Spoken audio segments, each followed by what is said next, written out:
So just let me know that you can see the Alaska EMS. Got it. All righty.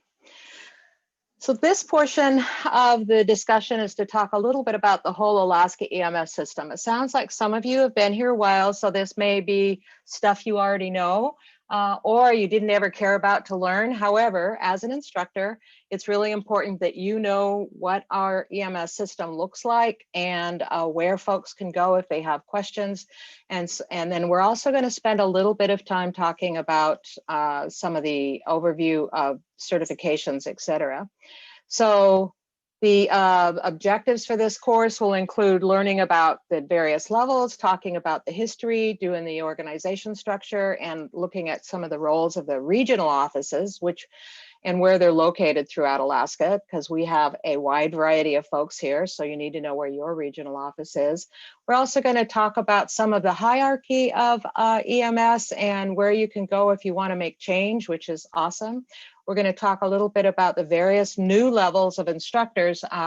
With the 2019 rollout, there's some changes in that. We'll talk about the process for recertifying and certifying as an instructor, and we'll talk a little bit about the role of the medical director in Alaska EMS as well. So let's start a little bit with where we came from.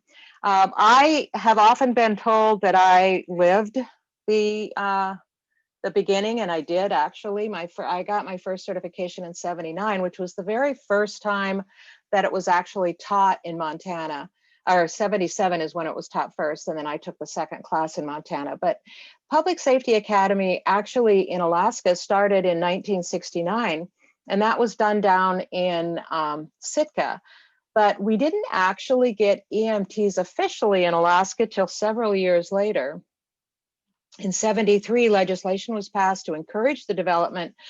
And what happened then is, in order to put a carrot in front of everybody, they said, hey guys, we really need this EMS system to take off. And in order to do that, we need to have folks buy into it. And so their way of doing that in 1973 was to offer folks an ambulance. But in order to have that funding for an ambulance, they had to put an EMT on every rig, at least one EMT on every rig. So people started jumping on board and trying to develop a program to actually allow EMS providers to come into the practicing of medicine in each community. In Alaska in 1975, the first EMS offices started forming, and that was also based on a grant that was provided by the federal government. In '76, the state received federal grant to fund a state EMS office. So you can see, although in '69 is when they actually started, and in '73 when they actually started some legislation, it wasn't until '76 until the EMS office got started in Alaska. I like this picture. For those of you who know David Rockney, who is an icon in Alaska EMS, he spent 20 years as a firefighter with the city of Fairbanks, and he was the training coordinator for Interior Region for 20 years. I like to put this in here just to remind us that what our roots are. This is 1973 in Fairbanks and the fire department. And Dave has paramedic license number 9. So he was one of the first folks to become a paramedic in the state. The Department of Health and Social Services, actually EMS got started in Alaska under DOT, under transportation, and then it moved over to the Department of Health and Social Services in 1977. And our regulations were then established about then. The primary mission for EMS in Alaska is listed here, and its primary role back in the '70s was trauma.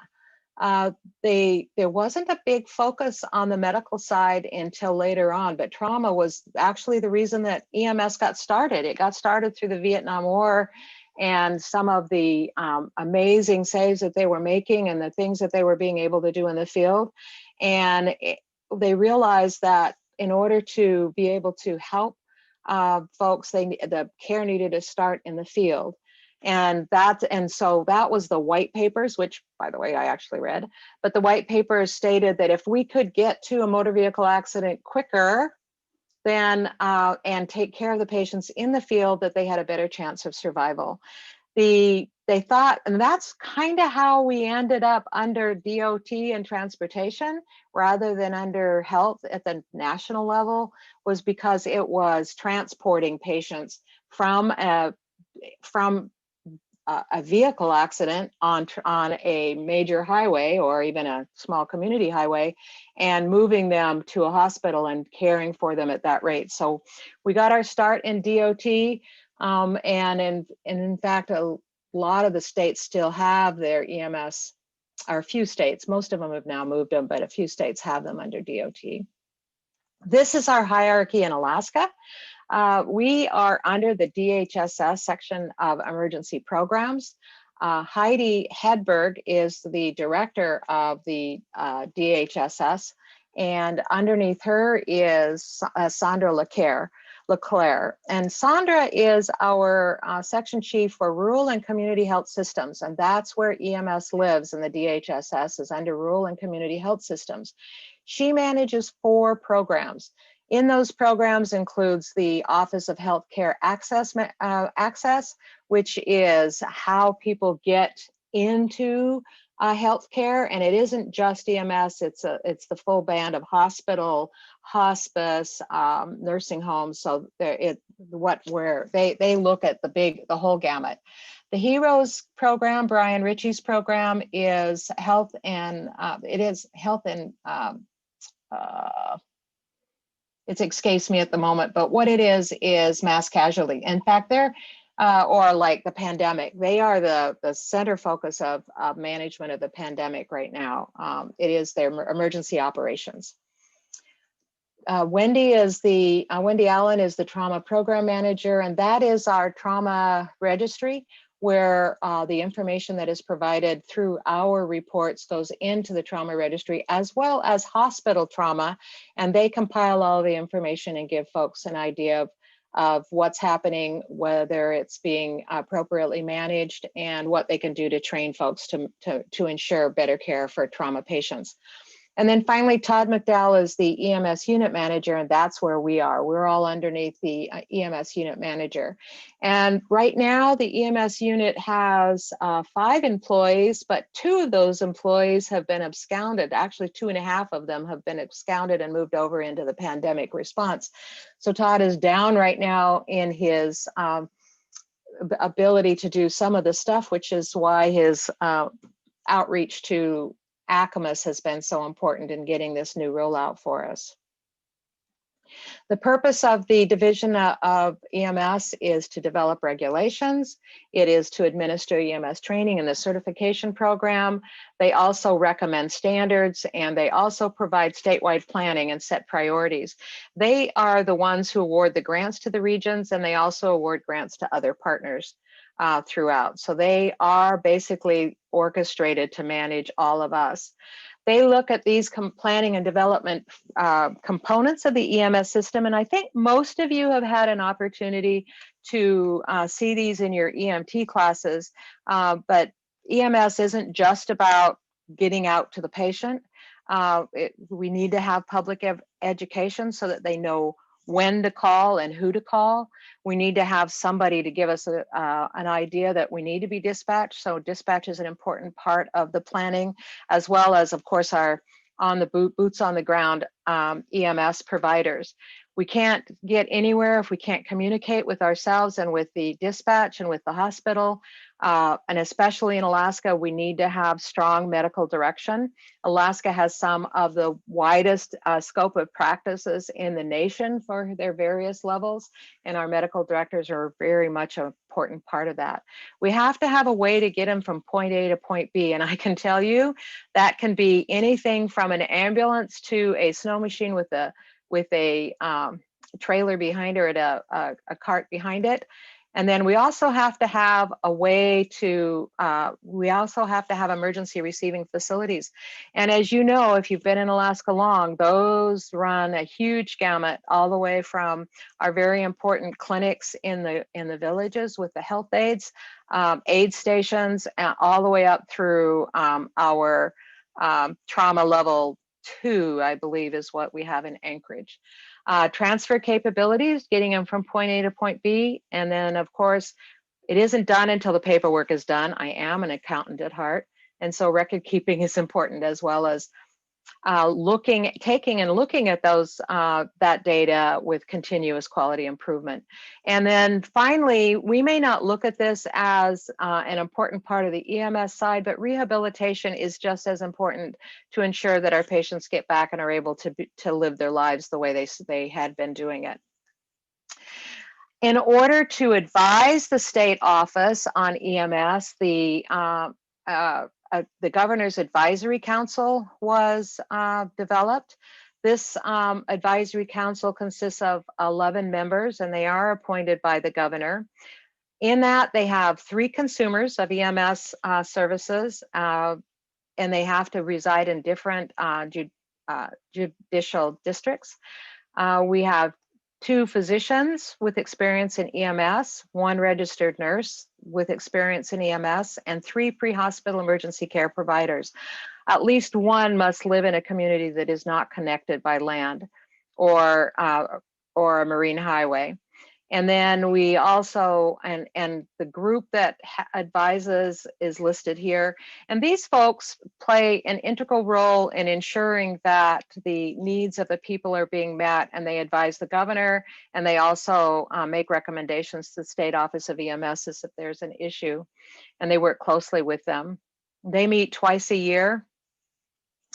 Right now it's all being Zoom, but if they're able to meet again, they do meet in Juneau in the winter meeting, usually January, February, and then meet in Anchorage in the fall. They have a training committee. The state training committee is a very important part of their organization. This group is what works closely in building our curriculum, working on testing process, and several other aspects. And I'll talk about the responsibilities in a second. Right now, their members consist of the regional training coordinators, a representative from the CHAP program, Fire Chiefs Association, and a medical director, and as well as somebody from the Department of Public Safety. They are in the process of remodeling the training committee so that they can get more involvement from local instructors and possibly more administrative. And that's going to be happening over the next few years. Their responsibilities, they do draft the curricula, exams, and training materials. They also make recommendations for new regulations. And so they're often the starting point for regulation changes, and they are looking at them on a regular basis. They develop and recommend policies as well. And it's their role to make sure that our practices are safe, and they also make recommendations for scope of practice. The rollout, however, was way too much for even this small group to manage, and we'll talk about how we manage that in a few minutes. The Medical Direction Committee is a subcommittee of ACMS, and it includes the state medical director, who is currently Dr. Michael Levy. Dr. Levy is also a medical director for Anchorage and many, many services down the highway, down into Kenai and Soldotna and Homer. The members of the Medical Direction Committee can consist of medical directors and interested medical directors, and then there is an education representative. There is a paramedic on that committee. They are meeting twice a year as well, and their responsibilities include developing our scope of practice and updating it statewide. And they also make new regulation suggestions for scope of practice and develop the model protocols. They are also going to be the focus for expanded scope, which is allowing folks to practice above the current scope. Now, many of you have been experienced with expanded scope in Alaska, and expanded scope has been kind of the backbone of EMS because our regulations hadn't changed in over 12 or 13 years. And in order for us to stay current in our medicine in the field, most departments were relying on expanded scope requests to get folks to be able to do when lidocaine was not the only medication, and American Heart Association recommended amiodarone for cardiac arrest. We were unable as threes to be able to do lidocaine because they are amiodarone because lidocaine was specifically listed on our scope of practice in the regulations. And so folks were able to get through the loophole with expanded scope. With the new change in protocol, however, expanded scope is going to be a little more specific. In order to get expanded scope now, once we've changed over into the new curriculum, what they did when they wrote the new curriculum was to take most of the requests in expanded scope and add it to the scope of practice. So there would no longer have to be so many requests.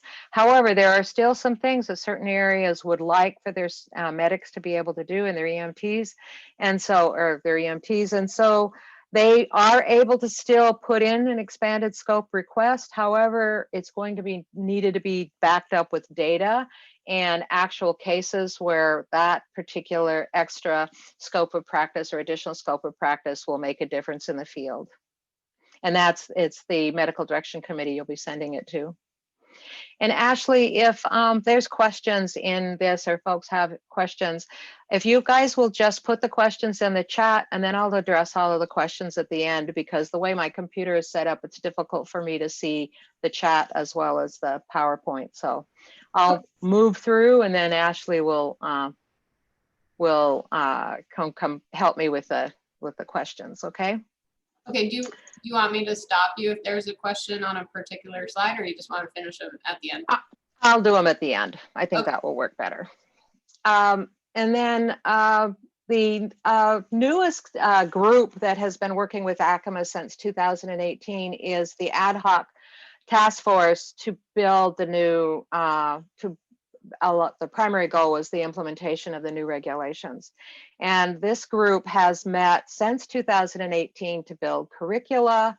The biggest thing that it's been doing is developing the new education. We've had to rewrite literally the curricula for all levels.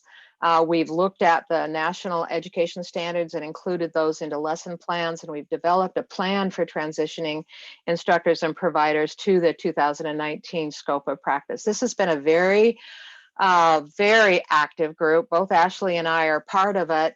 Those folks in yellow have been with the group since its inception in 2018, and then we've had folks coming in and out over time in an effort to build the curriculum, and it's been very, very time intensive, but we're seeing the light at the end of the tunnel. ACMAS has voted to sundown this task force on March 30th, and so we're pushing to get the rest of the information out to folks and to instructors to be able to transition to the new scope of practice. This is the state, besides the various folks throughout the state, we've also had involvement from the state office. We've had ex officio seats, including Dr. Levy, who's the state medical director, and Mark Johnson, who is the lead for the EMSC, which is EMS for children. And then the training committee has played a major role in it as well. So it has been a long haul. We've put huge hours into trying to move it forward. So let's talk a little bit about so we have ACMAS, and we have the Governor's Advisory Council, and then underneath ACMAS and underneath the state office is the EMS councils. The EMS councils were developed because, as we all know, Alaska is a very big state. And as such, it would have been very difficult for the state EMS office to be able to actually organize training, organize testing, and actually work with the boots on the ground. So the regional concept was developed in the 70s. And in fact, IREMS became a corporation in 79, Southern Region in 77. And we were funded through the state office to provide assistance with EMS organization. Currently, there are 3 nonprofits, which are the Southern Region, Southeast Region, and Interior Region. There are 3 tribal organizations and 1 borough that make up.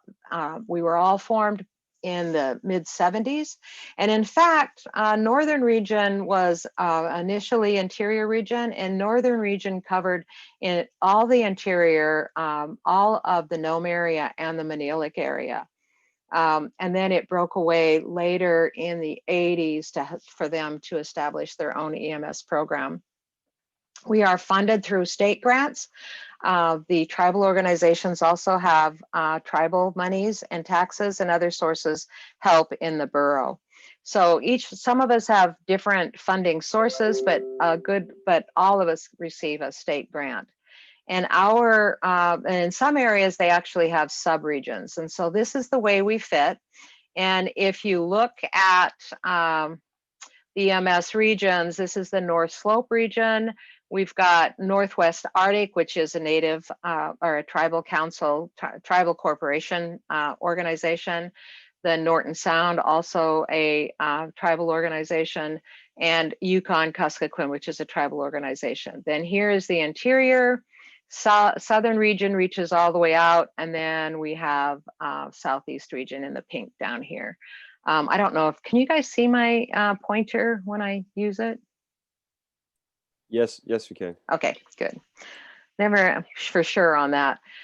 We all work, our primary function is to ensure that training happens, that we help ensure that there's instructors in the area. Our primary focus is to ensure that there's instructors in the area, as well as to train the EMS providers.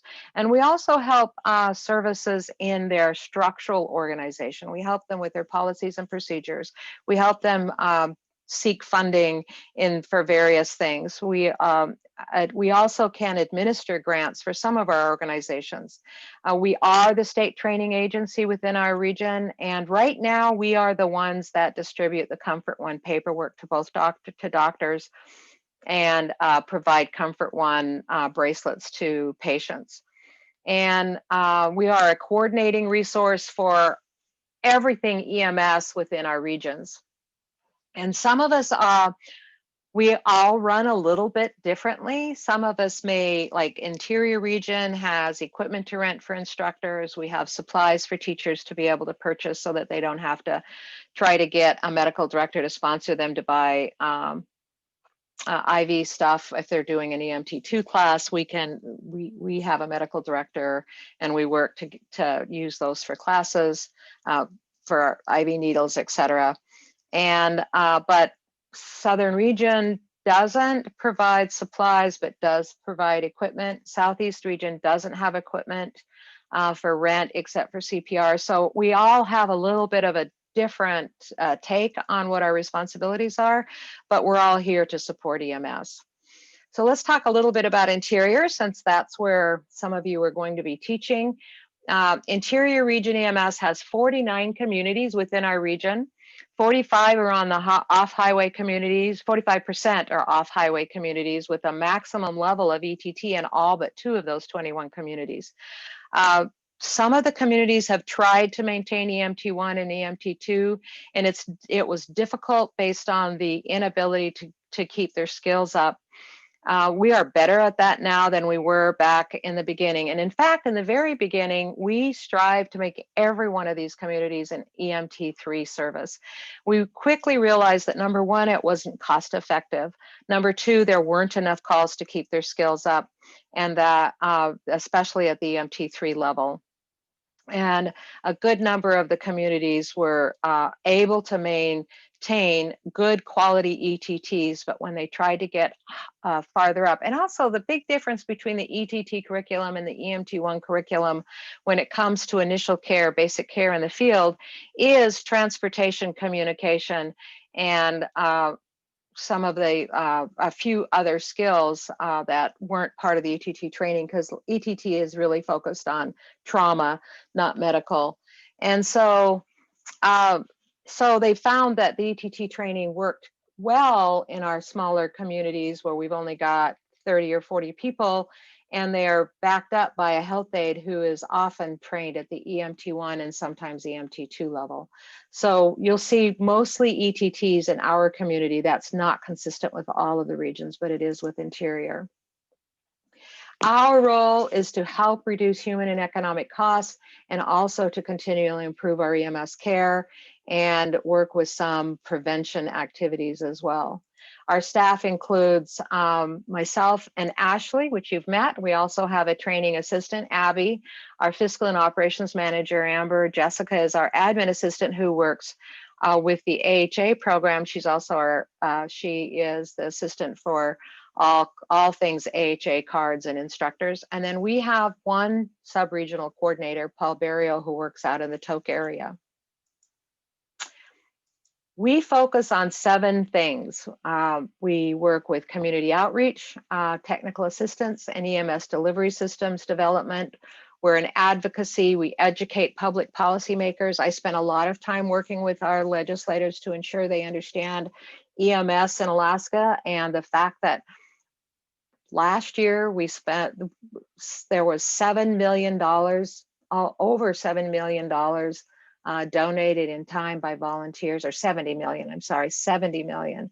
It's amazing, and I've got the data that shows when we were just looking at an average provider giving 2 days a week, and that doesn't even count their training, and the providers all over the state. And that's a huge amount of donated time that would have cost the legislators a lot more money to provide EMS if it weren't for our volunteers.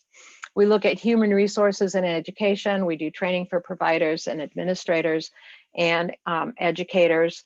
And we also do some public education through our CPR programs. We also work with evaluation and quality improvement and try to encourage folks to look at their systems and help them with ways of improving it. We are the focus for the state data collection program, and we have a data manager that helps organizations. And then we work to try to help folks get funding for facilities, equipment, and transportation, mostly through the Code Blue, or also give them ideas of other grants. So we're here to help with those items as well. And then we do a small amount of communication. I will tell you that that's probably the weakest area in our region as far as knowledge, but I know where to send you to talk to people who know it better than I do. But we do work and try to ensure that there's good communication within our region. So let's, that's Interior. Let's talk a little bit about our various areas of EMS and who provides pre-hospital EMS in the Interior. And this is actually statewide. Many of our communities have a community health aide, and they are the sole providers in that area, and they are the backbone of the EMS in that area. We also have rural non-transporting health aides with EMS. They're called non-transporting, but they actually have a vehicle to get a patient from their home to the clinic, and sometimes it's a snow machine with a snowbulance on the back of it, or it may be a four-wheeler pulling the snowbulance. But we call them non-transporting, but it's non-transporting to a hospital.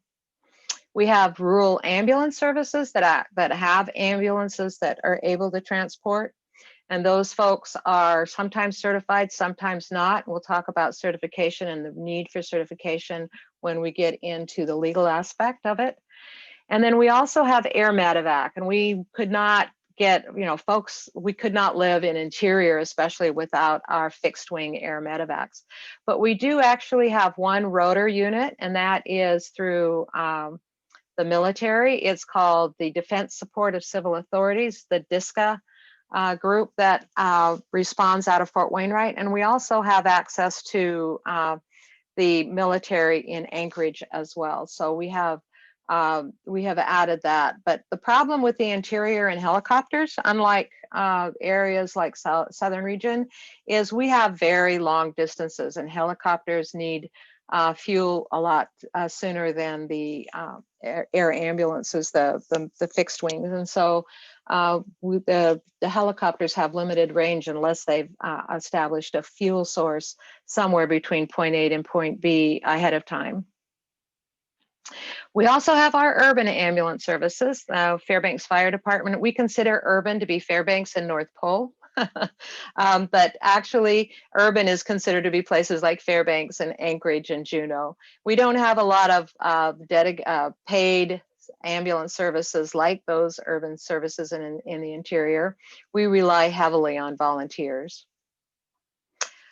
So that's our infrastructure. Let's talk a little bit about the provider themselves. Our certification was, as far as instructors, started in 1981. Certification of EMTs was in the late 70s, as we talked about. The EMT and the EMT instructor certifications were developed by the Manpower and Training Task Force, which is now the training committee. So the initial group that came together was not under ACAMUS, and they moved under ACAMUS once ACAMUS was formed. The initial regulations provided for 3 levels, but now we have 4. And so this course that you guys are getting is the pilot course for the new levels, the pilot course for the new instruction. When you get certified from this course, you will be able to teach the current 2019. You will be transitioned into the 2019 instruction. The EMS responder levels are 1, 2, 3, and now our new advanced AEMT. And we're going to talk about each one of those levels forward, just an overview, because you'll get more in depth as we go through the class. The EMT1 level right now is in the old curriculum, it was 120 hours. You needed to teach 120 hours. There was no wiggle room. You had to teach a minimum of 120 hours. You could go over, but you couldn't go under. With the new regulations, it's a competency-based time frame. We recommend 140 to 160 with the new curriculum, but if you have folks that are maybe you're dealing with military that have already gotten a significant amount of back training, but they're not currently certified at any level, that class may be a little bit less. It may be a little bit more if you've got folks that are brand new and they have no experience whatsoever, and the skills, you feel that the skills that they're learning may be better taught if they spend a little more time working at it. This is the basic level of certification for our BLS ambulance services. So if an ambulance is certified as a BLS ambulance service, then it is they have to have a minimum of an EMT1 on it. They can have ETTs, but they have to have at least one EMT1 on every time they go out of the building. It follows the NHTSA, the National Highway Safety Administration basic education standards, but there's also an Alaska specific component to it. Our next level are the 2s and the 3s. Both of these courses are 50 to 80 hours in length, and we're recommending that they are, with the new additions, we're looking more at the 80 hours. I'm getting these hours from Appendix A of the regulations. We put together that appendix before we had the curricula. So I think you will see as you're teaching these courses that it's very, very, very difficult to get them in a 50-hour time frame. They are also competency-based. The 2 is primarily IV and advanced medications, where the 3 takes you up to an advanced management of a cardiac patient. But they're still technicians.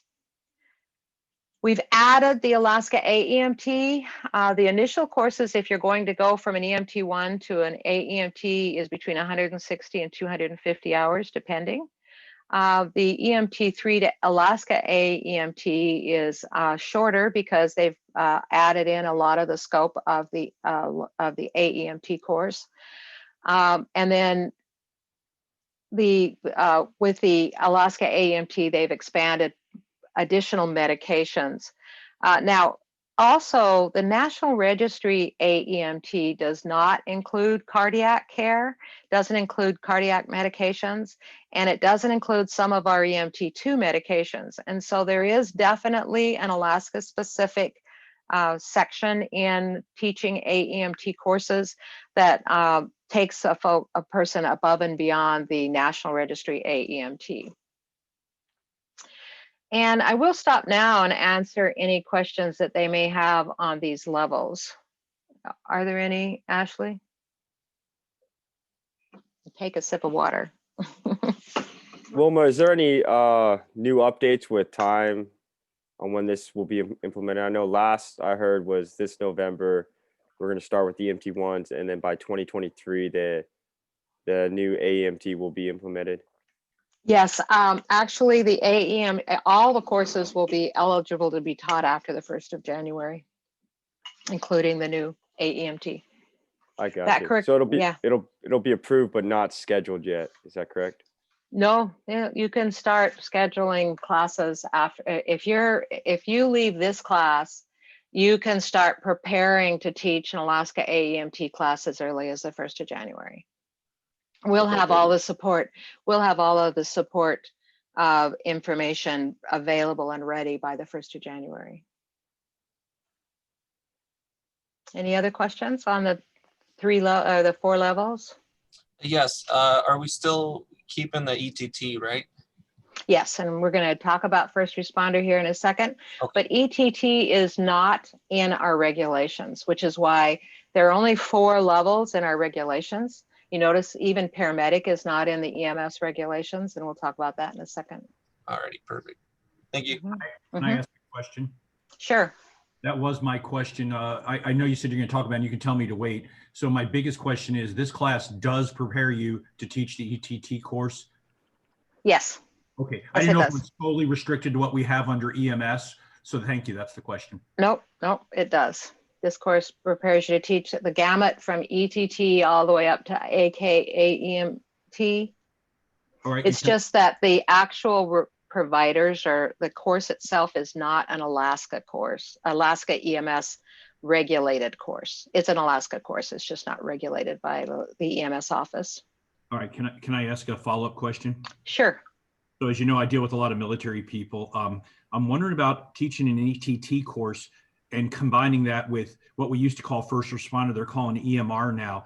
Is that a legit thing to do, so they could actually have something they can take away when they go back to their fire department in Montana? You know, because it's a National Registry approved level. Absolutely. It is, absolutely. So the ETT and the EMR are similar. There's a few extra things you need to teach if you're going to do the National Registry exam with the EMR, but predominantly the ETT course follows the same curriculum. Right. And I just didn't know if we could kind of double certify, for lack of a better term. I know it's not. Oh, and you can do that at all levels except the 2 and the 3. All levels you can double certify with the State of Alaska National Registry, which we'll be talking about when we get into those levels. Roger, thank you. That's what I wanted to know. Just wanted to ask it now while we're talking about levels. Thank you. No problem. Any other questions? Riley had one in the chat box. Will we need to be an AEMT to teach AEMT? Yes, and also you have to have 3 years experience as an AEMT, which we're going to talk about in a second. So for folks that are not currently AEMTs, it may be a while before you can teach the AEMT. So we'll get into in-depth instructor here in a second. Unless you're an MICP, right? If you're MICP, Unless you're an then you- MICP, yeah. Okay. So Wilma, can you get? Oh, I forgot to shut my phone off. You're kind of quiet. Can you get a little closer? Can you take this course if you're not an advanced EMT? Yeah, is that better? If you're not an advanced EMT yet, you can still take this course. Then once you get your advanced, you can then teach it. Is that correct? Okay, so let's talk a little bit about that. I'll be able to clarify that in just a few minutes. So about who can teach and when they can teach. I'll go in depth in that in just a few minutes. Okay. Any other questions? Can you hear me better now? Yes. Yeah, it was Sam that I couldn't hear, not you. Oh, You're good. okay. All right. So I don't have any more questions in the chat box except for, can I associate with your AHA training center? We are happy to take any of you that want to be part of IRM's training center for AHA. Yes, Just and let me you- know and I will send you paperwork that you need to fill out. All righty, let's talk about the various other levels that Alaska has. So we have 4 in regulation, but we have a few other levels. The EMS responder levels, the first responder level is we have the ETT program. We also, you can also certify at the EMR level. It is the Alaska will accept EMR straight across for ETT. So if somebody comes in and they're currently certified as an EMR, they can apply for an ETT reciprocity and get it through I put Southern region. Oh my goodness, it's a Southeast region. I'm in so much trouble there. That's a Southeast region EMS. I definitely need to fix that. But they are the ones who develop the ETT program. They own the copyright for the Alaska ETT program. Only the instructors are registered by the State Office of EMS, but the certification, et cetera, is done through Southeast Region EMS. In '87, DHSS assumed the responsibility of the ETT instructors and course approval. However, once you become an instructor, then you work directly with Southeast Region to submit course rosters, to acquire cards, and you can directly purchase ETT books from them, or you can get them from IRMS, either one. It doesn't matter to us either way. So they also have the books as well. There is an ETT to, let's go back real quick before I talk about that. With the ETT course, when you can simultaneously, the question was asked, you can,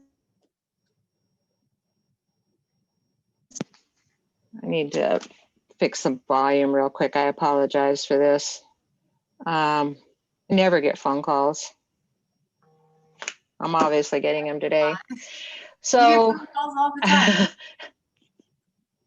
yeah, but at this time of day, it's usually a little quieter. Anyway, so the EMR course, which is the National Registry standard, the information provided in the ETT course is very, very similar. And if you are a National Registry instructor, and we'll talk about that in a second when we talk about instructors, if you are also a National Registry instructor, then you can set up and have the folks take the National Registry EMR exam and become nationally certified simultaneously. The same goes for the EMT1 course. That curriculum is also recognized by National Registry. The nice thing about the National Registry EMT1 is they don't have to take another written and practical exam. They accept the Alaska written exam for that certification. There is an ETT to EMT1 bridge program. You do need to be an EMT1 instructor to teach this program. Once the ETTs have 1 year of experience, they're able to become EMTs by taking this shorter class and taking the EMT exam. So let's talk about timeline. So this is one of the questions that was asked. The 2019 DHSS regulations went into effect in August of last year, but that was just putting them into effect. We needed to build the curriculum. So we started doing an instructor rollout in October. We did the first pilot. IRMS is going to be teaching more rollouts in December and January to get folks rolled out into the instructor program. Our instructor rollouts are 3 parts. If you are already an instructor, you guys won't have to worry about them. We will ask you to do the Moodle class sometime between now and your certification. You'll need to do the part 1 Moodle class. It's an 8-hour session on the various new skills, because these are skills you may not have learned in your current EMT classes. So you will need to do that portion. We're going to be teaching you pretty much all the rest of it for part 2. And then you'll also need to do a part 2 skills check. We're going to be doing some of those at our office, or we're also going to be doing trying to do some distance. And so you'll need to do that part 3, I'm sorry, the part 3 skills check. And so you will have to do some of the transition just so that you make sure you're covering the new skills. If we had been able to do it in our office, we would have checked you guys off on the skills during our class, but it's not quite going to work that way. Unfortunately. The nice thing is if you're currently an EMT1, once you get through with the part 1 and part 2, and well, part 2 we're doing now, but the part 1 and the part 3, once you get through that, you will also transition your EMT1 to the new scope of practice. That is acceptable for that as well. If you're a 2 and a 3, it doesn't work though, guys, sorry. The January 2021 is when we're going to be, the transition courses and the initial courses will start. We're coming down to the wire. We mostly have most of the work done for those, the objectives and the lesson plans. But it's easy enough to get a schedule if you're looking at trying to put one together and putting in a course request for it. 2019 instructor courses begin in January. You guys are a pilot course, and so we really, really want your feedback to help us make sure that it's meeting the objectives of the new course. The new level of instructor coordinator courses will begin in July of 2021. That course is for folks like Ashley and I and Terry.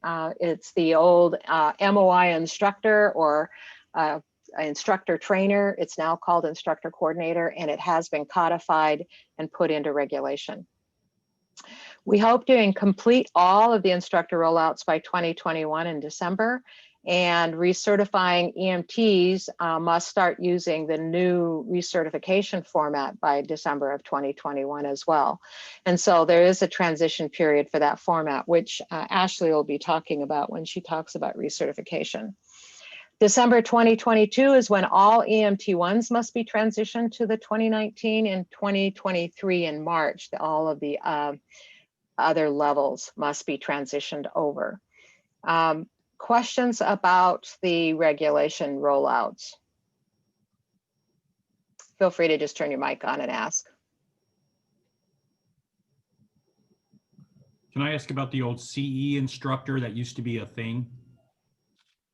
I'm not sure what the CE the CME instructors? Yes, ma'am. That's never really been a level in Alaska. There was a skills checkoff person, but that will no longer be a level. It's not an official level any longer.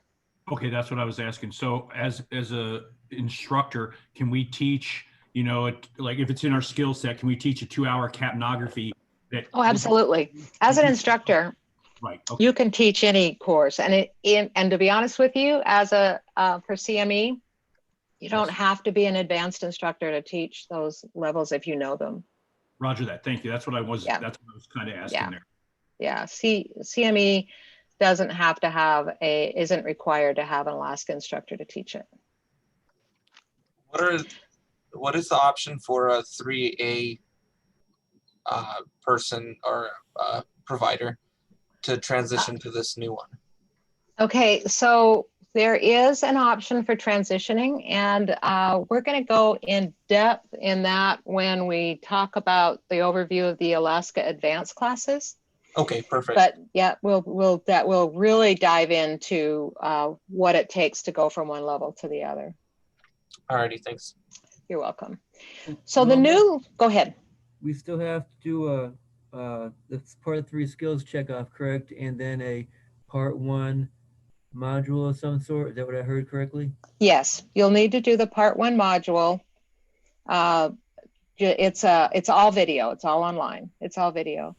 And the part 3 is just getting your skills checked off. And Ashley and I have finding out that Zoom is a great place to do this, given our class that we're doing today. And so we're going to be able to set up some, as long as you have the equipment, set up some skills checks. And we have, we're rolling it out next week with the regions, and the regions will, more of the regions are going to be doing part 2 and part 3. And they will, I think we'll also have options for online.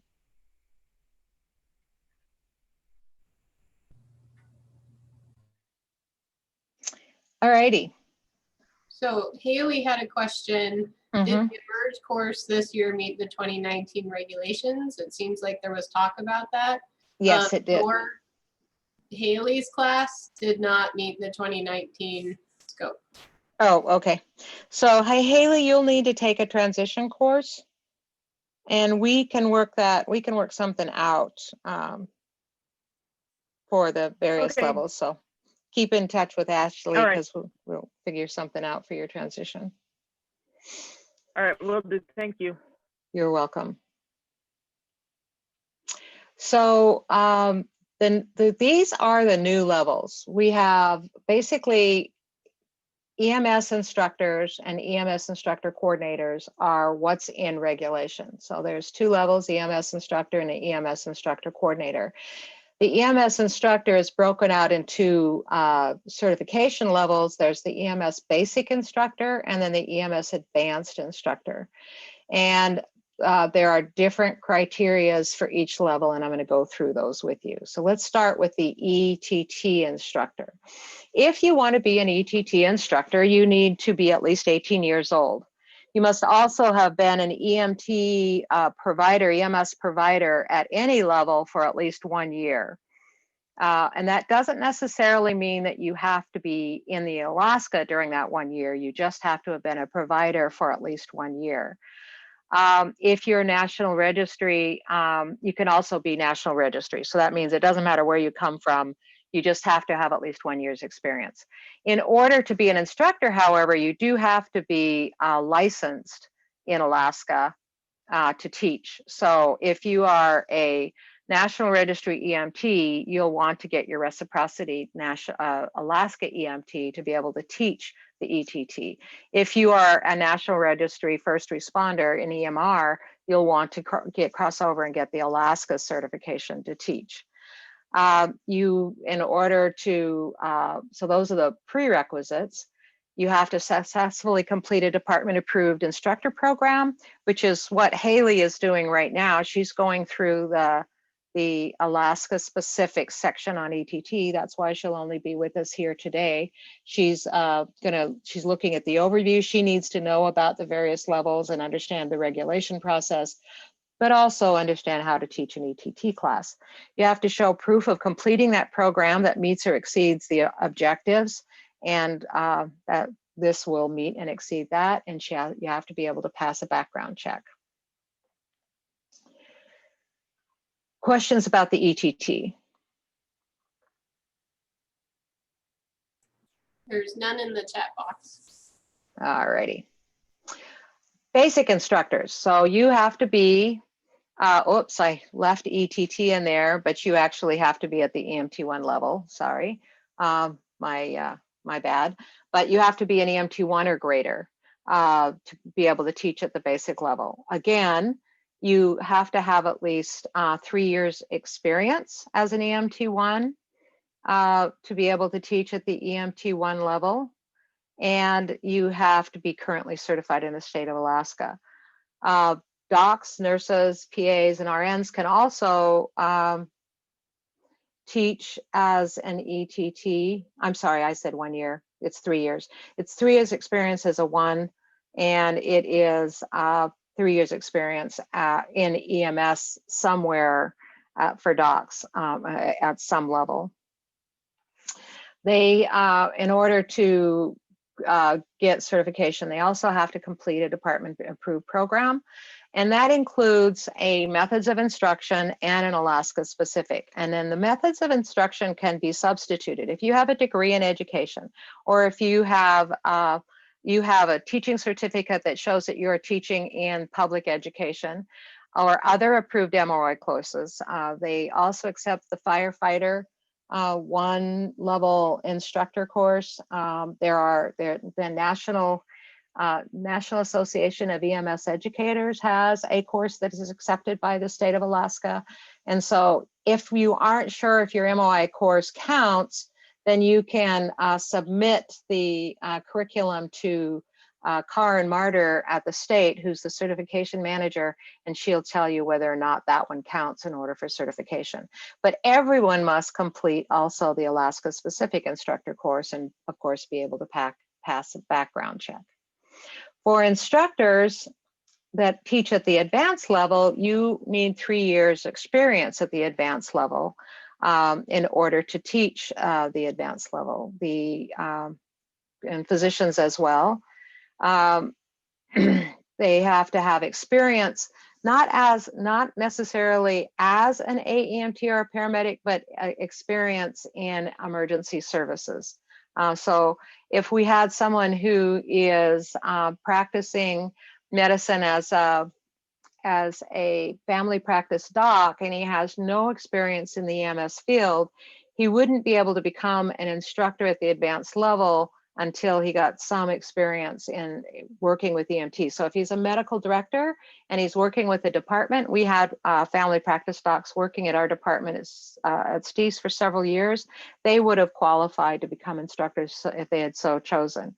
So, and an RN. So like Sam is an RN.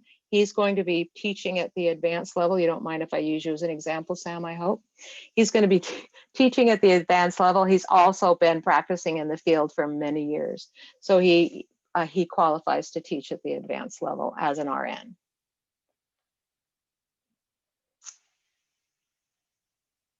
To get their certification, they need to have completed the courses. They need to have a current CPR instructor or receive a waiver. And basically that says you sign an agreement with the state that you'll have a CPR instructor teach CPR if you're not currently a CPR instructor. So you don't have to be a CPR instructor to teach the courses, either as a 1 or a 2. You can sign a waiver that says, oh, by the way, I'm not going to be teaching CPR, but I promise to have somebody who is capable of doing that. Now, if you want to teach AEMT courses, and this also is national, the EMR courses, and I should add that to, and I'm glad you brought that up, Joe, because I should add that to my slide. If you want to do either one of those courses at the national level, you must also become a National Registry Program Director. And that's done on the National Registry site. And once you get your certification as an instructor in Alaska, then you can go on the site and become a program director. And that request is put in and it comes back to the state to verify that you can teach at that level in this state.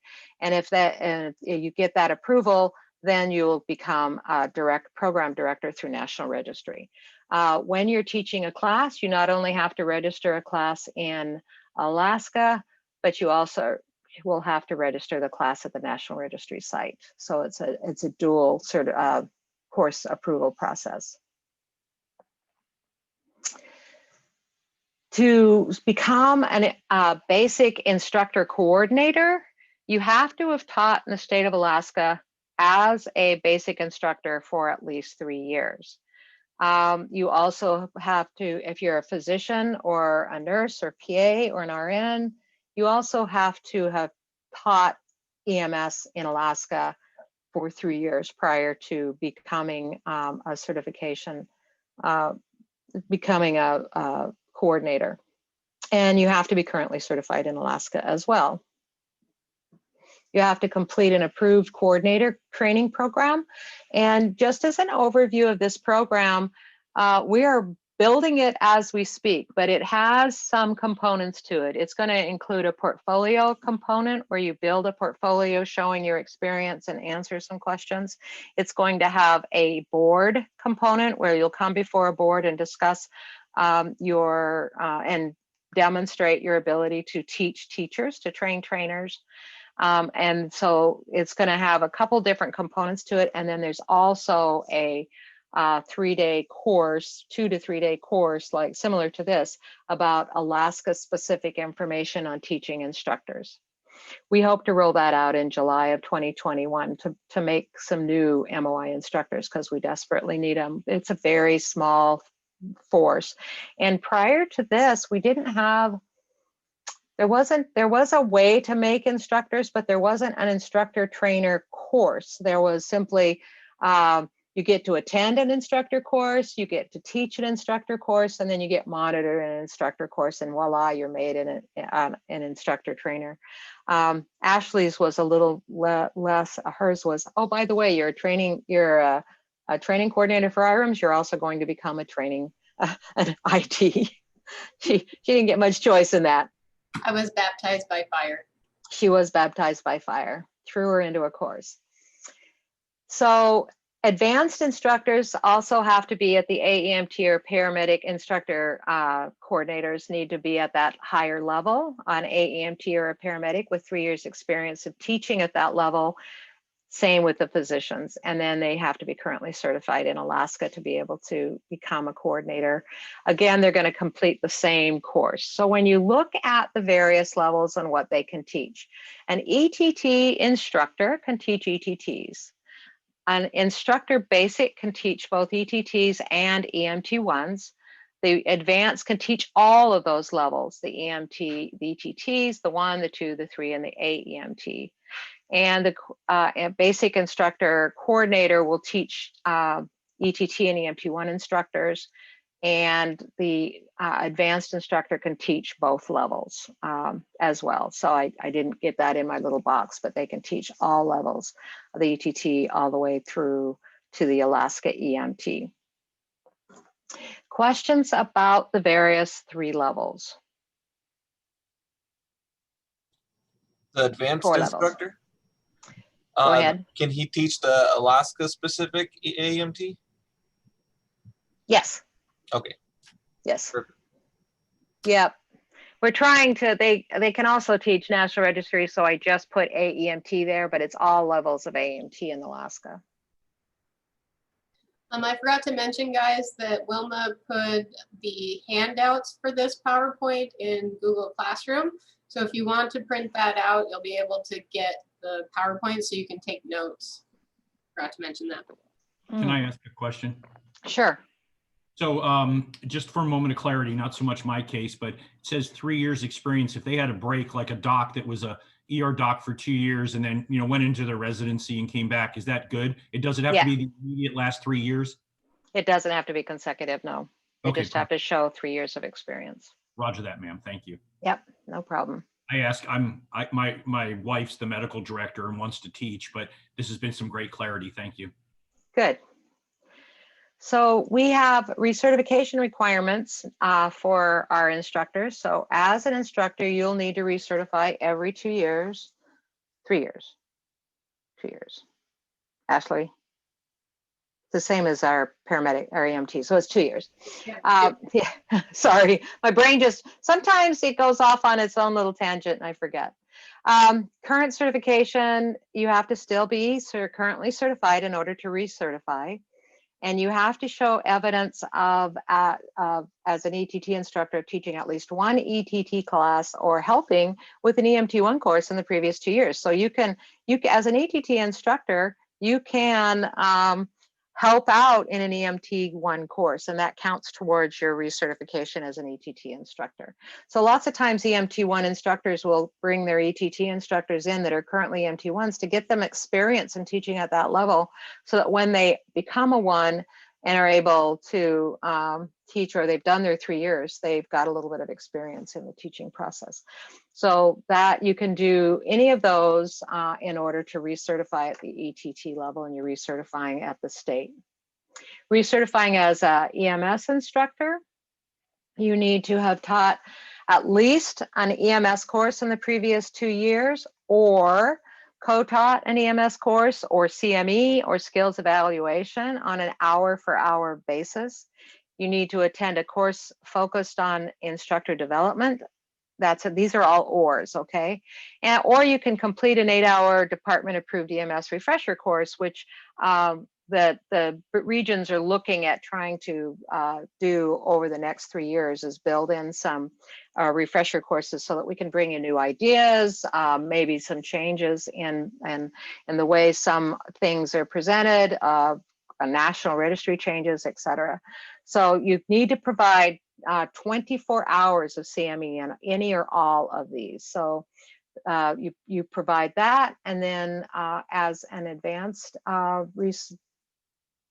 certification, you also have the same requirements. And so the instructor coordinator can do the same thing. They co-instruct. They need to have provided at least one EMS instructor and these other things. So you have to help out in a course. And it doesn't mean you have to teach the whole course, but you have to provide evidence. So like Ashley and I and Terry and Jenny are all participating in this course. So this is our one course for the 2 years, previous years for our recertification.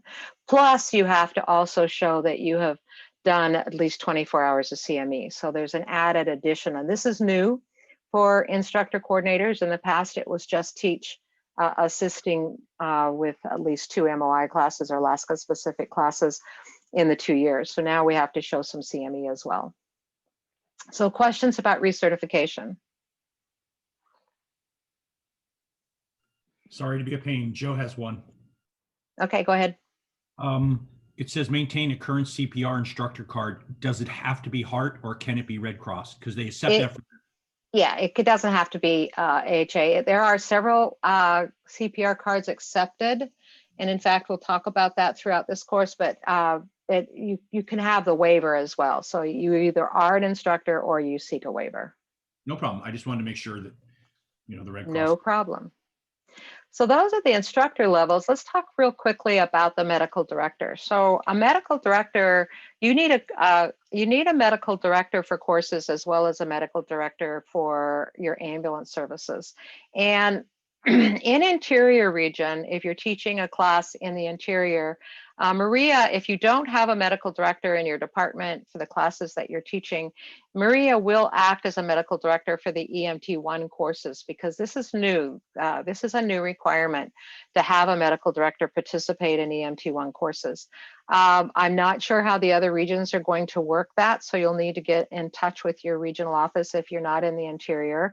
But the requirement is they have to be just available to answer questions, and they're on the paperwork. They're signing off that the course is being taught appropriately. So your medical directors, Maria's going to want to see your schedule, et cetera, to make sure that that it's following the guidelines. And we're kind of act as the interface for that, Dr. Mandich.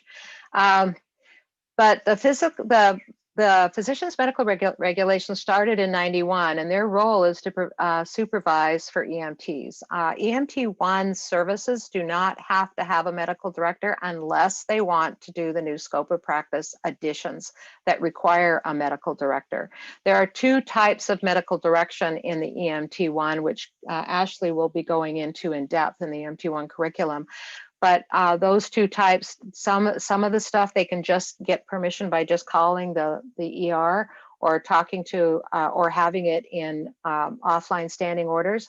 But then there are some that they actually have to have a medical director on their certification in order to be able to actually do that skill. So medical direction has changed just a little bit in Alaska with these new regulations. They approve standing orders, they ensure that report form is complete, and they are also required by statute to review all cardiac arrests in a department that is doing advanced level of care.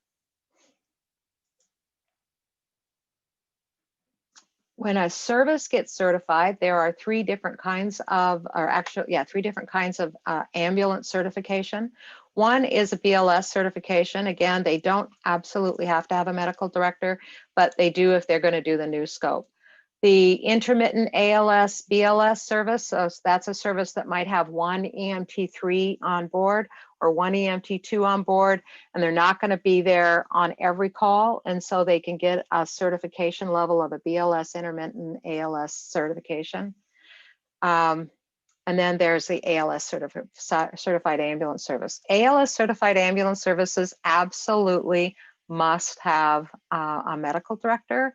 And they also, in order to be an ALS service, you have to be an ALS service, or actually, sorry, as an ALS service, you can bill. As a BLS service, you can bill.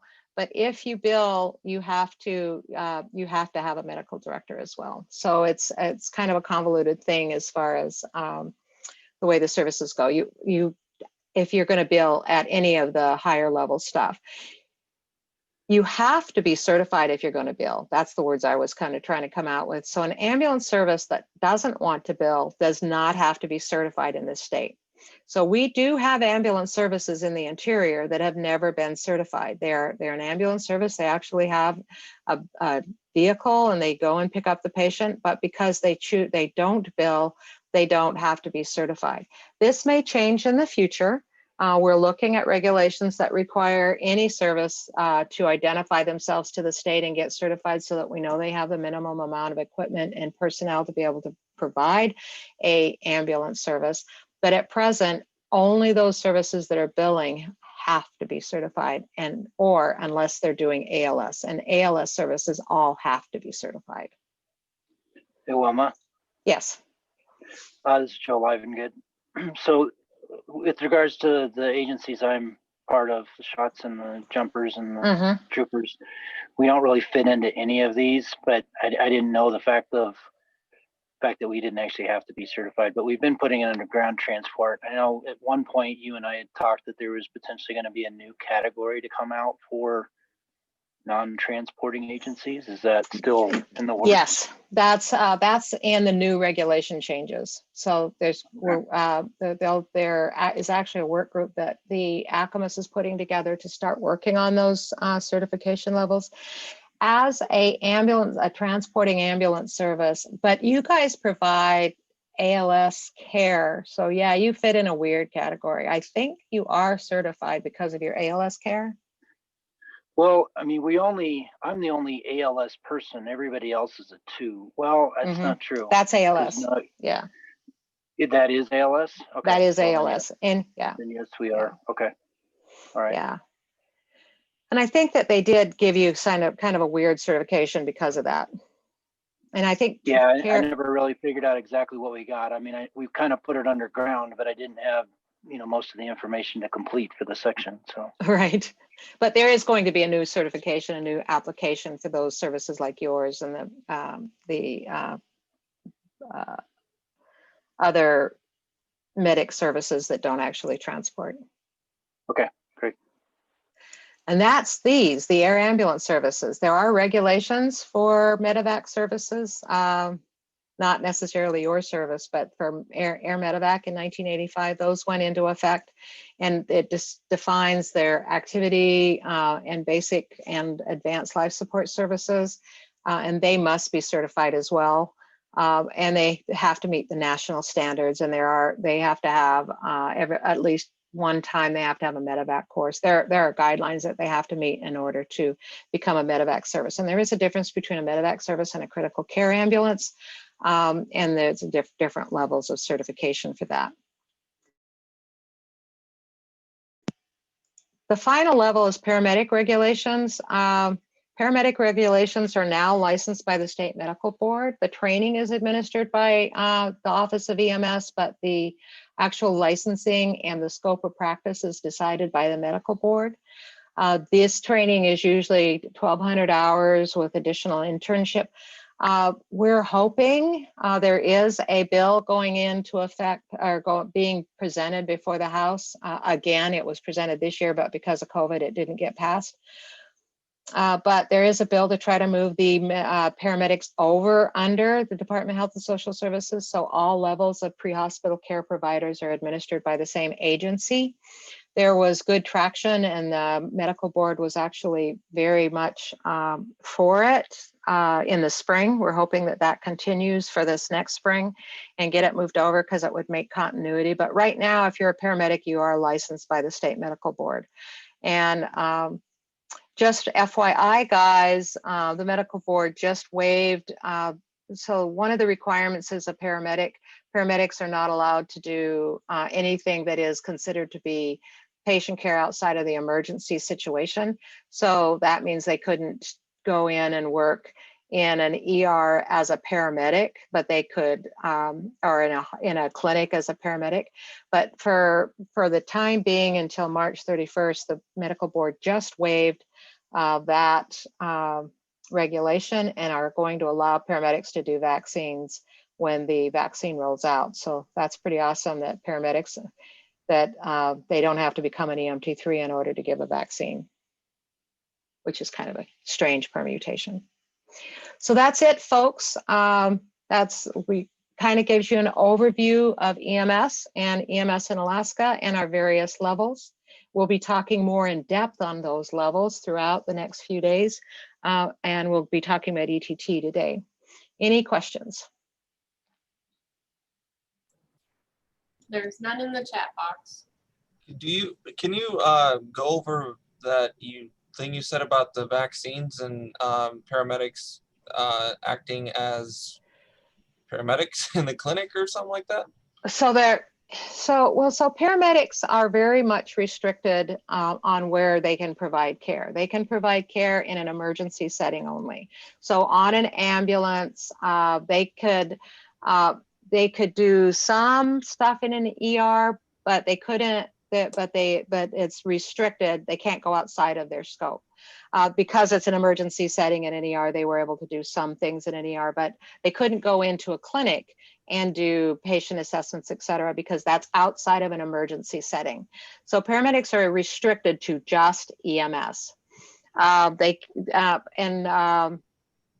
So there has been some push to do something like community paramedicine in Alaska, but at present, our current regulations don't allow that.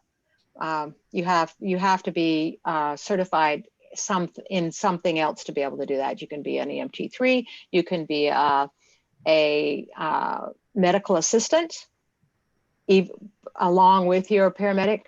And there has been some gray area that has even said that even if you're a paramedic and you're doing this under another license, that you could also be going against what your current regulations are. So it's been a very gray area for paramedics. But they definitely couldn't do vaccines because that is not an emergency. Definitely couldn't do vaccines. Okay. And so they waived that. Todd should be coming out with information on that for all of the departments here shortly, so that when the vaccine does roll out, the paramedics can assist with providing them at the clinics. Okay, and you said become an EMT3. How does that work? Well, because interestingly enough, your medical director can authorize you to do just about anything at that level. Oh, okay. And with the scope of practice, because it's a little bit different and it's managed by the state, and the state, if you do an advanced scope stuff. So like most of the doctors right now, the state has a emergency scope of practice for vaccines for all levels of 2s and 3s and AEMTs. And so we can do it because the state has already changed, they've got a emergency modification into our regulations to allow us to do it. Okay. And so, yeah, okay. It's kind of a. So how do I do that? So how do I step back from a MICP and have dual certification as an MT3? How does that work? How would I get that? Okay. We'll talk more about that in a break. Okay. How's that? All Because right. it is a gray area. So I am both an EMT3 and a paramedic for that very reason, but there is some discussion about that and what the liability may be. So okay. It's something you have to do consciously. Alrighty, thanks. Alrighty. Speaking of a break. We do 15 minutes? Yeah, why don't we give everybody 15 minutes and then we can talk and say, is it Vadim? Vadim.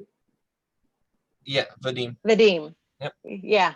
So while everybody else is taking a quick break, let's talk a little bit about that. Wilma, So as I'm gonna pause yeah, the go ahead. recording. If you pause it, it continues when you start it up again. If you stop it, it'll start a new recording next time.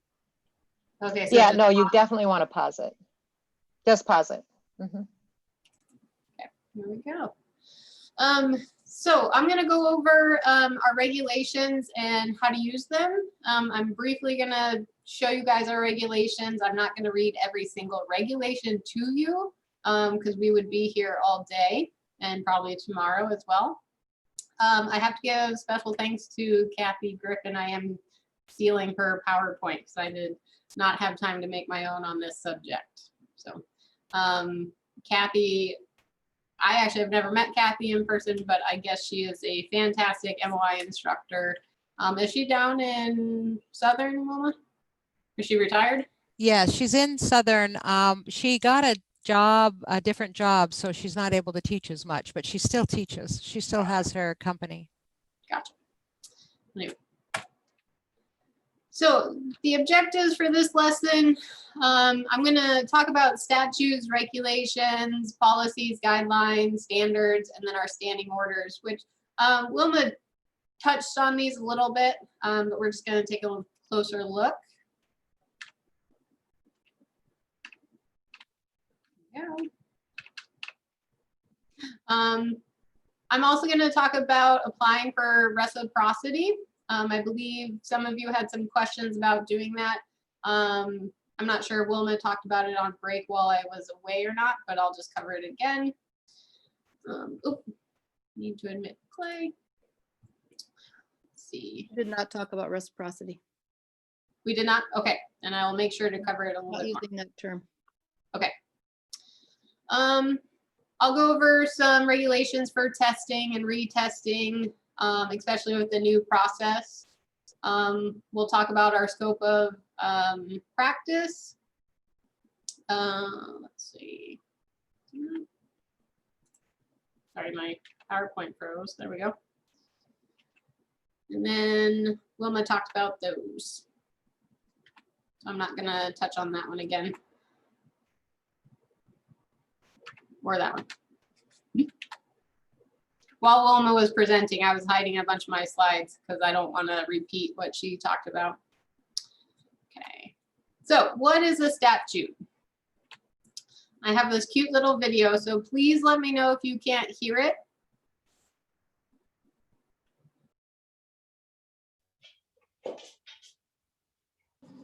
Ashley? Yes. Okay, you're going to reshare your screen, but when you share your screen, there's a little button at the bottom that says share the audio, the computer audio. Okay. So stop sharing for a second.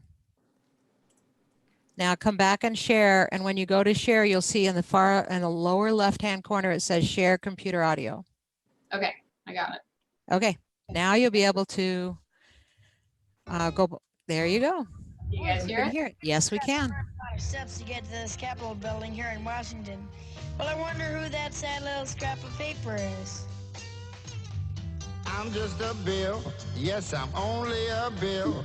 And I'm sitting here on Capitol Hill. Well, it's a long, long journey to the capital city. It's a long, long wait while I'm sitting in committee. But I know I'll be a law someday. At least I hope and pray that I will. But today I am still just a bill. Gee, Bill, you certainly have a lot of patience and courage. Well, I got this far. When I started, I wasn't even a bill. I was just an idea. Some folks back home decided they wanted a law passed, so they called their local congressman, and he said, "You're right, there ought to be a law." Then he sat down and wrote me out and introduced me to Congress, and I became a bill. And I'll remain a bill until they decide to make me a law. I'm just a bill. Yes, I'm only a bill. And I got as far as Capitol Hill. Well, now I'm stuck in committee, and I'll sit here and wait while a few key congressmen discuss and debate whether they should let me be a law. I hope and pray that they will. But today I am still just a bill.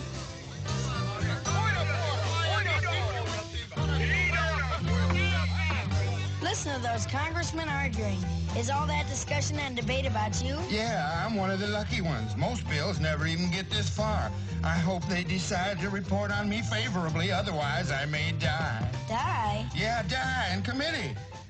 Oh, but it looks like I'm gonna live. Now I go to the House of Representatives and they vote on me. If they vote yes, what happens? Then I go to the Senate and the whole thing starts all over again. Oh, no. Oh, yes. I'm just a bill. Yes, I'm only a bill. And if they vote for me on Capitol Hill, well, then I'm off to the White House where I'll wait in a line with a lot of other bills for the president to sign. And if he signs me, then I'll be a law. How I hope and pray that he will. But today I am still just a bill.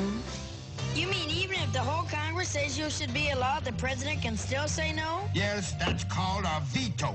If the president vetoes me, I have to go back to Congress and they vote on me again, and by that time you're so By old. that time, it's very unlikely that you become a law. It's not easy to become a law, is it? No, but how I hope and pray that I will. But today I am still just a bill. He signed your bill. Now you're a law. Oh, yes. Okay. So cute little video of how bills become law. So a statute is a law introduced into legislature as a bill, debated on both Senate and House of Representatives. If adopted, sent to the governor for signature, and then governor either approves or vetoes.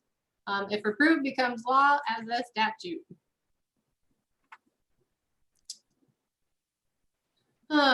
So regulations are created by the Department of the State to implement activities authorized by a statute. For example, our EMT certificates. New regulations and proposed amendments must go through a formal public comment period.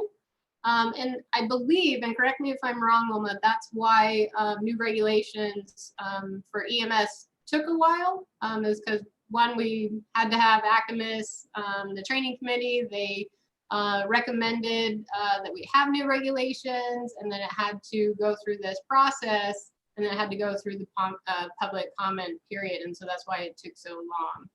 And it actually had 2 public comment periods, because the first time it went through, there were so many, so much public comment, both negative and positive, but the negative ones have to be addressed. So they have to put it back out. Yep. Do you have an example of what they wanted fixed? Yeah, in the initial regulations, they had tried to do the EMT 1, 2, 3, and 4. And that met with a lot of controversy. So it ended up going back and being reviewed. Gotcha. Sorry. I think a lot of people must have gotten kicked out, so I'm having to admit them. So if you wouldn't mind keeping track of that, Wilma. You're on mute, Wilma. I've been clicking it, but I don't know if I'm admitting them or no, you were admitting them. But when I see them, I've been clicking the button. But since I'm sharing it, I'm not sure I have that capability. Okay. Well, I'll just keep track of it. Okay. So, here is our regulations, which we'll go over a little bit more in depth here in a second. When they first came out, though, or at least when they came out when I first started here, they weren't complete. They pretty much, we had to merge our old regulations and our new regulations into one. And so we were constantly having to flip from one section to the next section to make sure we were telling people the correct stuff. And then finally, the state came out with this document, which had a complete list of everything, which was really nice. So policies, these come from the state. So here's just an example of one that came out recently for our testing. Because of COVID, they put out a policy stating that no practical exams will be administered during the COVID. But written tests are still able to happen if we can do it safely with COVID measures. So that's just an example of a policy. Can anyone think of another policy that was put out by the state EMS office particularly? Extensions of EMT licenses and allowing Yep, that was another one. all training online. You know, you couldn't use distributor training solely before. Yep. Any other examples?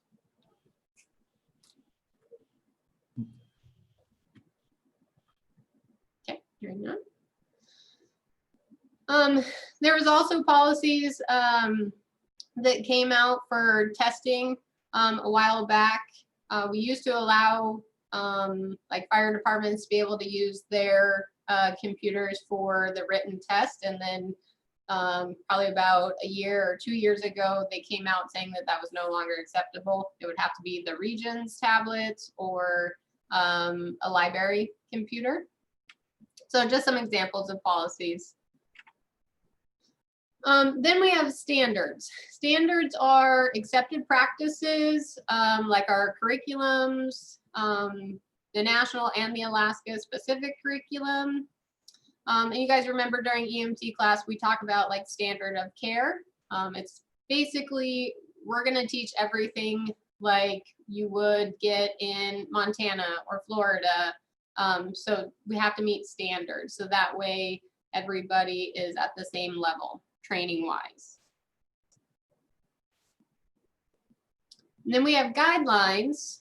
So AHA is a guideline. So they put out guidelines like the science guidelines, the CPR class itself is technically a guideline, contains expanded information to basic curriculum.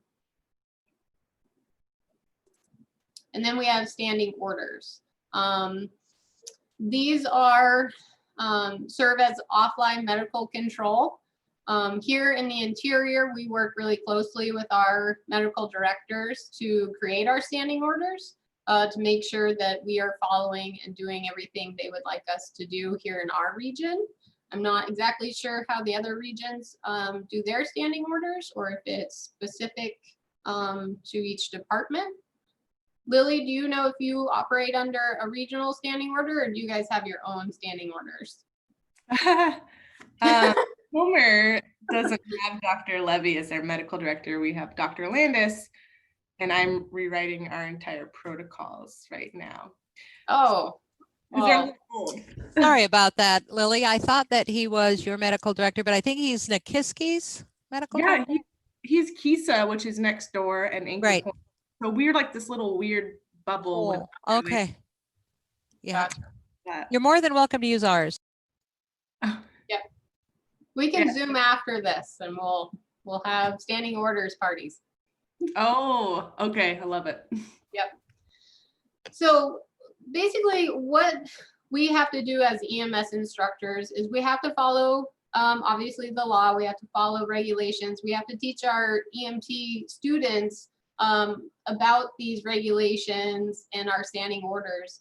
So we have to teach the standard and the scope of practice, and then it gets kind of narrowed down based on the standing orders. So we have to make sure that our students understand that so that, you know, they may not be allowed to do 12 leads in their region or whatever, but you taught it to them. So we have to make sure that they understand that they have to operate under their standing orders.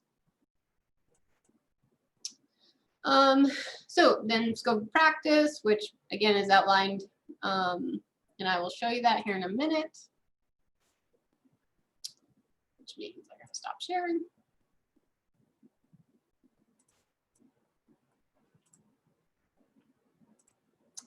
Okay, let me reshare.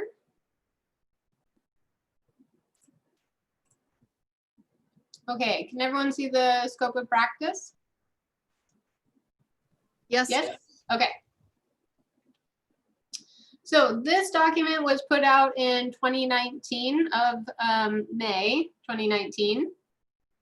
And then I believe August 21st, we actually rolled it out to everybody. The only thing that went into effect on August 21st was innovations were taken away from all levels except for paramedics. Ashley, can you make that bigger if you want us to actually read it? It's tiny. Oh, my screen. Yes, give me 1 second. In the bottom right corner of your screen, it has the plus minus, and you can just hit those. Oh, fantastic. Thank you. I was going to download it. How's that? That's better. Thanks. Much better. Thank you guys. Because I have a giant screen, so it's enormous for me. Anyway, so these are the different levels. You notice that ETT and paramedic are not on this document, and that again is because they are not in regulation. The instructors are, but not the providers. I'm not going to read this entire document to you. We did put it in the Google Classroom and I believe on the thumb drive as well. So you guys can go take a look at it. I'm also going to be talking about EMT1 specifically after this PowerPoint a little bit more. But these boxes, you notice some are orange, some are starred. And what that means is if it's white, no medical director sponsorship or control is required. So you could teach nasal and OPAs without a medical director. Where it's orange, the medical director sponsorship, a provider must be under the sponsorship of a medical director with standing orders that authorize the use of a skill or medication. And then if it has an asterisk, medical control in absence of medical director sponsorship, an EMT that is not under the sponsorship of a medical director may utilize the skill or medication, but must contact the ED for verbal authorization prior to use. This authorization must be documented and included in the PCR with the physician's name, the time that it was given, and the order was given. So you can see here, like some stuff, like the cardiac monitoring, 12-lead ECG acquisition and transmission, that was never in the scope of practice for an EMT1. And to be honest, I never thought it would be, just because 12-lead, you would think EMT3. But to better help medics in the back of an ambulance and our health aides, the medical directors felt that it was necessary for our EMT1s to be able to put on a 12-lead.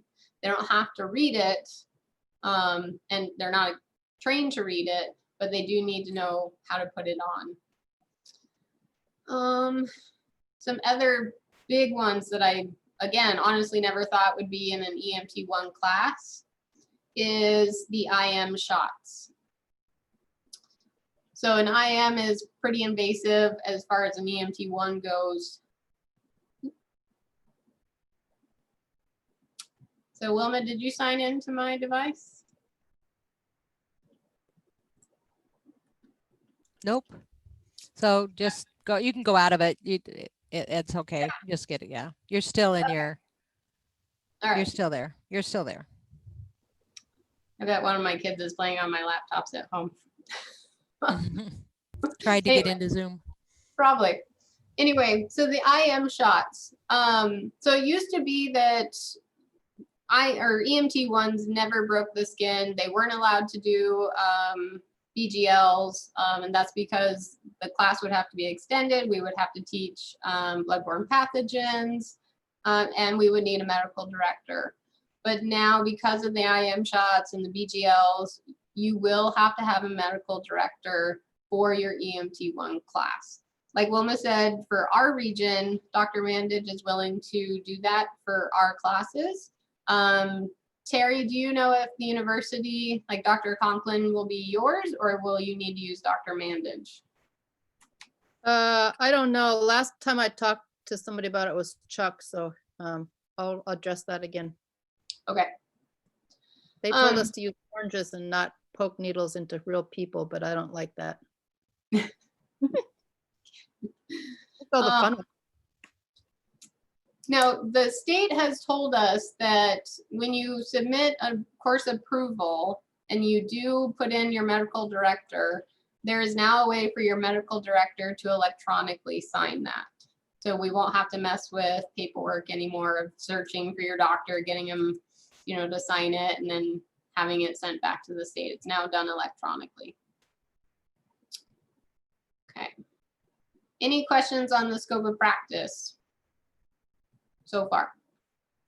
Just a real quick note on that 12 lead for EMT1s. There isn't going to be a requirement that EMT1 classes have a 12 lead defibrillator in their classroom. We're actually acquiring just the cords for EMT1 classes, and we're going to be able to have them available at IREMS, and the other regions will too. And the stickers, the electrodes. And that's all you'll need to have, because they don't actually have to turn them on and transmit, but just say I would turn it on and push the acquisition button, and that's all. So that's going to, one of the big concerns a lot of areas had about teaching 12 leads was the cost of a 12 lead monitor for classes. If you've got it, fine, and if you don't, you don't have to have it. Right. Let's see. So here's just a list of the medications. You can see the difference between, you know, the 1s, the 2s, the 3s, and then the Alaska AEMTs, which the 3 to an AEMT is not that much different. It's really only a few drugs and a few procedures.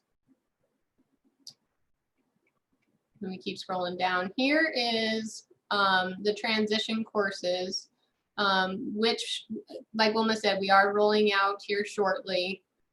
And so if you go to teach a transition course, so if you take an EMT1 to the new 2019 scope of practice, this is what you would need to teach.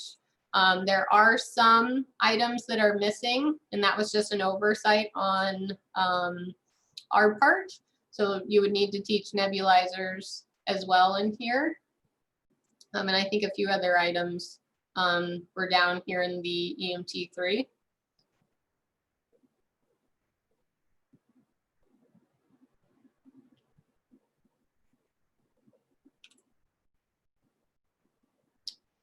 Wilma, do you want me to go into this document a little bit more?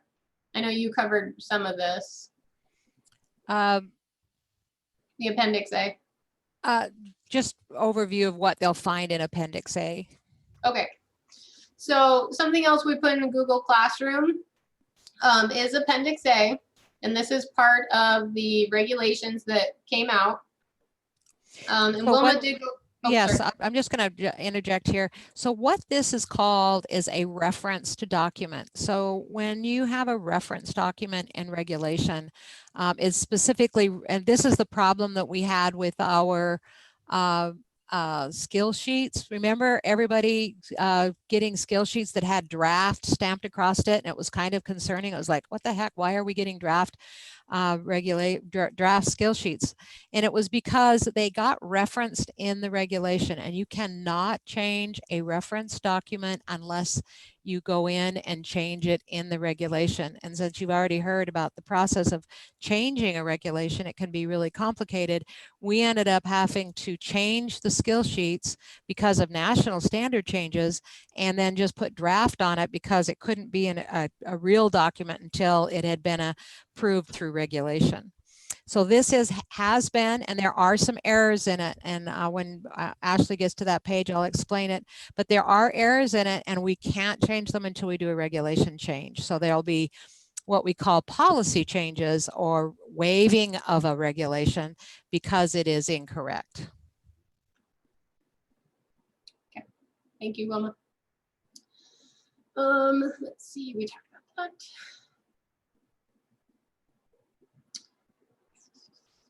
Okay, let me go down. Okay, I believe Wilma talked about that.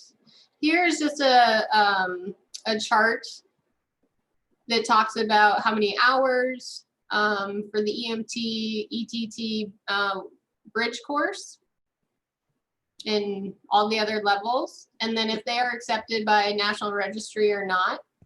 So the EMT1 bridge, I'll talk more about in my EMT1 PowerPoint, but you'll actually teach quite a few bridges. There's quite a few ETTs who would like to become EMT1s. Maybe they took it in their village, and then they moved to Fairbanks or Homer or whatever the situation is, and they would like to take either a bridge course or an EMT1 course and you'll have to fold them in.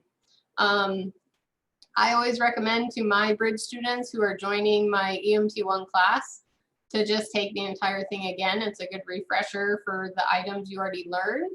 And I've just kind of noticed it really helps the students when it comes to the testing process. And then they actually are super useful in your classroom, because then they can help the other students like understand certain topics and then skills as well. Here are the prereqs for each level in this column. So EMT1, you just need to be 18 and breathing. And the 18. Hey, Ashley, can you zoom in on that again? Yeah. Sorry. Can you zoom in on that again? How's that? A little bit bigger. A little bit more. Okay. A little bit more. Right there. Perfect. Okay. Yep. So 18. You don't have to be 18 to actually take the class itself.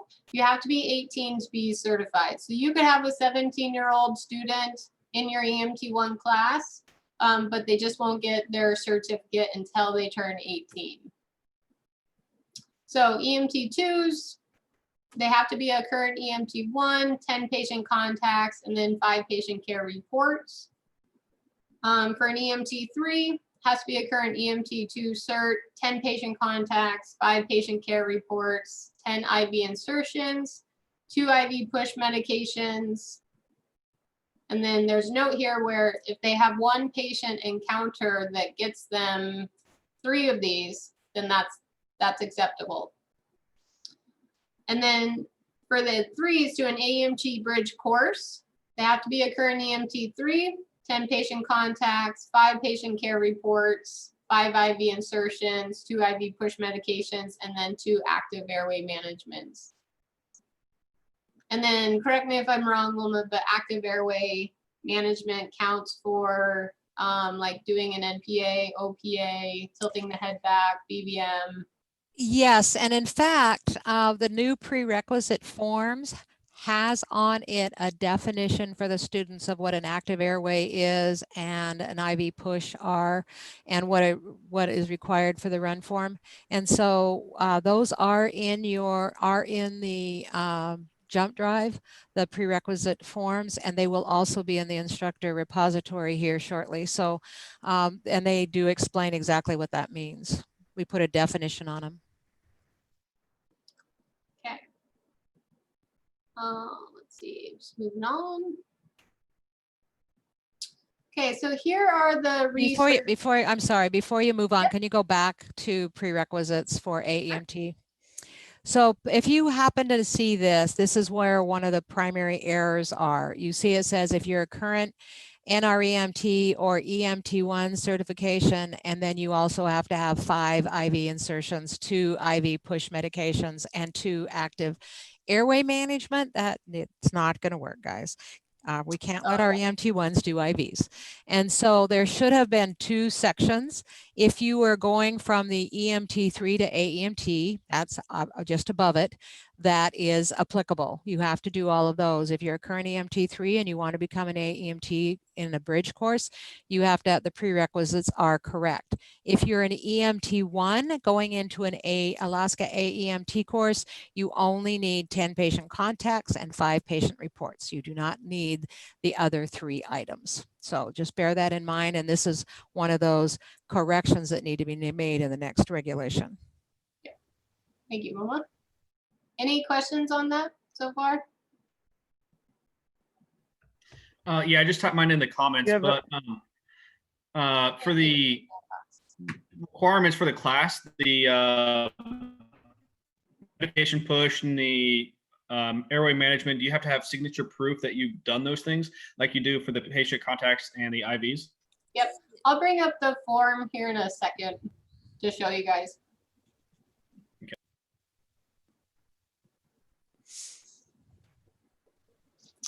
Okay, so recertification requirements, and this is after COVID, because of that policy went out waiving the skills verification for our providers. But after COVID, hopefully soon, to be recertified in the state of Alaska, you will need to have a skills check by an Alaska EMS instructor. And I've seen it many times where students will try and get just any like training officer at their department to sign off. It has to be an Alaska EMS instructor. Even if you are a national registered and not an Alaska EMS instructor, they won't accept that. So you do have to be licensed in Alaska. And then these are the skills that need to be verified every 2 years by an EMS instructor. So not too different than it is now.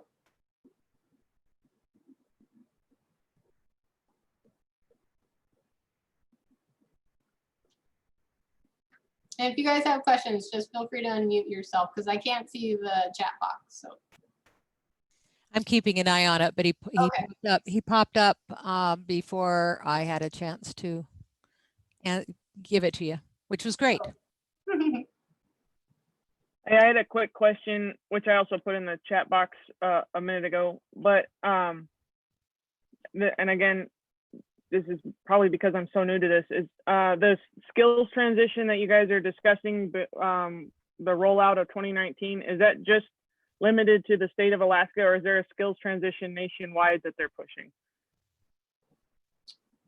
So that would just be for us. I don't believe there's a national wide change.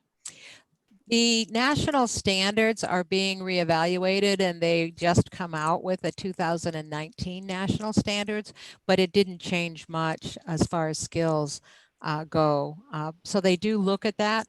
Alaska did adopt national standards per se. So if there is a change in national standards, then we'd have an additional rollout.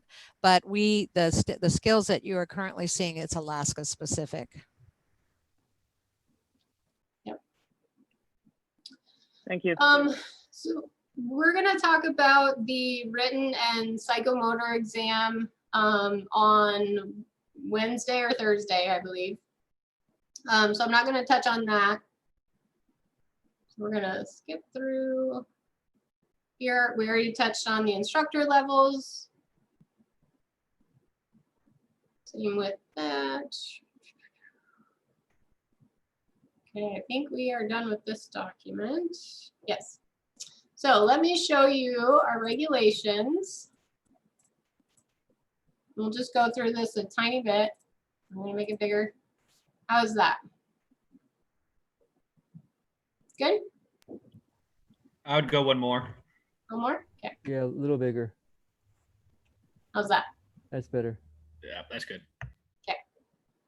Again, I'm not going to do all 27 pages of this. We're just going to talk about like how to apply, qualifications. So for applying for a certification, a person applying for certification as an EMT 1, 2, 3, AEMT instructor, instructor coordinator may apply to the department. And when they say department, they mean the state of Alaska EMS department. In writing on a form provided by the department, then the department will issue a certificate for appropriate level to a person meeting the requirement of, and then you can read on, skip to this one, which they used to be clickable, but I'm thinking because it's in my, just on my web browser, it's not gonna work. The very next line. Yeah, but I was gonna, well, that's true. I was gonna show you one where it would skip to the next one. Anyway, so like down here, you would want to go to 640 and it would take you there, but I think it's because it's on my web browser. It's not letting me do that. Anyway, so qualifications for certification. A person applying for certification as EMT 1 must meet 1 through 5, and then at B, a person applying for certification as EMT 2 must meet 1 through 4. Okay, does that make sense to everybody? So as an EMT 1, except as otherwise provided in I of this section, be 18 years of age or older, have successfully completed a department-approved EMT1 training course, passed the cognitive and psychomotor examination for EMT1 approved by the department, provide evidence of a valid CPR credential, and establish an online account in the department license management system. And then if we want to skip to that I section, we would want to, kind of tricky when you first read these, so you want to stick in this column then, down to I.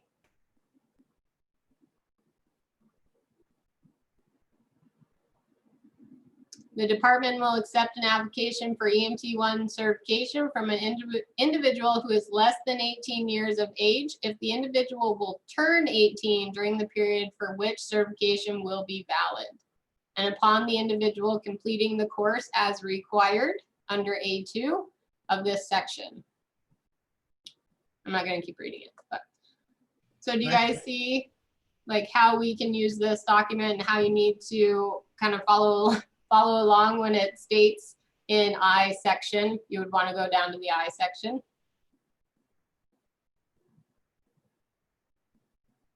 Good. Hearing nothing, I'm going to move on. Let's see. I really wish these were clickable.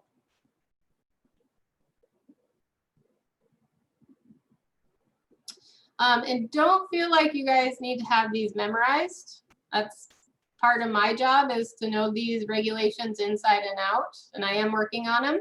So if you do ever have a question about EMT classes, or if your student meets regulation, or you want to teach X, Y, and Z doesn't meet regulation, feel free to reach out to me.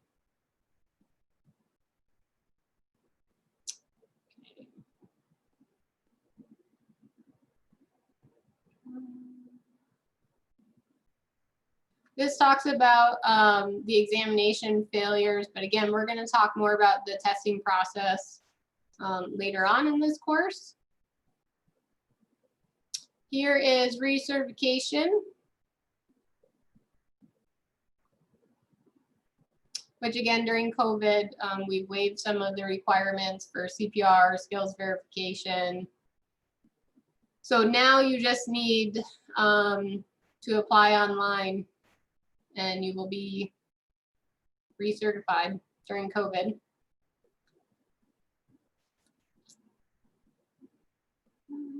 Trying to find reciprocity. Here we go. Okay, so for reciprocity, we are building a curriculum for, I don't want to say outsiders, but for providers that come from the lower 48. We are building a curriculum so that they can come work as a provider here in Alaska and be up to speed before they even get their license. We're just a kind of different beast here in Alaska. We, again, allow our EMT1s now to do a 12-lead placement, IM shots. We have different rules and regulations than other states. And we're just kind of unique as far as culture, as far as the off-highway villages, long transports, that type of thing. And so we will require our outside providers to take a course. It'll be on the Moodle platform. But let's say, Vadim, you wanted to get your EMT3 as a paramedic. You would just apply for reciprocity through the Alaska license management system, or AKA the portal, or the public portal. And you would apply because you have your paramedic, your Alaska paramedic, and you would need to submit your credentials, and then Karin will look through your application, and then you would get reciprocity as an EMT3. For different levels coming to Alaska, we only have EMT1 and now the Alaska AEMT. So if it's an AEMT that's from Montana, let's say, they would have to take additional training to be an Alaska AEMT. And so before they do that training, they would drop down to an Alaska EMT1 for reciprocity. That makes sense to everybody? 10-4. The Alaska AEMT really, that created a lot of confusion among providers and even us ITF members. We had to build curriculum and we had to figure out how we're going to train everybody to the Alaska scope. Okay, any questions on reciprocity? Not just AEMT reciprocity? Okay. If, like Terry, she is one of our main EMT1 instructors. So let's say she teaches a course for the university and she chooses to do national registry testing. Her students could apply through the license management system and just get their EMT1. They wouldn't have to take an Alaska EMT test because they got their national. Because again, that counts for both. They go cross lines. And the same goes for EMT1. People who take EMT1s in Alaska, they can go in and become National Registry without taking an additional written or practical exam because National Registry accepts Alaska's exam. Not all states do, so it's just specific to Alaska. Yep. Andrea here. I have a question real quick.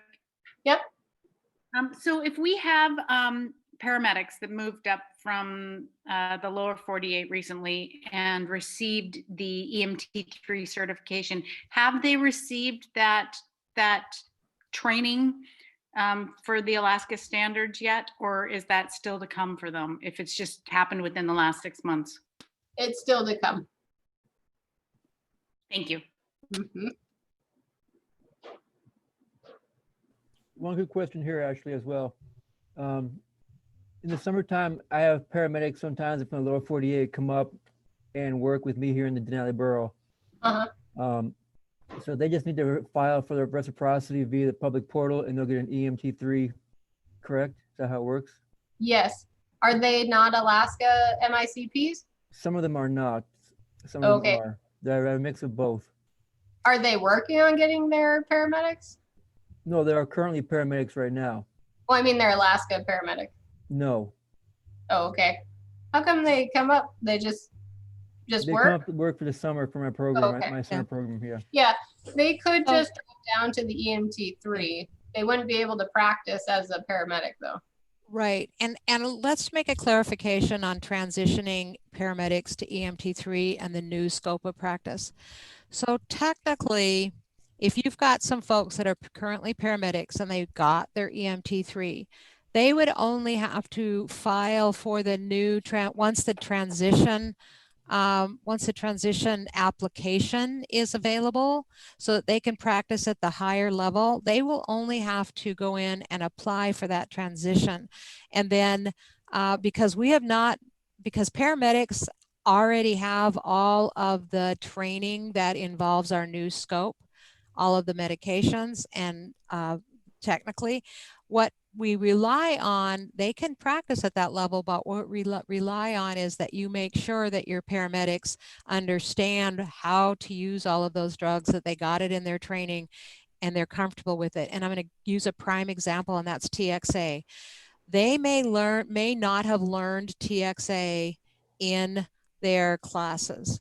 So in their paramedic class, because TXA wasn't taught in the paramedic class until the last few years. So depending on the age of the paramedic, I hate to say that, and when they got certified, they may not have been trained in that. So it's going to be on the departments to make sure that they do some training on these folks. The state's going to rely on them, but there is no requirement for them to show proof that they've done those medications because it is assumed as a paramedic they got that training, but it's up to the departments to ensure of it. That's correct, except for the reciprocity group is going to make all outside providers take the regulation updates. Correct. Training, I mean. But yes, Wilma's correct. As far as medications goes, paramedics wouldn't have to do any special training. It would just be on the regulations and reporting, that sort of thing. All reciprocities for levels below paramedic have to do the transition. So yeah, it's kind of a weird little thing that we've got going. Yep. Let's see. Again, I'm not going to read this entire document to you. I just kind of want to show you guys what's in here, where you can find things, and how to read it. So qualifications for certification as a paramedic course coordinator is in here. We have, let's see, grounds for suspension or revocation as paramedics.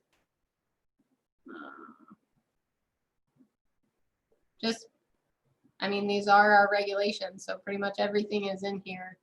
And again, if you guys ever need questions or need help reading these, you can definitely reach out to myself or Wilma.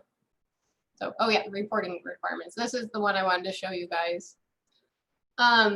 So in the state of Alaska, and again, this will be part of the reciprocity training, is the reporting requirements. So a certified emergency medical service providing either BLS or ALS outside of hospital must complete an approved patient care report form for each patient treated.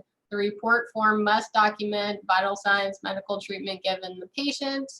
A copy of the completed patient care report must be made available to the treatment facility no later than 24 hours after delivery of the patient. Available to the medical directors, kept by the EMS service for the longer of 7 years or 3 years past the patient's 18th birthday. Medical directors periodically review patient care reports received, just to help with training. Patient care report must be compliant with the United States Department of Transportation. Patient care reporting data, not including patient identifiers, physician identifiers, or hospital identifiers, may be provided by epidemiologists, health planners, and so on. Okay, so again, these are our regulations. They do have everything outlined in them, as far as like reporting requirements, CME requirements, reciprocity, EMT licenses, and so. Again, you can reach out to me if you don't want to read these documents. That's part of my job. Okay, let me. While you're finding your next one, we have a question. Oops, I just lost my chat. Just a second. I had a question from Joe. I don't know why it just disappeared. There it is. Okay. Oh, when you changed, it changed. He wanted to know if National Registry or paramedics need to have a National Registry paramedic as well. That's a very good question. In order to get certified in the state of Alaska, you do need to be a National Registry paramedic, but to recertify as an MICP, you do not have to keep your National Registry. I highly recommend it, but you do not have to. Right, I note that for the people that are talking about bringing people in for not transition, what are we talking about? Reciprocity. If you let it expire, I fought this for a few years. When you let it expire, even if you kept your state license in Washington and like Alaska, you couldn't just transfer it. So you have to get your NRP to transfer to be an MIC. Exactly. Yes. Just wanted to show that out there. And if you do let it go, they're going to make you take the test all over again. Ask Dave Rockney about that. Ask me about it. I'm not taking it. I've just dealt with it, and they made me take all 3 levels. I couldn't just go straight back to P. So oh my gosh. Because it's a lesser included skill. You could do the skills assessment, AEMT and P at the same time, but they made me take all 3 written tests. They call it the road back, and it's a rough one. That's intense. Really? Actually, I got a quick question for you. This is just going back to that first document, understanding who can teach 2s and 3s. I know that it says MICP and AEMT. Yep. Can RNs or MDs, like, do they have to become AEMT before they can teach if they're already a licensed RN or, you know, a doctor? No. RNs and doctors can teach AEMTs. Gotcha. Thank you. But in the new regulations, in the past, docs, nurses, PAs could all teach without any EMS experience. But the new regulations added EMS experience. So that was one change in the 2019 regulations. Wilma, okay, just go go ahead. Just to make sure, so an RN could teach AEMT and below or MICP and below? AEMT and below. RNs can teach MICP. That's a whole different regulation, remember? They can become, so a RN cannot become an MICP coordinator, but what they can do is they can be an expert instructor for a paramedic class. Any one of you guys can teach in a paramedic class if the paramedic instructor felt that you had, you could come in and do the basic skills, or you don't have to be an instructor to teach at a paramedic class. You have to be a paramedic coordinator to coordinate a class, but the instructors can come from all walks of life. So you aren't specifically made a paramedic instructor, but the nurse can teach. So like right now, a nurse can teach EMT 1, 2, and 3 if they have experience in EMS. To become an instructor, they have to have some experience in EMS. But Wilma, my question was along those lines, using subject matter experts.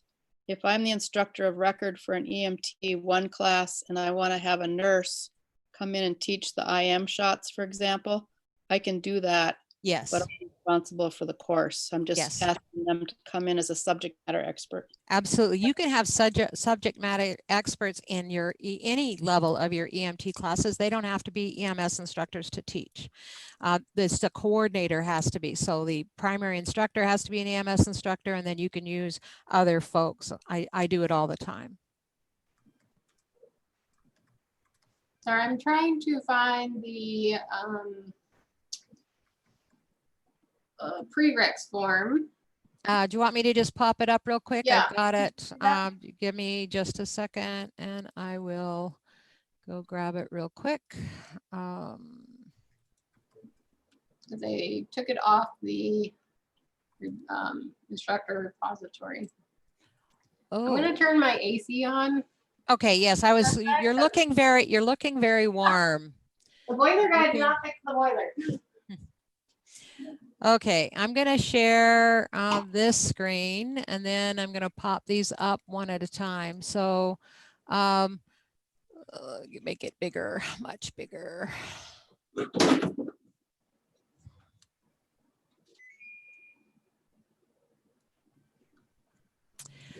So this is the EMT 1 to Alaska AEMT. I'm just going to pull them up one at a time and we'll look at them.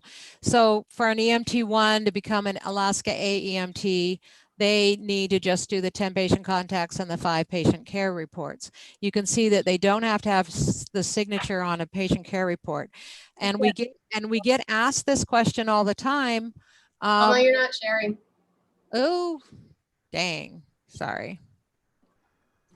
Now I'm sharing. I forget that I need to make sure I hit the right. Now can you see it? Yes. All right. So the this is the AEMT. The definitions are here. We have also put a definition for patient contacts because we have always had questions about what is considered to be a patient contact. So it needs to be an encounter between a licensed or certified person and a person who has an actual or anticipated healthcare need. It can't be during practice. So you can't do training and have somebody do an assessment on one of his fellow responders and count that as a patient contact. We've actually had that question, but it can be. Now, I recently had someone call me and say, can I get my patient contacts in a clinic setting? Absolutely. As long as the doctor will sign off, and you need to do a minimum of a patient assessment and a vital. So getting a patient history is part of the patient assessment. Doesn't mean you have to, depending on what's going on with the patient, doesn't mean a hands-on head to toe survey. It means talking to the patient, getting their history, doing their set of vitals, depending on what's going on with the patient. So, and then that can get signed off. So this is what it looks like for the AEMT. We have a EMT 1 to a to 2. They need to have 10 patient contacts. And the same, so it's pretty much the same thing for that level. We have the EMT 2 to EMT 3 has been set up. And it is, let's see if I can get this to go a little bit bigger. It has the 10 IVs, and you can see they need to have witness signatures and the site and the age like before. The IV push and the 10 patient contacts. And then once more, we've put definitions. So we've included what a definition of an IV insertion is as well, meaning that they actually have to include with an over the catheter needle for a flush, a blood draw, or fluid administration. It can't just be a put it in, don't check it, and pull it back out. So we, in the past, the instructors sort of had to go, oh, I'm not sure, I'll need to check. So we put the definitions in the prerequisite forms. And then the EMT3 to AEMT includes all of the things that they need to do, including the med administration, and in the definitions there, we included what an active airway was. So it means all of these 4 things. They can just do open airway, head tilt, chin lift counts as an active airway management. So we're trying not to make it punitive, but we want to make sure that they've had some experience in that.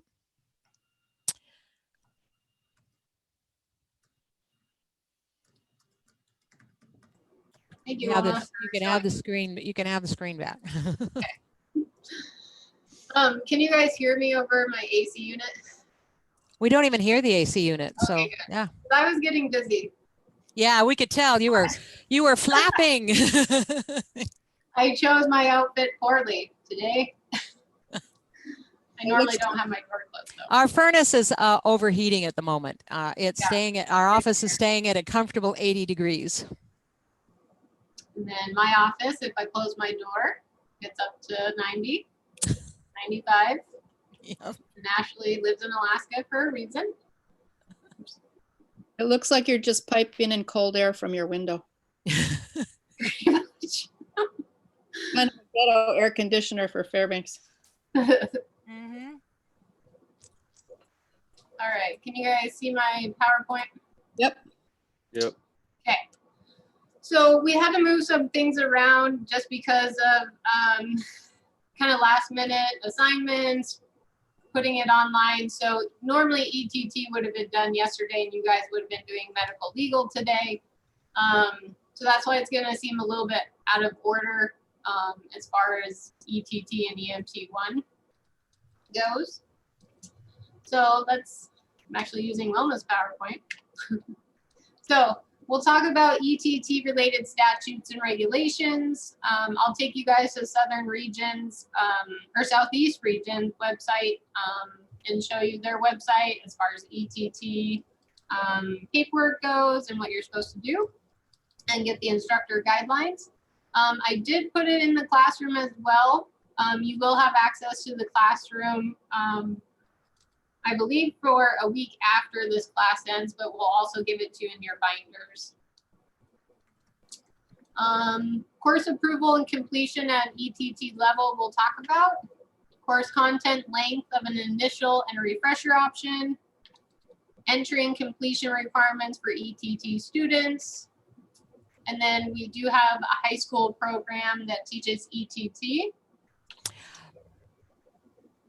Did you want to say something, Mama? Yeah, I was going to ask you if you wanted to give them lunch.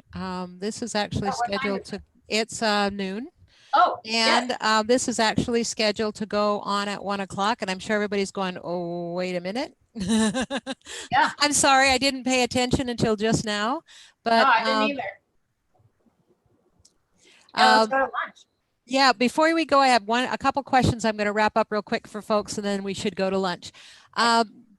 With the new classes, the transition, these new prerequisite forms, if you're planning on teaching a transition course in January and you've got people that are going to take those transition courses, I would start using those new prerequisite forms now. We're going to have them up on our website here shortly. You guys have them on that jump drive. And so they're available to you now. If they're starting an EMT3 class next week, it is probably still the old pre-2019 curricula, and I'm going to guess that so then you can use the old prerequisite forms. Yep. That is correct. And Andrea, we talked a little bit about the jump drive. You actually have access, and if you want to hold on for just a second, Ashley can show you how to get to the Google Drive that's on the classroom. But also, we will be sending the jump drive to everybody. So yes, we're going to mail you one. Everybody's getting it. Any other questions before we break for lunch? Awesome. Come back at 1 o'clock. I'm sorry, Ashley, I should have caught that sooner. Oh, I should have caught it too. I'm sorry. All right, go eat. Sweating. Come back at 1. We're going to go ahead and pause recording. We've got this transition period. Oh, I've been involved in it. It's still confusing. I know. It's confusing for everybody. I know.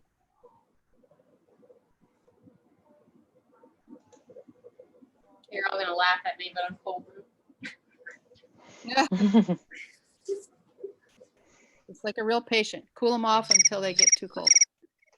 Yeah.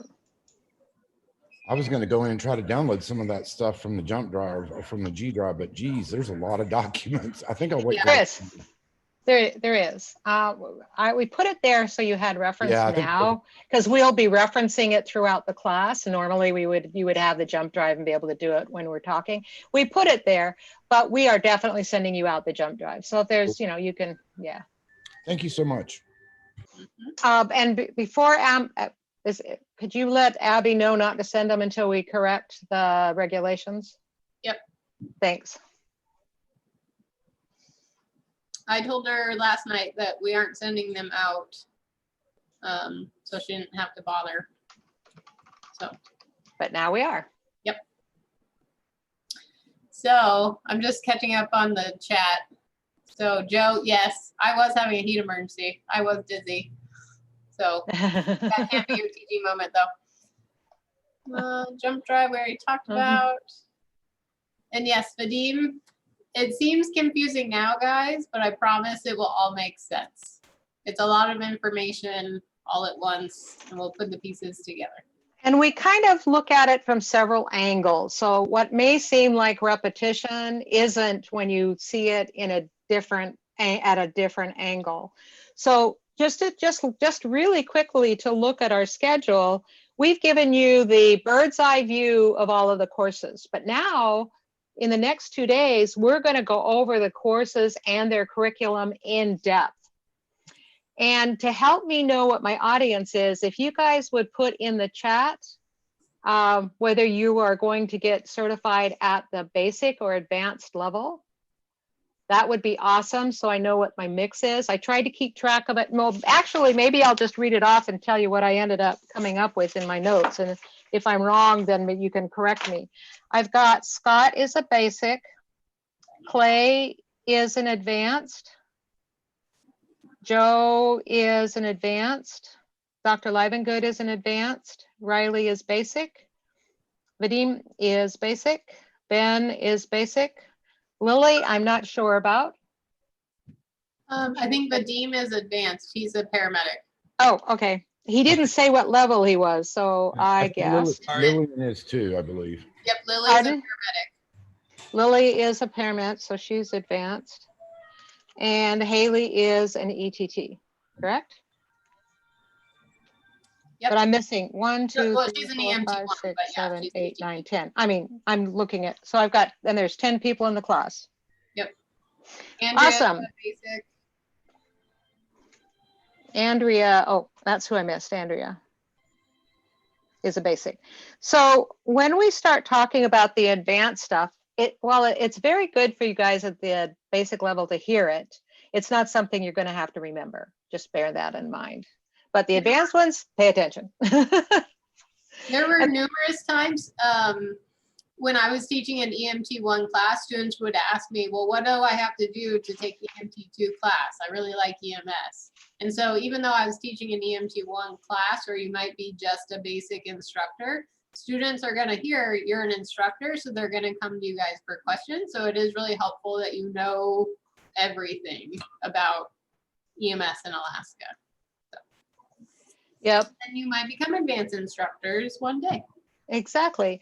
And so we'll be doing an overview of the basic curriculum, an overview of the advanced curriculum, and then we start again talking about that we break the portfolio out, which although we'll touch on it here and there, there's a whole section on it that we're going to be talking about. We're going to be talking about the testing process, a whole section, like 2 hours on the testing process.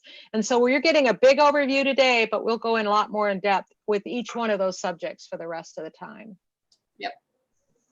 And I wanted to try something really quick, guys. We have a new part to our Zoom, and I want to test it to see if it works, but I'm not sure. So it is a poll, and I'm going to pop the poll up. I'm going to relaunch it. And do you guys see the poll there? Yep. Oh, Okay. I don't see it. Yes. Yes. Yeah. All right. I would like you to answer the questions. Where do you guys see the poll? I don't see the poll. You're an instructor. I think that's why. Or a co-host? Uh-huh. Oh. The first one has no question. Yeah, Oh, it there- doesn't. It's in Okay, the, so, I think okay. it's 4. So it's It's- 3 because Yeah, 3, 4, 5. Yeah. You know what? I wondered about that. I was like, okay, now I understand what I did wrong there. Good. See, I'm learning. All righty. Well, that's good to know. Now I know. It's like, why are they not giving me the... I misunderstood their instructions. So that's why I'm practicing with you guys. We couldn't practice amongst our instructors because Ashley couldn't see it. Yeah, it says I'm logged in from another device. And that's why it's inactive. So that, oh, I'm not. And question 4 looks wrong. Should be No, there are basic just, and advanced. there, no, Unless I'm there are, missing- no. Remember, there are 2 types of instructors in Alaska. There are subtypes in each one of those 2 types. But there are 2 types. There's an EMS instructor and an EMS instructor coordinator in the regulation. Okay. And then we have further broken it out to be EMS basic and advanced instructor, and then basic and advanced instructor coordinator. Got it. But that's it. It's a gotcha kind of question. There really are only 2 types of instructors, but there are subtypes.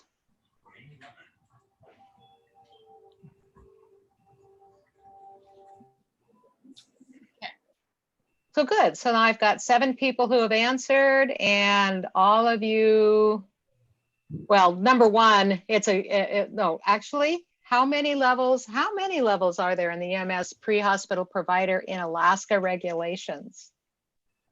is it 4? 4. In Alaska regulations, there are, oh, you know, I need to change that to be EMS regulations. Because EMD was 1. Because pre-hospital providers, though, not, so it was specific to pre-hospital providers, but I should have said EMS regulations, because that's a poor question otherwise, because paramedics are in the Alaska regulations. They are just not in EMS regulations. So good catch on those. So that, see, that would have been a question that my students would have argued, and I would have lost. There's always caveats everywhere. There is, and this is a good opportunity for you to see how careful you have to be when you're evaluating your students, because what you think you are saying on paper doesn't always work out. So, all righty, I'll end the poll and give the floor back to, and I can actually now share the results. Do you guys get to see all the results now? When I hit share the results, were you able to see them? Oh, yeah. Yep. There's Okay. bar graph. Wonderful. I don't see the bar graph. So it's good to know what you guys are seeing at your end. Thank you. I'm going to stop sharing and close down the poll. Thank you for bearing with me there on that little practice. You may see more of those polls later in the class. So just for you new instructors, Will and I are new to online teaching as well. And so that's why we wanted to practice. For the foreseeable future, seems like we are going to be doing a lot of online teaching. So something to think about. Zoom, you can use polls. Google Meets, I think it had an option to do something like that with whiteboards and some other things. So remember we talked about in MOI, you got to keep your students engaged. And so a polling option, that's a good way to keep them engaged. Playing games. I actually just played games last night on Zoom with my family. And we played categories. There's websites out there that you can turn board games into online games for Zoom. And I was thinking like, oh, we could play categories during a class. You would just want to change like to EMS, like the bones and stuff like that. Everyone know how to play categories? Mm-hmm. Hey, Ashley. Yeah. There was a course or a Zoom, or was it yesterday? I can't remember. Maybe it was on Friday for teaching with Zoom. Oh And yeah, you sent me that link. yes. Well, I couldn't get on it because they maxed out at 3,000 participants, but I got the recording. So I will put the link to it in the chat box. So if anybody wants to watch it, it's only an hour, but he goes through all of the basic settings, how to set up your app or your online, your desktop for Zoom to do teaching. So I can share that. That would be great. It's really good. Can you put in the Google Classroom? Yeah, absolutely. I will. Yep. Thank you. It'd be fantastic. Yeah, I mean, we're all used to this, or I mean, not used to this. So the more ideas we can share with each other, the better our first classes will be. So, and remember how I harped on you guys about having a backup plan and always being prepared just in case you go faster than you intended, slower, something doesn't go wrong, have a backup plan. Well, case in point, I went to download Southeast Region's ETT program because it's their baby. So it should be on their website. And I checked it yesterday, and that's where I downloaded it from to put in the Google Classroom for you guys. And I went there today, and it's no longer on their website. So I don't know if they are revamping it or website's down. I don't know. But I had a backup plan, and I put it in the Google Classroom, so now I can keep teaching. So case in point, always have a backup plan. Anyway, let me get back to my PowerPoint.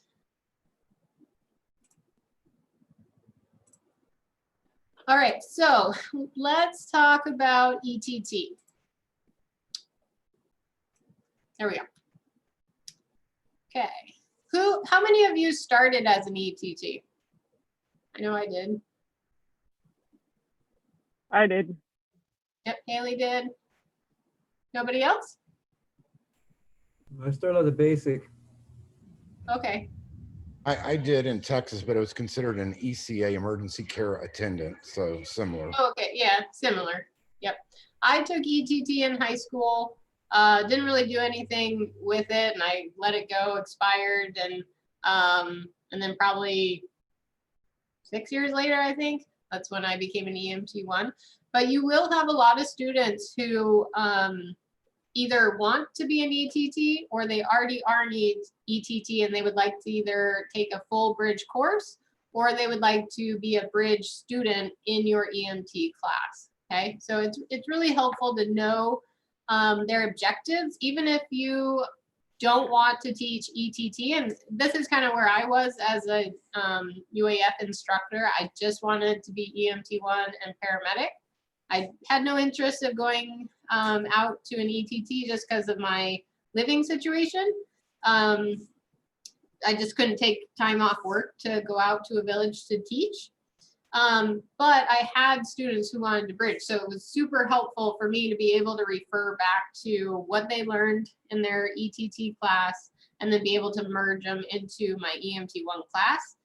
Again, I think I said it before lunch, it was super helpful if they just attended the entire class, which at UAF they weren't supposed to, but I didn't care about pay. That was somebody else's job. It was just really helpful because the subjects they did know, they could help my students that were just learning it, like do the patient assessments, and maybe give some real life experience from another provider as an ETT. So I personally just wanted them to take the whole class, but not everybody wanted to, so I had to match kind of their bridge and what they had learned in their ETT class. Okay, so we will discuss their statutes and regulations. The instructor guidelines I will show you. Course approval and completion. And then course content length of an initial and refresher options. Entry and completion requirements for ETT students. And then high school programs, which I attended one. ETT to EMT bridge courses. So the instructors, like Wilma said, are regulated. Oh, let me add Dr. Levin get in. They are regulated by the state, but the providers are not. Those are all through Southeast region. And we do have these on your jump drive. Okay, but I'll make sure that they're in the Google Classroom as well. Let's see. Here we go. I feel like my computer is freezing. So when you guys apply for your instructor license as EMT1 instructors or higher, you will automatically be allowed to teach ETT, okay? Now, Haley, you will have to apply for ETT instructor specifically, and then when you reach your 3 years experience as an EMT1, then you can come back and take the rest of the Alaska specific course and then take the, apply for the instructor. Okay, but everybody in this class, you're automatically an ETT instructor. I got fooled. It does not say anywhere that I'm an ETT instructor. It's just automatically assumed that EMT1s instructors can teach ETT, and that makes sense. Okay. You do have to be 18 years of age and older. To be an ETT instructor, you at least have to be an ETT or EMT1, 2, and 3. You can also be nationally registered, those levels, and then authorized to practice in the state as a physician, PA, or paramedic under those statutes. You do have to provide evidence of at least 1 year experience as an ETT or any of those levels, and a CPR credential to be ETT instructor. You do have to show successful completion of the MY course and this course, the Alaska Specific, which you will be receiving your certificates of completion at the end of this course. We'll be emailing them, and we'll also send you guys a hard copy. And you'll need those to upload to your application process. The application fee is $25, just FYI. And then an applicant for certification may not have a history that includes one or more of the grounds for denial of certification set out in these statutes, okay? So again, you do need to pass a background check. I believe these ones are specifically, I think it's for felonies. There you go.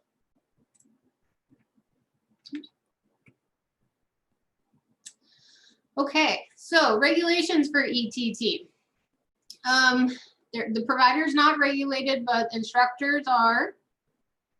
Instructors and course approval will be on your portal, which we are now calling the instructor management, or sorry, the certification license management system. Okay.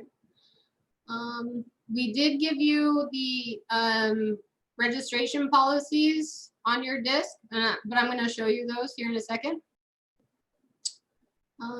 Okay, so course requirements. You do need to register the course.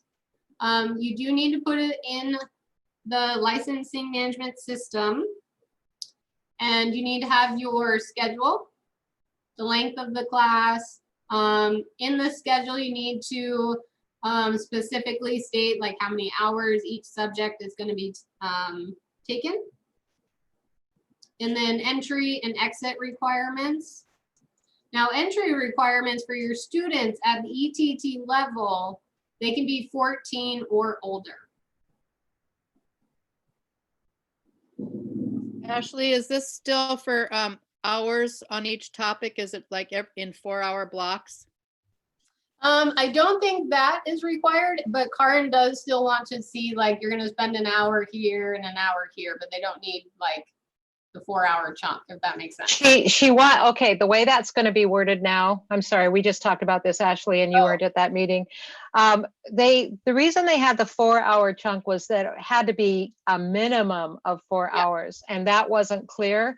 They don't want to have chunks of 8 hours at a time. So however you do yours, it isn't do it in 4-hour chunks, but do it in a minimum of 4, preferably 1 hour. Can I ask a question real quick? Yes.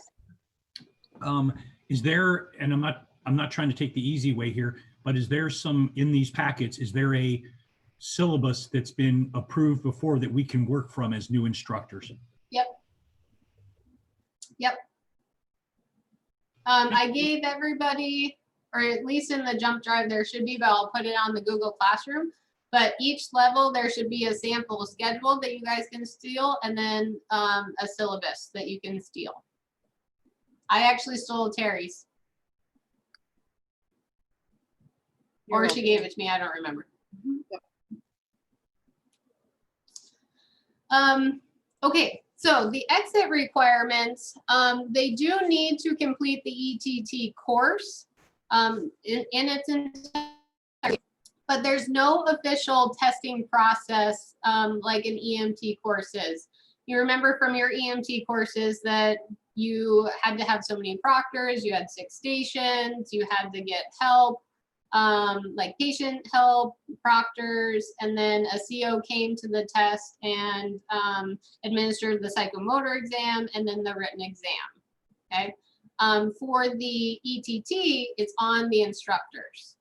When I was working up at Fort Knox, as their paramedic, the person before me had taught the ERT team their ETT. And when I came in and I was trying to get to know everybody and I was asking them, you know, what level, how comfortable are you guys? What do you know? They told me that the instructor tested them and did X, Y, and Z, to where it was like my paramedic exam. And so I'm kind of glad that that instructor did that, that they held them to such a high standard, because they definitely knew their stuff. But that it's instructor dependent. So you really got to ask your ETTs, what do they know? And I think Wilma touched on it in her PowerPoint, but they do need to take an entrance exam to your class. That way you know what they were taught, where they're at, because this ETT might have been taught 10 years ago by, you know, somebody, and they've just been doing refreshers. And so you kind of need to give those guys a little bit more help in your EMT class if you're bridging them.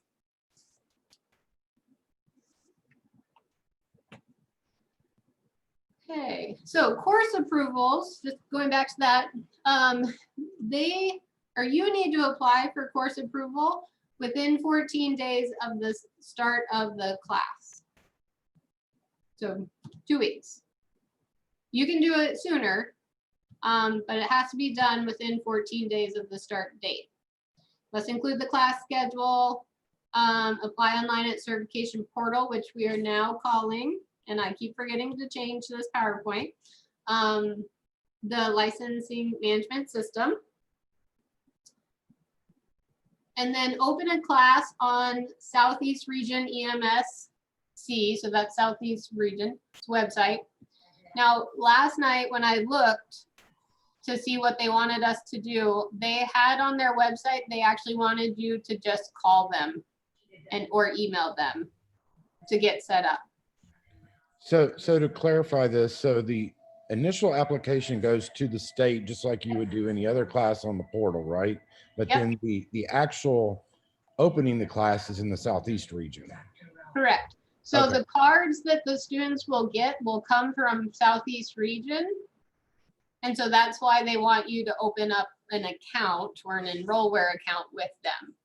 But on their website, it stated they wanted you guys to call them or email them. And I'm guessing that's because they're talking about putting their program online. So I'm guessing that's why the website doesn't have all the information like they did before. Yes, they just purchased a new program to set up their ETT class on. And they did it a couple weeks ago. So they may, you're right, Ashley, they may be in the middle of that transition. So all of that information is going to come from them. Yep. But the state still wants to keep track of it. And because you guys are regulated by the state as instructors, that's why you need to apply for course approval through them and then put in Enrollware in Southeast so that they can print the cards. Okay. And if you guys would like, I'll show you our Enrollware account just to give you guys an idea of what to expect through their Enrollware. Just don't let me forget it. Let's see. So let's say you teach the class. Everyone did great because you're an amazing instructor. And now it's time to close the class. You're going to go into the portal. And when we go to EMT1, I'll show you guys this so we don't have to do it numerous times. But you're going to put all your students in the portal under that class and say that they passed. And then in Enrollware, you're also going to close the class. And then the cards will come. I don't know their turnaround time. I think I heard Angela say because it's online, it will now be emailed as well. The cards will be emailed, kind of like your CPR cards. Okay, so the actual class, an initial is 40 hours. That's the minimum. But you can go as long as you would like. Just kind of depends on your audience. You might, like, let's say it was a mine that wants an ETT class. You might want to do a little bit more trauma because they're more likely to get trauma calls on a mine. Okay, and then the textbook. That is not available anywhere else than Alaska. All of the, or not all, but the 3 main regions do sell them. You can find them on our website. You can also find them on Southeast region's website. I mean, obviously they're the one that created this course, but it's not regulated. I forgot to actually look when the last time they updated that. Wilma or Terry, do you know when they last revised it? About 3 years ago. Okay, so fairly recent. Yeah, about 3 years ago. But they are in the process of doing a complete revision to match national standards now. Okay. It's starting to heat up in my office again. So here's a suggested schedule. You don't have to do it like this. But I've definitely found it pretty user-friendly to stick with this schedule. So I like it. I don't know if Terry, if you have any other suggestions since you've taught a few bridge courses. And I'll just say on this so you guys can either take a picture or write it down. I always have a schedule and then I flex with the needs of the classroom. I like to build in a few more extra hours though. And when you asked about adjusting it, like if you have 14-year-olds that have hormones, they may not be paying as close attention and need more practice than somebody that's like 25 years old and wants to be on EMT. I don't know. I've definitely taught a few teenagers and they seem to be my best students. And then you get a bunch of college students. It can vary, just put it that way. Yeah, it varies. Is it okay if I move on? Okay. You notice trauma has 8 hours. And that's because it's emergency trauma technician. Definitely heavy on the trauma.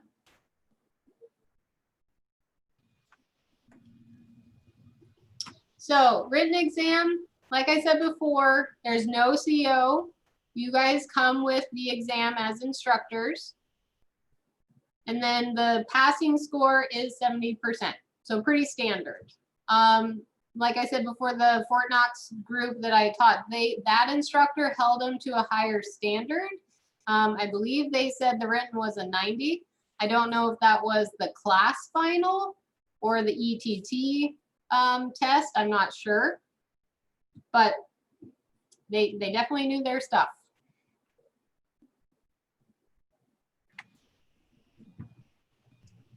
Okay, so here are the practical stations that Southeast wants you guys to test your students on at the ETT level.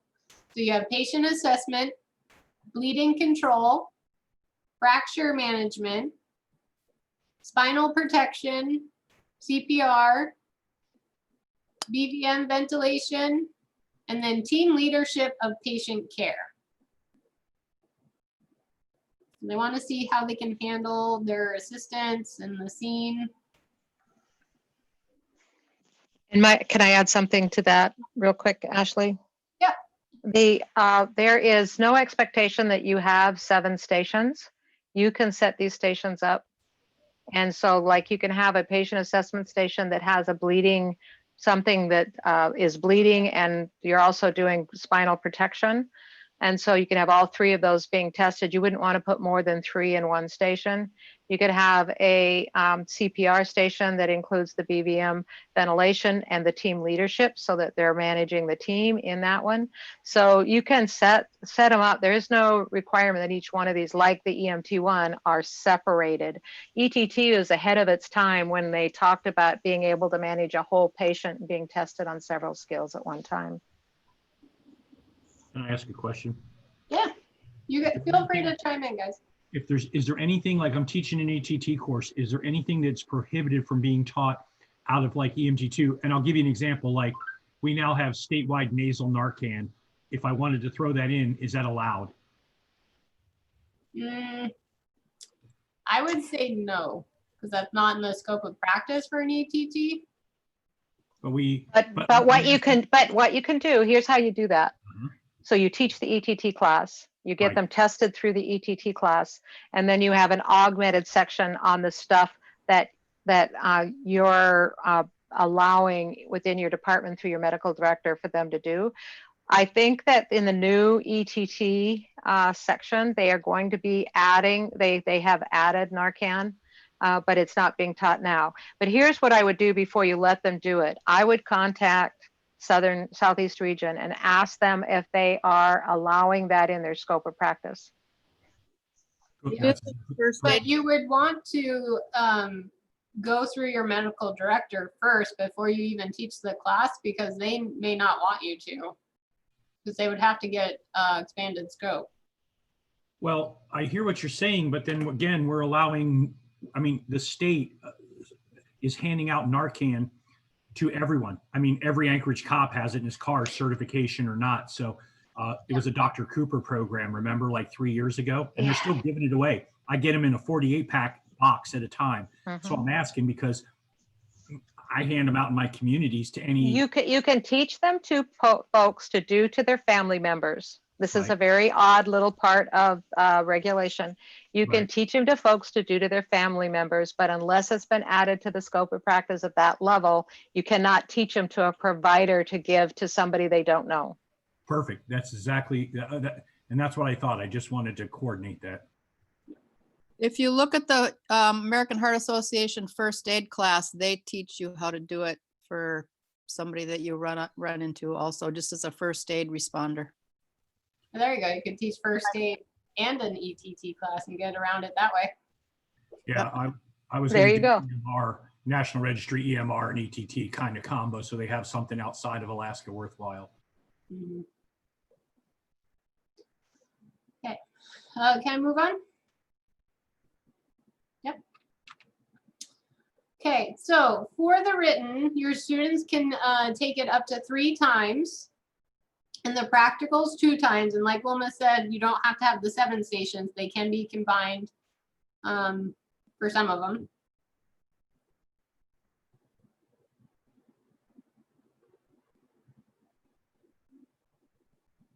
if they fail within like 3 attempts, I mean more than 3 attempts, complete a refresher course, and then they have 2 attempts for both written and practicals.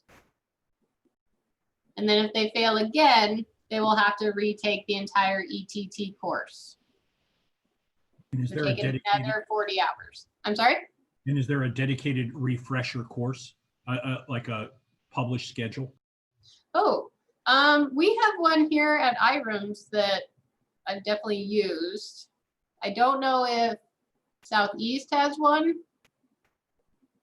No, it's dependent on your students. So Southeast does let you decide what you want to put into a 16-hour refresher course, because it's going to depend on what skills. I always talk to the students and get an idea of what skills that they're uncomfortable with, and then I work that in.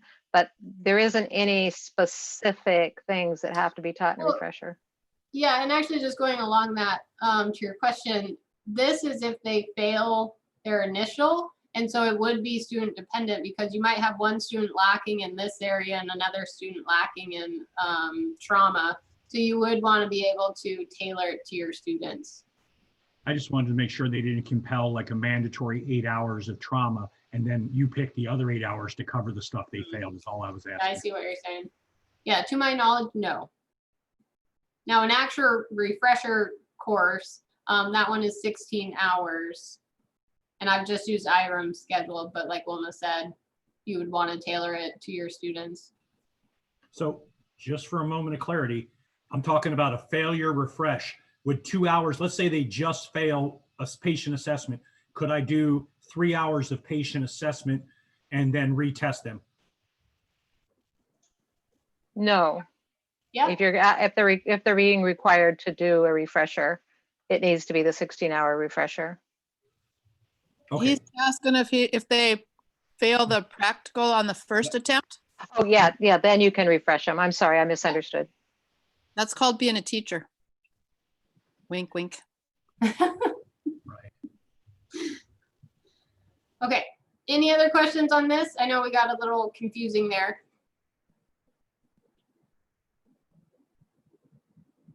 Hearing none, I'm going to move on. Okay, so 14 years old to enter a course, like I said, CPR card, that is not part of the 40 hours. Now, if you would like to teach a CPR class along with the ETT class, then you need to add in the 4 hours. So it'd be 44 hours. And then successfully complete the written and the practical exam. And that's a healthcare provider card, correct? Correct. Good to put in there. I'm so glad Wilma and Terry are here. Okay, so refresher courses. So every 2 years, your students will need to take a refresher course. They need to have a current CPR card that is provider level, 16 hours, skills check. So same skills as practical exam. And then the written exam is optional. But all the instructors I know, they always give them the written exam.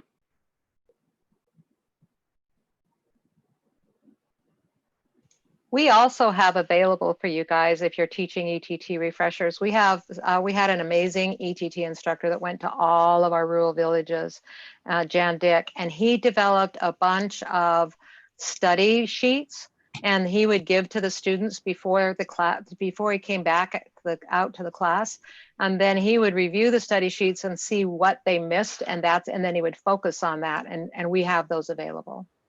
That's awesome. That's an excellent idea. Are those something that are like electronic you can include on that flash drive? Yep, I need to find them. I think they're on Ashley's computer. She hasn't done one yet, so, but I think that's where they're at, and we'll put them on there. All right, so I'm gonna stop sharing so I can pull up the curriculum.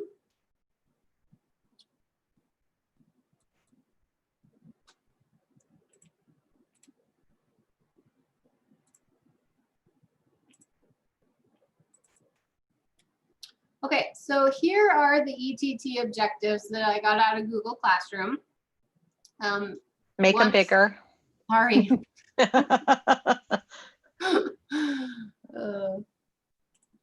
Oops, dang it.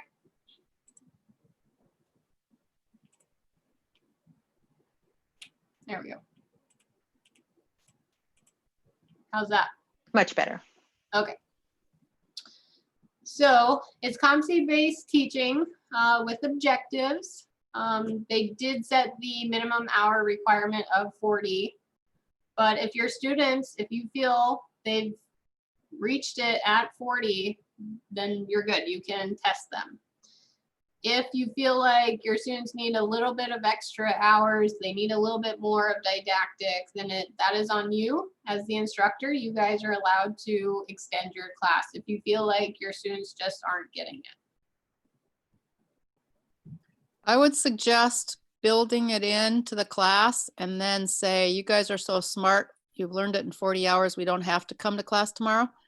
Otherwise, they have family schedules and stuff, and they feel like they're being punished and stuff like that. So it's just cleaner and more congenial if you plan extra time and then don't have to use it. Yep. Always give yourself buffers. Okay, so the EMS system. So they have the objectives written out by section. So here's EMS systems. So they want you to describe the local emergency medical services. So you would need to do a little bit of homework. Like if you wanted to go out to McGrath, let's say I was going to go teach Haley ETT. I've never been to McGrath.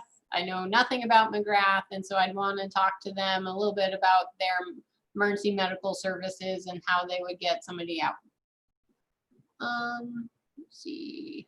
You want to talk to them about medical direction. Discuss EMS legislation, policies, and procedures. Recall the requirements to renew ETT registrations. Give examples of ways the ETT can improve quality of care. Talk about research. And talk about roles of public health. We go down into legal and ethical issues. I'm not going to read all of them, don't worry.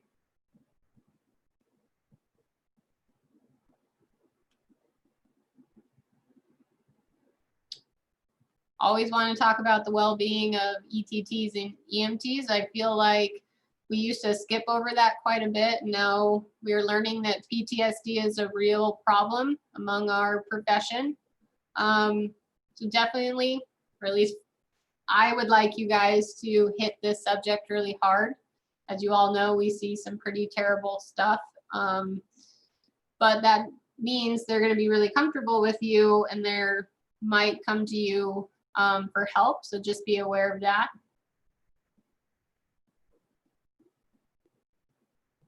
Definitely want to talk about standard precautions. Talk about cleaning and disinfecting equipment in work areas.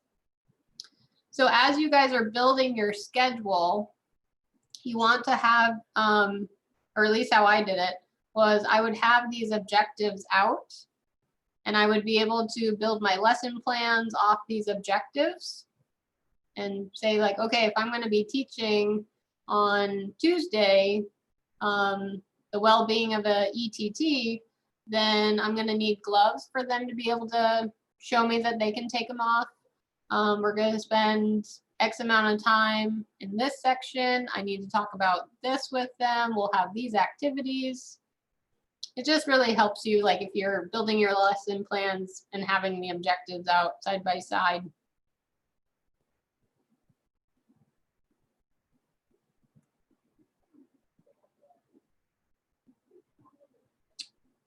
Okay, so structure and function of the human body. They obviously don't go into A&P like you would paramedics or an A&P class, but you still need to cover some stuff with them like airway and respiratory, the major bones of the body, just a general overview of A&P.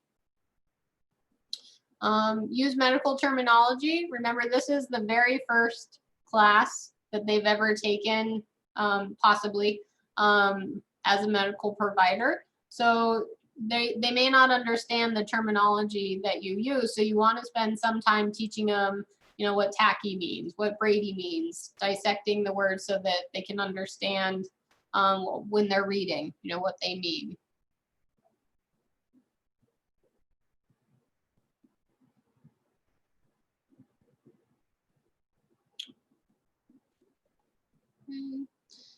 Here are the airway skills. So they know head tilt, chin lift, jaw thrust maneuvers. You need to demonstrate ventilation in an adult patient, child patient, how to handle foreign body airway, suctioning, OPAs, NPAs, respiratory issues.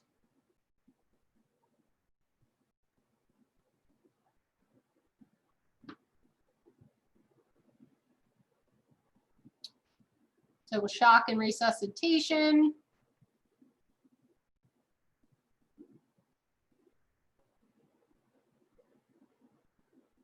They go into a little bit about the stroke volume, or not the stroke volume, blood volume, and issues of what could cause shock. Patient assessments.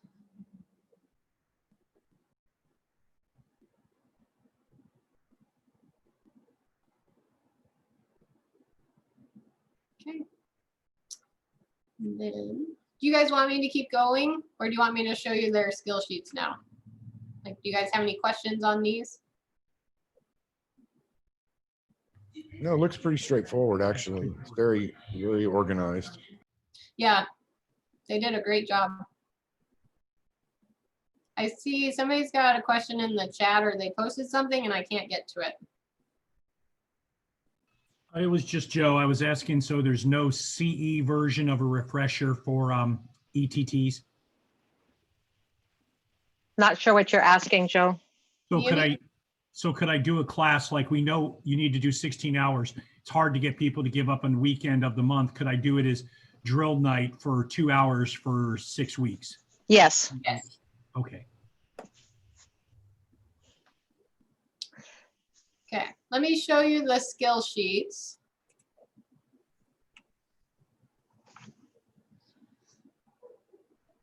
And they took them down. So let me go to our website.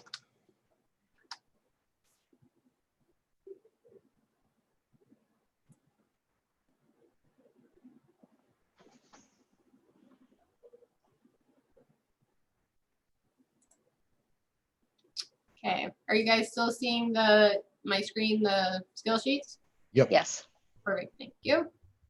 Okay, so here are the skill sheets. Bigger, please. Get there. So here's the team leader skill sheet. Oh, sorry, let me make it bigger. I caught myself. Okay, so it's fairly similar to the EMT. So they either get 1 point or 0. So if they did or didn't do it. So it takes appropriate safety precautions. They want to determine MOI or NOI. They want to know how many patients. Did they check scene safety? Are they wearing their gloves? Do they need help?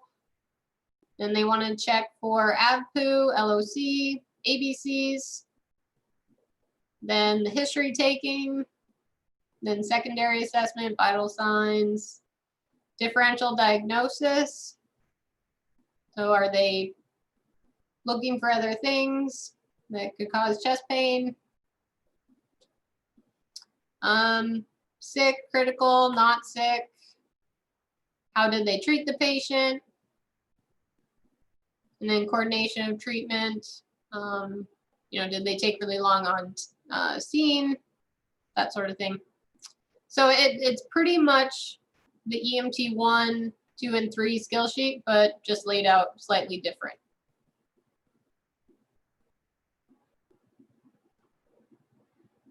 They do have critical failures, just like an EMT 1 test or 2 and 3. These are really nice to fill out when your students are practicing so that you can give it to them and they can work on it at home or at their departments. And they can keep track of, you know, the first time you were really bad at sample and now the second and third time you're getting better. So it's really nice way to evaluate your students and keep track of their skills if they're improving. It's also really nice if you keep a copy, because if you give it to the students, you'll lose them. You won't get them back.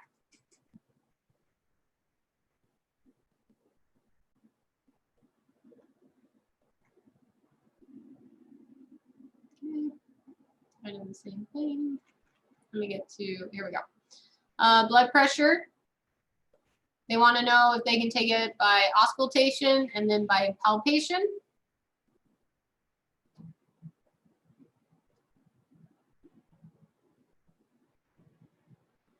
And this is just, the columns are does not, and then the stars are the critical criteria. So the students would have to get the starred items to be able to pass that. Oh, and actually, sorry, let me go back up here. The students will have to receive or get 70% of the non-starred items to be able to pass the skill sheet.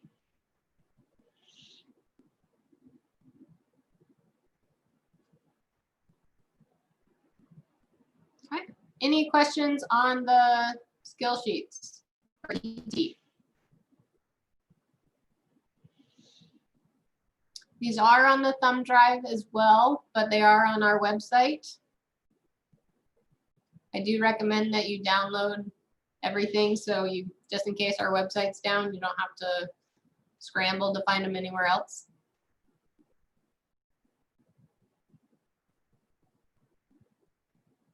Okay, hearing no other questions, let me get back to my PowerPoint.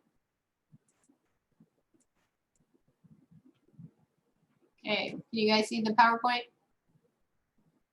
Not yet. Oh, dang it. Okay, what about now? There it is. Yes, there it is. Okay. So you need to cover the learning objectives in the 40 hours. Like Terry says, I highly recommend that you build in the extra hours. That way you don't have to come to them after they complete 40 hours and tell them they have to do 10 more hours. Do you have the skill sheets? We want our students to practice the skill sheets as much as possible. Or not the skill sheets, but the actual skills. So you need to build that into each class period. So we already went over the core stations that they are going to be tested on. Those are obviously the skill sheets that are mandatory, but the optional ones are traction, oxygen, OPA, NPA, and suction. Supplies that you are going to need for an ETT class are books, enough books for each student, skill sheets for each student, cold injury guidelines, skills checkoff sheets, which I just made extra copies of the skill sheets for myself for each student, and that's what I used.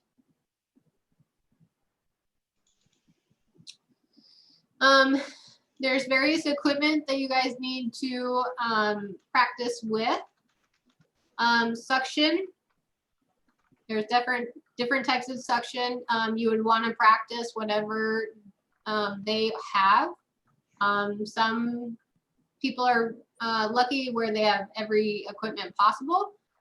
Some are not as lucky and they might only have the manual suction device, not the powered suction device. Sager and hair, it just really depends on if they have those available. You don't have to teach them every single style. If they only have a Sager, you'd want to spend more time on the Sager, obviously. Let's see.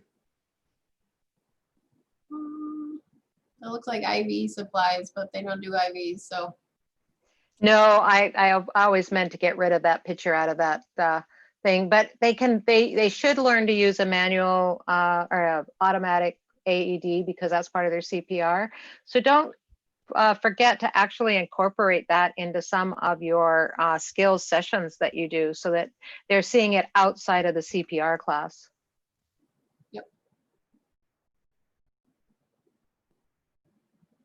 You would need blood pressure cuffs as well, stethoscopes.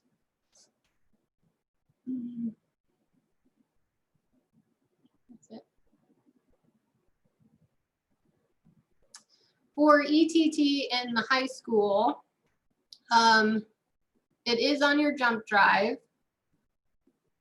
I don't remember having pamphlets, so Wilma can touch on that one. But we did give you guys sample schedules, grading programs. For high school, they have requirements for graduating. And so you need to make sure that you are meeting that requirement for the students. Quizzes, tests, handouts, and instructor notes, and then funding. There is a program, TCC Go.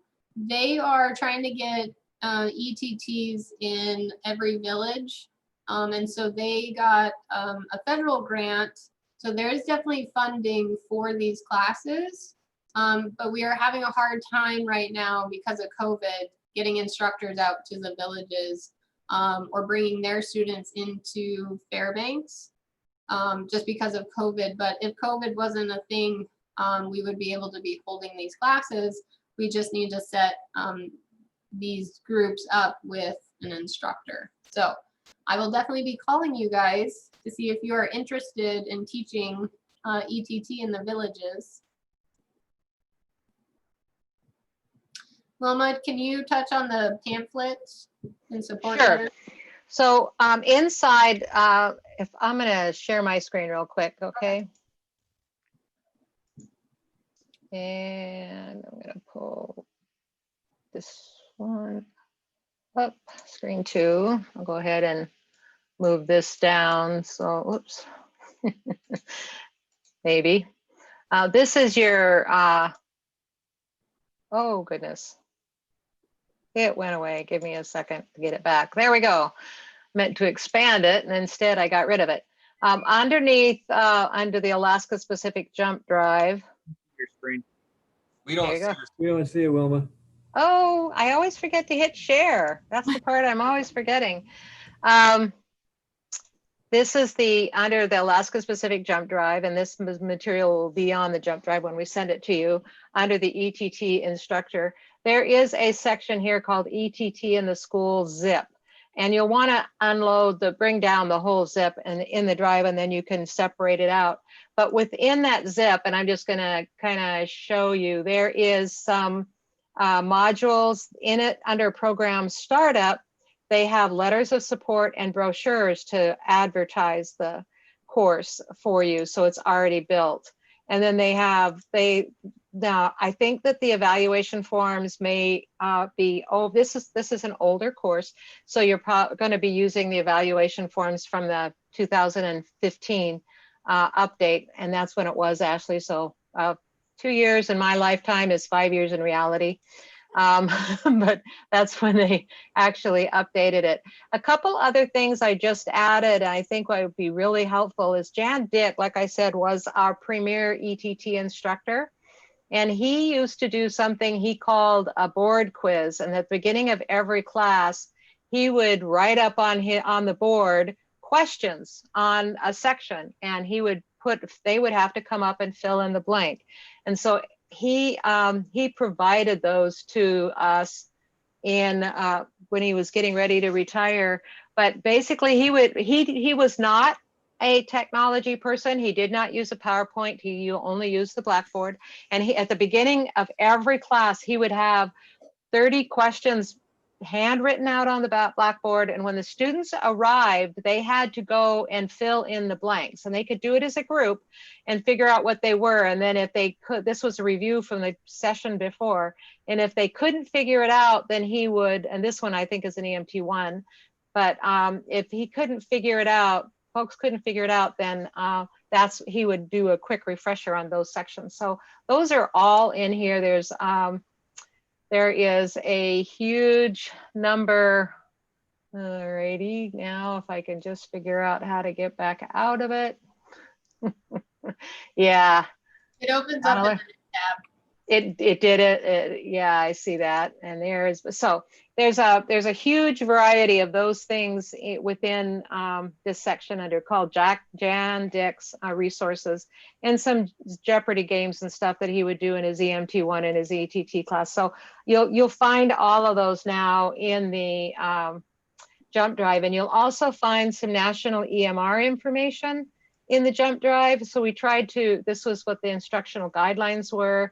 And this was put out by Southern Region or Southeast Region, the EMR to ETT fact sheet.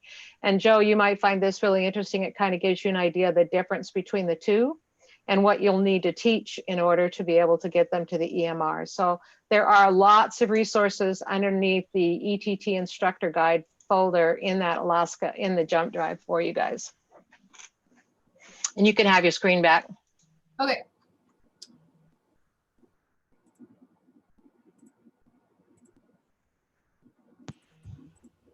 All right, can you guys see that? Okay.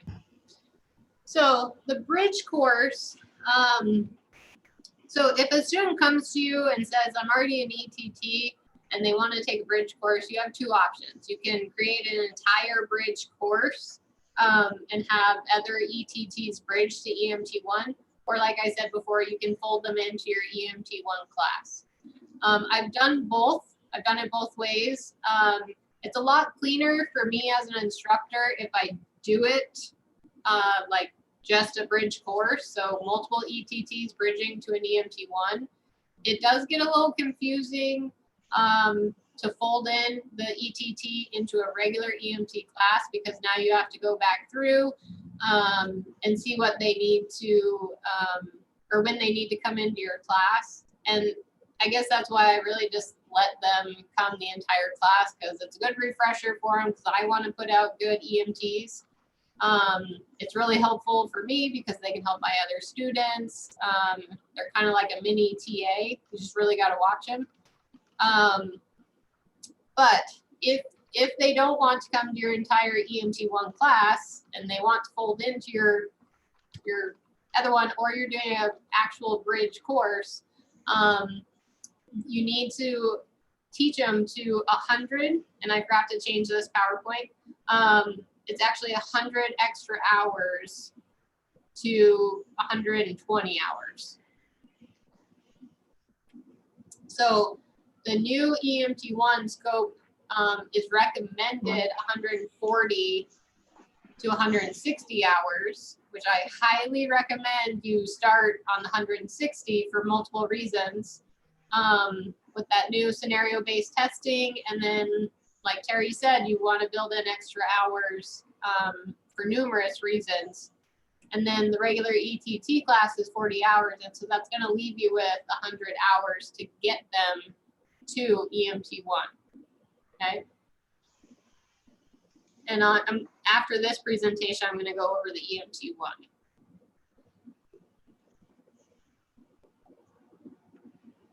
So to get into your EMT class or put on an EMT bridge program, again, you need to apply for course approval, but they do need to take that written exam. They need to have a current healthcare provider CPR card. Must be 18 years old to be eligible to take the state exam. So they could be 17 in your class, but they would need to wait until they're 18 to actually get their certification. Actually, I think they can be 16. Just as long as they turn 18 before their EMT certificate would expire if they'd gotten it. Oh, within the 2-year period? Yeah. Yeah, that got changed with this. That got changed over the last few years. It used to be they had to do it by the time they were doing their, this is an old slide. I'm sorry, Ashley, I didn't tell you to update that. But they just can't, they have to turn 18 before their expiration period. We'll look at regulations because I'm pretty sure they changed that. Okay, we'll look. I'll double check the regulations. This is what we were talking about earlier with the pre-test.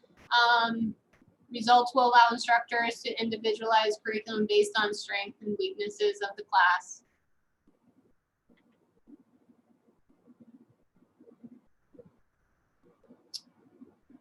Let's see, oops, sorry. If you're doing an EMT1 bridge, they would take the State of Alaska EMT1 practical and written test to get certified. We already talked about that. Just about hours, you also want to consider how many students you have. If you have 14 or 16, it's going to take a lot more time than if you have 4 or 5. So that's something to consider too. Yep.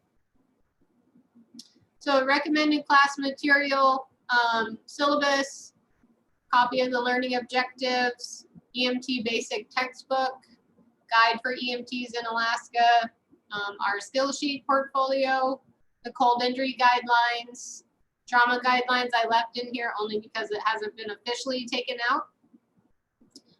Instructor and course evaluations. You always just want to be evaluating yourself and your students to make sure you're not weak in one area and you can improve if you are.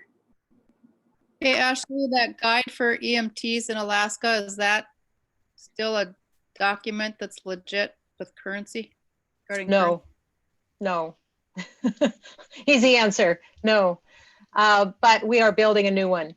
It's called That's what I'm referring to. Yeah, the certificate, the old guide, but we have a new one, and that's what she's referring to. It's the certification and management, certification and let's see, and licensing. We call it the Gecko. Yeah. It's got so many names. It's got a very long name, the CLEM, Certification Licensing Manual. It's the bulk manual that Appendix A that is referenced in regulation is part of. And we are totally rebuilding that. But you would want to have a copy of it in your class. You have a deadline. Do you guys have any questions? This is Haley. Could you go back one slide? I was just making a note on there. Sorry. Okay, no problem. Thanks.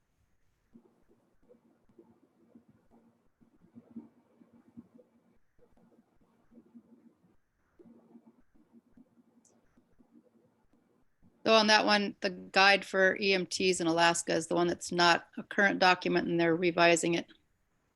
Yes.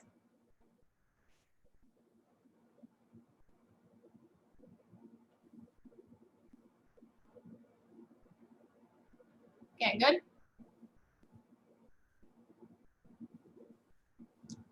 Yep, we're all I good. see the chat there's 3 in there, but I can't get to it. Mama, can you check the chat box? Or Terry? How long are the classes in the villages? Same amount of time. Sometimes in the villages, they want you to, if you don't want to stay as long, you could have longer days, but I found anything more than an 8-hour day is worthless because people's brains are mush, both the instructor and the students. But they might, if it was a longer class, they might want you to work through on Saturdays also, make it. Yeah. They have actually documented. Oh, sorry. I'm sorry. They've also put in the new CLEM, they're limiting classes cannot go past 10 hours. Per day. I was saying that you also want to look at the flight schedules to the villages because some places that they just don't fly every single day, like the larger cities. And so if you have to land on one day and then you're there for 6 days because of flight schedule, you might as well make good use of your time and build in extra hours for that 6th day so that you can teach if you need to. And you might get weathered in for a few days in the villages, so don't plan on being on duty the next day after you leave. Yeah. And Ashley, the question about just as an example. Go ahead. I would say, for an example, we haven't had a mail plane in close to 3 weeks here in McGrath. So just as an example for flights. Yeah. Especially right now with COVID, getting in and out of the villages is very difficult. I did look into the regulations, folks, about the age for somebody becoming an EMT1, and it's as Terry pointed out, they have to turn 18 within their certification period. So it basically says that if you have somebody who is who's 16, but will turn 18 before the 2-year certification period, you can have them in your class. Yeah. All right, do we need a break? I think so. Okay. I would Let's vote take for a a break. 10-minute break. Okay. Ashley, I think you could do a breakout room for instructors. Okay. You want to, just for a second, so we can chat for a second?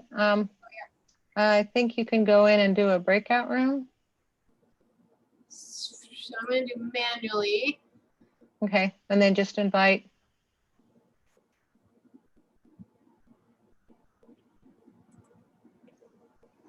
I'm going to pause recording while you're doing that. As soon as my mouse will let me, my mouse has disappeared. You want to pause recording? I can't get my mouse to move. Oh, okay.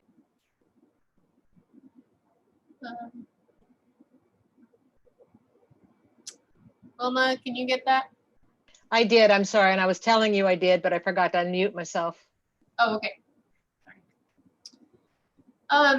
So I'm gonna tell you guys what was added from the old scope of practice, but then I'm gonna show you guys the actual scope of practice documents and objectives and lesson content.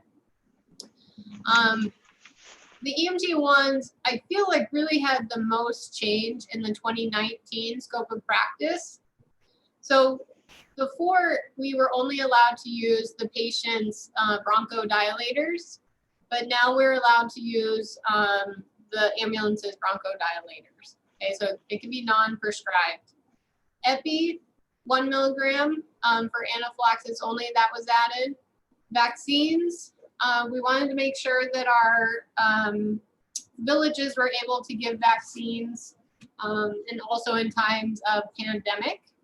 So just kind of fortunate that COVID happened when it did. I mean, I'm sorry that it happened at all, but we did get vaccines added. Over-the-counter analgesics, that one is specific to pain and fever. Let's see, Narcan was added. They left it kind of vague, like opioid antagonists, just in case another drug was out there on the market besides Narcan. They didn't want to have to re-change regulation. Chemical hazmat auto injector antidote was added.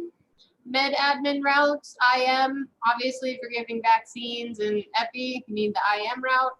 Intranasal for the Narcan, and then nebulizers, which is fantastic that we're allowing EMT1s to do nebulizers now. Ashley, can you talk about too the epi? Some people are advanced that we're saying 1 milligram per 1 milliliter. We're not doing 1 to 1,000 and 1 to 10,000. Yep, so the AHA put out a couple of years ago stating that AHA was switching to 1 milligram to 1 milliliter of actually writing it that way because they did a study that medical errors or drug dosing errors were occurring because it's if you're going really fast, it's easy to misread the dose. So they felt by writing it this way, 1 milligram and 1 milliliter would help with the errors. And I believe National Registry or the National Scope adopted that. Glucometers were added.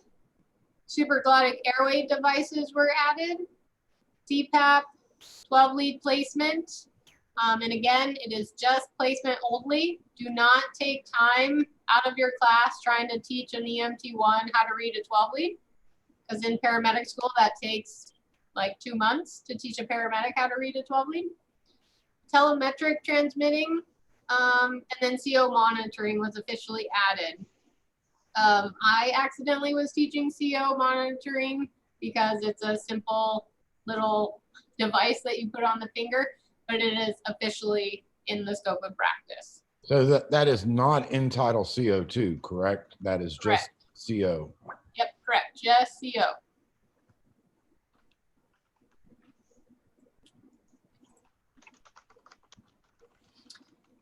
So here's the scope of practice document that I showed you earlier.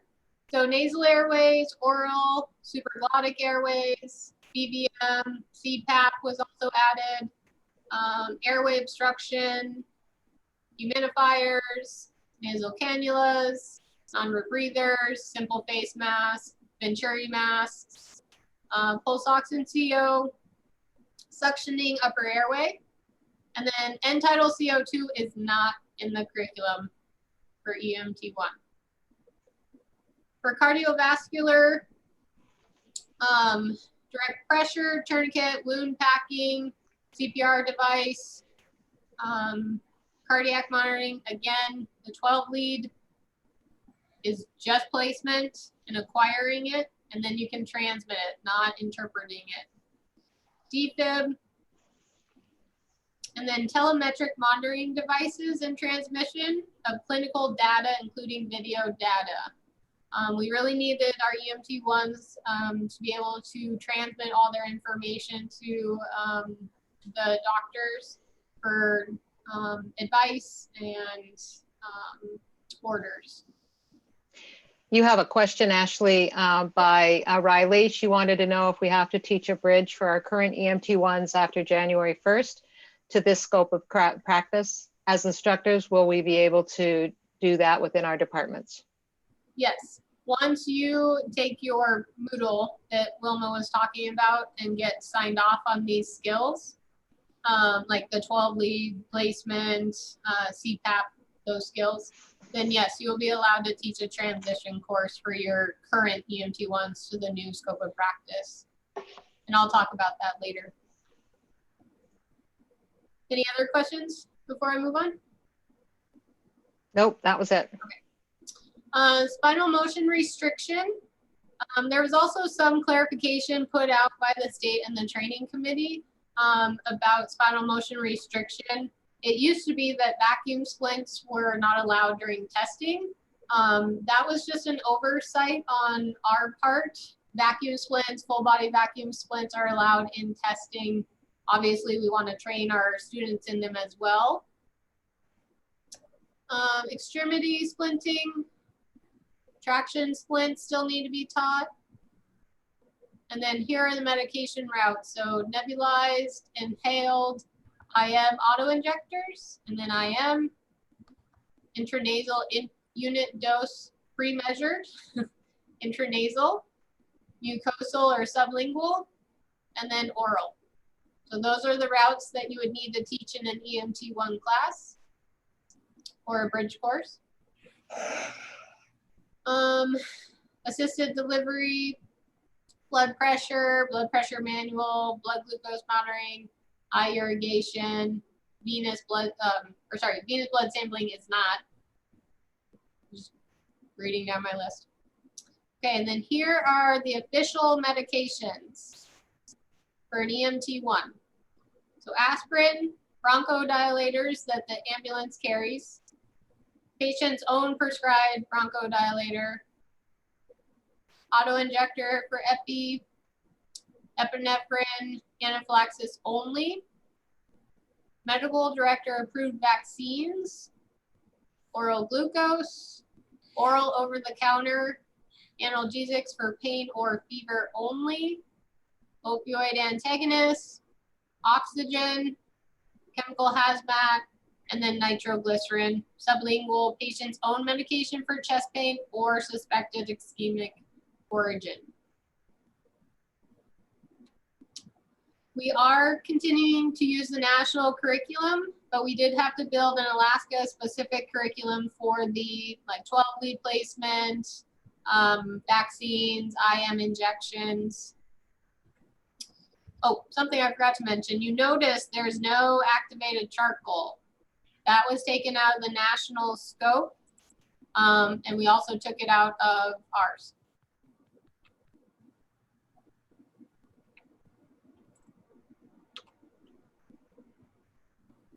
The reason why we are changing is we want to stay current with modern medicine. We also want to stay somewhat close to national standards, but we do recognize we are Alaskan. We always have to be a little bit different just because we are very unique in our layout and what we are allowed to do. So let me show you where this document lives.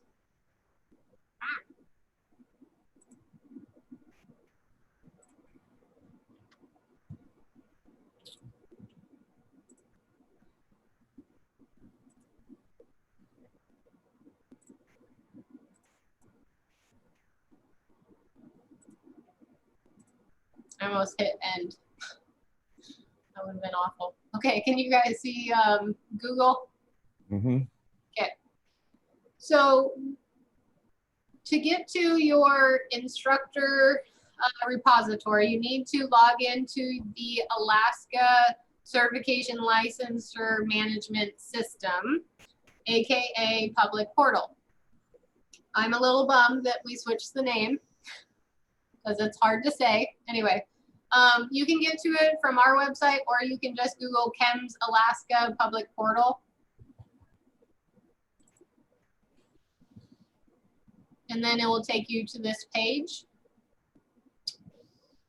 And then log in.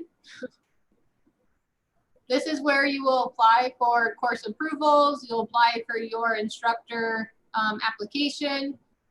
We created, or I didn't, ITF created the instructor repository. Make it bigger, Ashley. You guys are so needy. Let me shift really quick. Just press Control and then the plus sign. There we go. Thank you, Ben. Okay, is that good enough? Yes. Okay. So here is your instructor repository. It's under training and then requests. And this has all of the levels, and we will be putting ETT in here. And then all of the guides, the resources are in this column. So like EMT2, you want to have a vocabulary list for them when you teach your class. Here's EMT3 objectives and lesson plans. We have not put EMT2 in there only because it's still in formatting. Otherwise it is done. So here is the EMT1 instructor guidelines. And then the Alaska specific will be in that instructor repository as well. It is also in formatting. So super close to being done. COVID really threw a wrench into everything. So it's like the ETT guidelines. It is in sections. So here's EMS systems. So you would need to talk about the history of EMS, the evolution of current EMS systems. I'm just going to show you a little bit. Again, I'm not going to read all 212 pages to you. Come on. You want me to? I can. Whoever said that, be quiet. Right. Clay doesn't know me well enough, Terry. Yeah, I'm still I'll learning. do it. I'll do it. Anyway, let me get to a good section. The preparatory is boring. Documentation's important, but it's not exciting.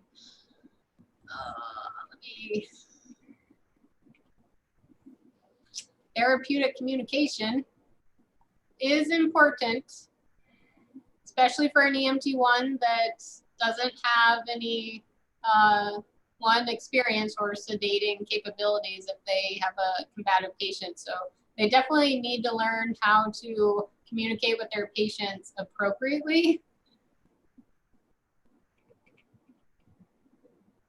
That's why you have to include more hours in your class. Some people don't come with that skill. Yeah. Sometimes they just never develop it either. All right, pathophysiology. So you need to talk about composition of ambient air, patency of an airway, you know, what makes an airway patent, what makes it not patent, respiratory compromises. These guys will get a little bit more in depth with A and P, but you got to leave something for the other classes. So not like an A and P class.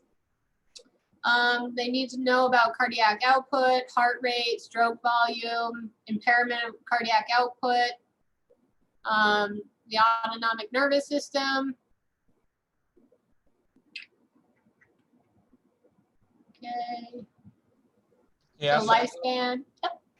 I think there's a spelling error on the cardiac output stuff. Oh, unfortunately, I can't edit this document. Okay, just wanted to point it out. Can you email that to me and I can send it up the chain to National Registry so they can fix it? Yes, but I have to find the paperwork. It was up there where the cardiac output was. C2I or I, the two I's. You missed it. Down. Down. One more. So subsection C in cardiac output. Up. Up. And the impairment of cardiac output, the two I's, the second one, low heart rates. Do you see that? No, I'm sorry, I don't. Right on the top of the paper, you see the subsection C? This one or this one? That one. Yeah, that one. The top one. Oh, page 32. heart rates. Okay, good catch. Holy cow. Left brain. Okay. Lifespan, I'm just gonna breeze through. But Dean, what Again, you're I'm not- supposed to do for that, if they have a low heart rate, you're supposed to check their hearing. Okay, sorry. See, we did learn something last week. Left brain, right brain. Yeah.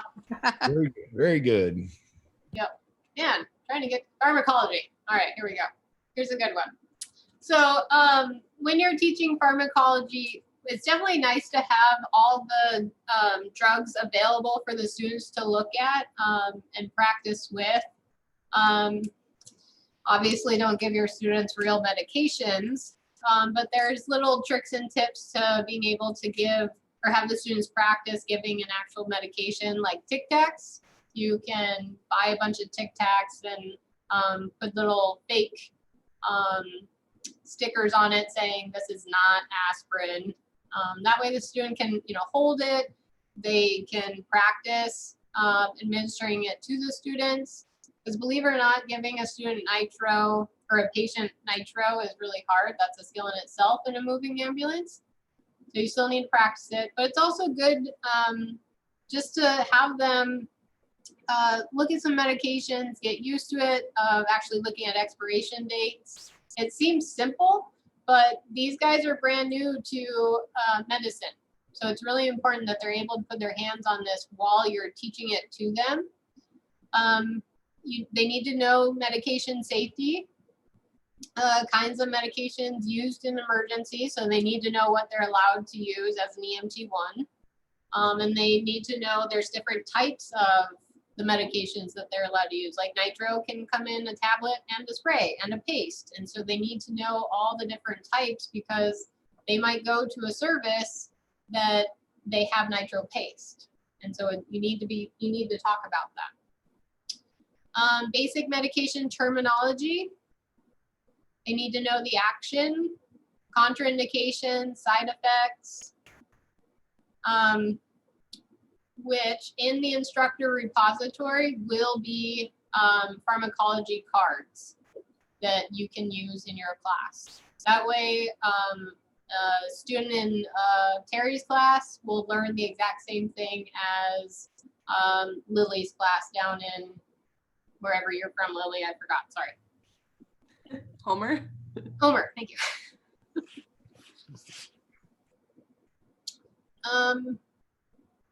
Again, they need to know all the ways that they can administer these drugs. They need to know how to do it safely in a timely manner, all their side effects. Okay, do you guys want me to go any farther into the scope or objectives for an EMT1? Not for me. Okay. These documents will all be up on where Ashley showed you, and some of the documents aren't quite there yet, so don't get frustrated if you don't find them. But it is the goal of the ITF to have everything up there by the end of December. Yep. And keep checking back too, because the more ideas we have and the documents get vetted, we'll put them on the instructor repository. So it's a living area. So we'll have instructors constantly adding information to it. It does have to go through a vetted process though, and we haven't quite figured out that process. If you would send it to me and I take it up the chain, or if you send it directly to the state. We haven't discovered that yet. Back. I'm just gonna share my PowerPoint again. Can you see the PowerPoint, or are you still on the internet? We're on the We are on the PowerPoint. Okay, thank you. So the Alaska specific objectives will look somewhat like this. We tried to make it as user-friendly as possible. So right here where it says the statute, it will be clickable. So that way you can click it and it will take you directly to that, that document and that particular statute. But the Alaska specifics really aren't a huge document, only because we are following the national standards. So it's really only the things we added to the new scope, like 12 leads, IMs, CPAP, you know, stuff like that. Otherwise, it would be in the national scope. Our plan is to merge the two documents. That way you don't have to keep flipping back and forth. So like here's medical legal. So you wouldn't have to have both documents open to be able to create your class and teach your class. We would like to merge the two documents. So when you're looking at medical legal national scope, right underneath it will be Alaska specific. So just, again, a little bit more user friendly. So some resources. I already showed you the instructor repository, and I'll show you the portfolio here in a minute. Again, we're using the National EMT Basic Curriculum with the Alaska specific. I did give you guys a sample schedule. Equipment list we will put up there as well. The Alaska Cold Injury Guidelines, Alaska Burn Care Guidelines, your regional training coordinator, so that would be me. I'm a resource for you guys. And again, these will all live in the instructor repository, not me, but all the other documents. We will also have it on our website just in case the state website is down, because occasionally websites go down for maintenance or just a glitch in the system. So no matter what, you'll be able to have access to these. And we did put them in your thumb drive, or will be putting them in your thumb drive. Ashley, one quick question that Riley asked was that they're she says, we're correct in understanding, we'll kind of develop our own slide deck to EMT1. It's not like ISTA where they give you the slides. I wanted to let you know real quick that on the Jump Drive, we have a complete series that was put out for EMT1s called, is it Action Academy, Ashley? I can't remember. Action Training. Action Training. We have the videos here, but we are also providing you with their PowerPoints that they had accompanying that. And they cover every section of the EMT1. And so, and you can also get access to our videos. We have them for people to check out, for instructors to check out. and to be able to use in your classes. And so we have those resources for you, and so you don't necessarily have to recreate your own. Plus, every one of your book companies, depending on what book you're going to use, they all have canned slides for everything. And we actually have some of those available. We purchased the instructor for Brady, or is it Brady, Ashley, we have? We will be for Brady when they come out with their new book. It's only available digitally right now, but we purchased the AAOS version. Right. So we have actually purchased them, and then we distribute them out to instructors that want to come by with a jump drive to get them, because we recognize it's difficult to sometimes get them in your areas. And if you send us a jump drive and say, please put them all on and send them back, we will do that too. Yep. The other thing you can do is contact the publisher and tell them you're a new instructor deciding what materials to use, and they'll send you a free textbook and access to all their online resources, so you can see if you want to use it or not, and then you're good. Yep. The only thing with using other people's PowerPoints or the book's PowerPoints is it'll be choppy. Like you guys saw, my first two presentations were other people's PowerPoints, and they did a fantastic job, but it's just I don't know them inside and out. So I do recommend that when you get whatever PowerPoint you choose to get, you make your own or somebody else's, that you go through them and you change them to your style, and put your little things that you want in there. Remember those little teaching tricks I taught you guys about doing PowerPoints, not on a giant screen online, but you know, if you're actually in a class. You can tell when somebody's using somebody else's PowerPoint because they're not as smooth when they're instructing. Sometimes we have to, it's just, you know, fact of life. You know, you run out of time or you just don't feel comfortable making your own PowerPoint or whatever. But that's my recommendation. You know those things inside and out. Okay, so logistics. So an EMT1 course is now competency based. We do recommend 140 to 160 hours. When I was working at the university and I was teaching my EMT1 course, I actually was doing 150 hours, mostly because I learned by experience that I needed to build in extra hours just in case my students weren't getting it. For weather, we do seem to be having a lot of ice days, and so the university would cancel classes.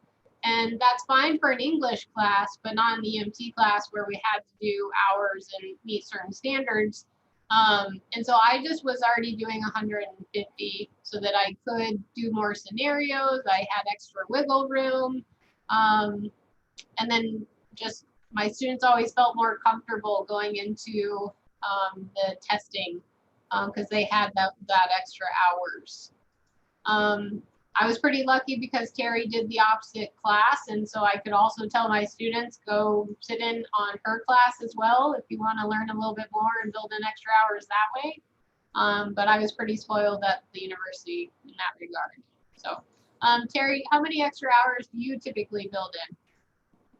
I've been doing 140 hours for my university classes, but this fall they'd already scheduled it, and it was 120, I think.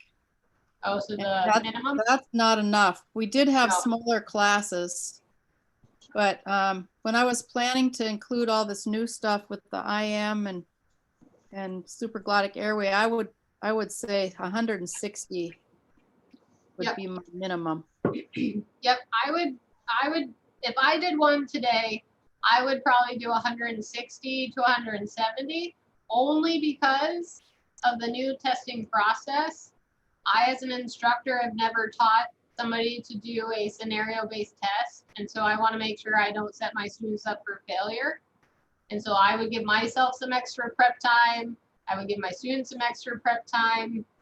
And like Terry said, the IMs, 12 leads, I've never taught EMT1 class IM, so I don't know insides and outs. And typically at the university, they wouldn't let a class go if it had less than 14, I believe. So 14 is a good sized class, trying to get them all trained in the normal scope of practice, and then IMs 12 leads and then scenario-based testing. So personally, I would go 160 to 165 and maybe 170. And you can always shorten it if you feel your students are ready. So course completion requirements for the new EMT1 scope of practice. They need to pass the written exam and the psychomotor exam, the scenario-based testing. For an EMT1, it may be 1 trauma or 1 medical station. And they won't know until they find out that morning. The other requirement is the skills portfolio. And then I made this PowerPoint before COVID, really. There is numerous EMT1 classes doing hybrid courses right now. All of IRM's EMT classes are hybrid. What a hybrid class is it's online for didactic and then in-person skills. We are choosing that our students be trained by their departments, by their Alaska EMS instructor. But that's not everybody's requirement. That's just IRM's requirement. Or actually, I should say Ashley's requirement. So let me show you the portfolio.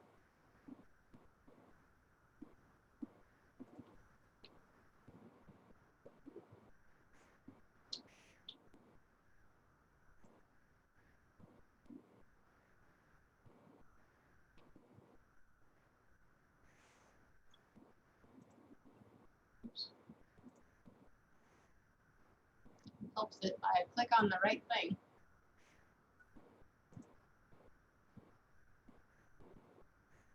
All right. Is this big enough or do I need to make it bigger? You're going to need to zoom in once you scroll down anyway. Good. All right, so here is the portfolio. Ashley, can you make it full screen? Is it full screen or is it just part of your screen? It's full screen. Do you need Okay. it bigger? No, I was just on one of my screens, it is actually showing like halfway, so. The button above your cursor. Oh, thanks, Ben. No. Just above the plus sign. Yeah, I know, but you are right there in front of it, so. Oh. Okay, that's full screen. Oh. No. No, that's. The button above the plus sign makes That's the. what I clicked on. Okay. All right, Yeah. that works. I'm just, yeah, it's fine. Just have to scroll. We It's can always just, put the top half. Well, here, I'll just download it.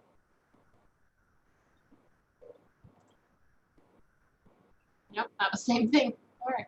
Sorry, this will just have to do.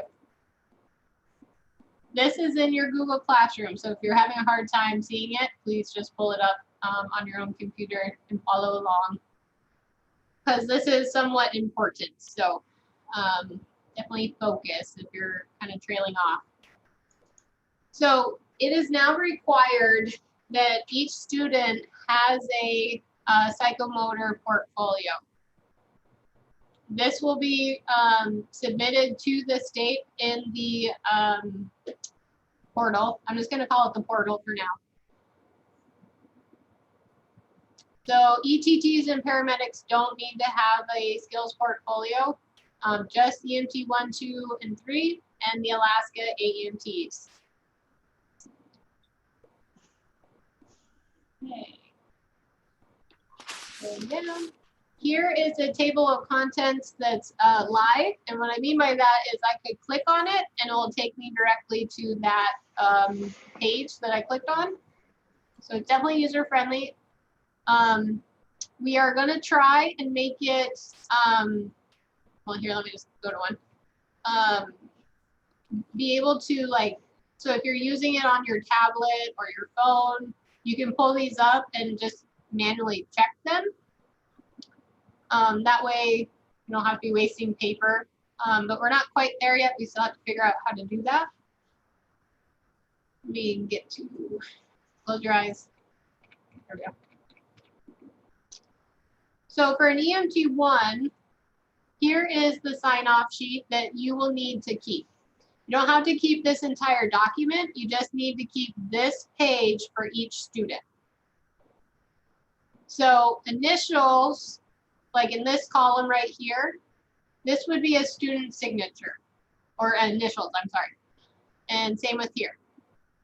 This column is your signature, or let's say you have a TA that you feel comfortable signing off somebody's skills. They can initial here as well. Or let's say I had a student who missed a class and I sent them to Terry's class to make up hours. Terry could initial right here. So any Alaska certified instructor. Okay. You can see EMT1 is the largest, just again, because they are first getting into EMS. So we need to teach them as many skills as needed. And then down here is your name, the course number, and then your signature. This has to be signed before you upload it for it to count. The watching test video, that we're going to be creating a video for your students to watch. And I think it's actually might be done. Just to help with questions as far as the new scenario-based testing goes.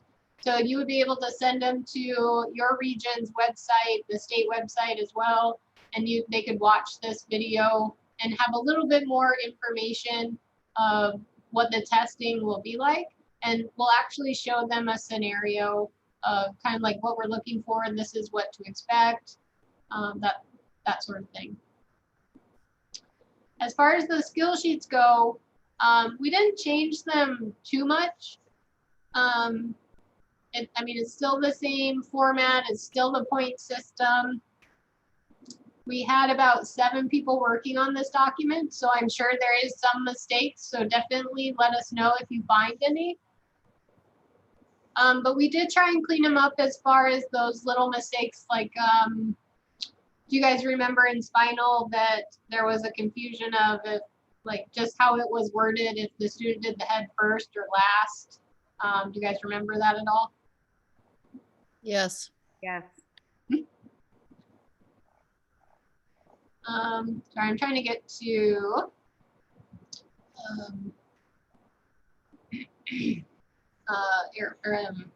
medical.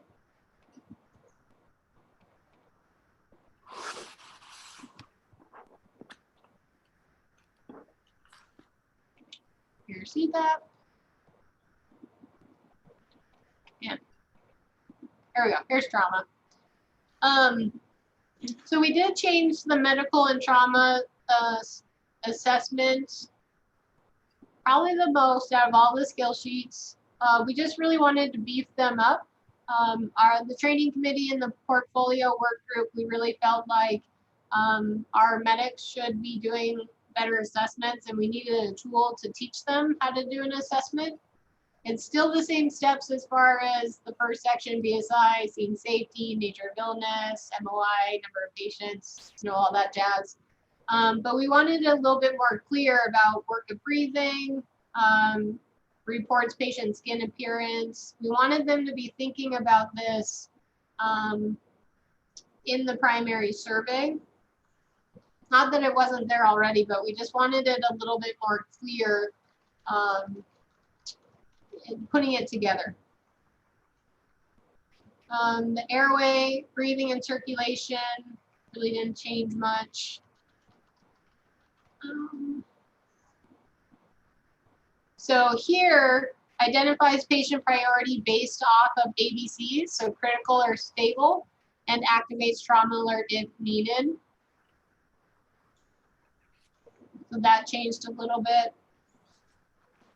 And then management of patient throughout call, because we were noticing during testing and then during classes, our students wouldn't be treating our patients until the very end, because that's where we had put it on the skill sheet.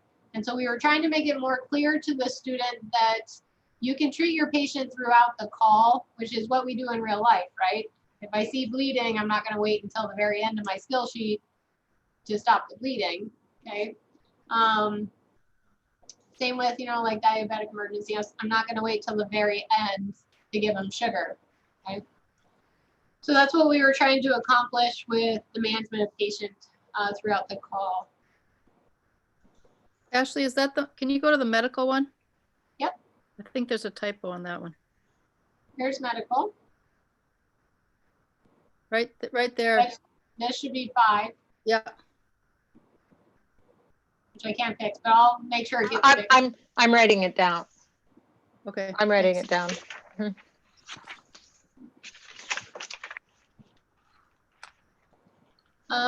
For the medical, here we go. If you're nationally registered for a while, this should look familiar to you.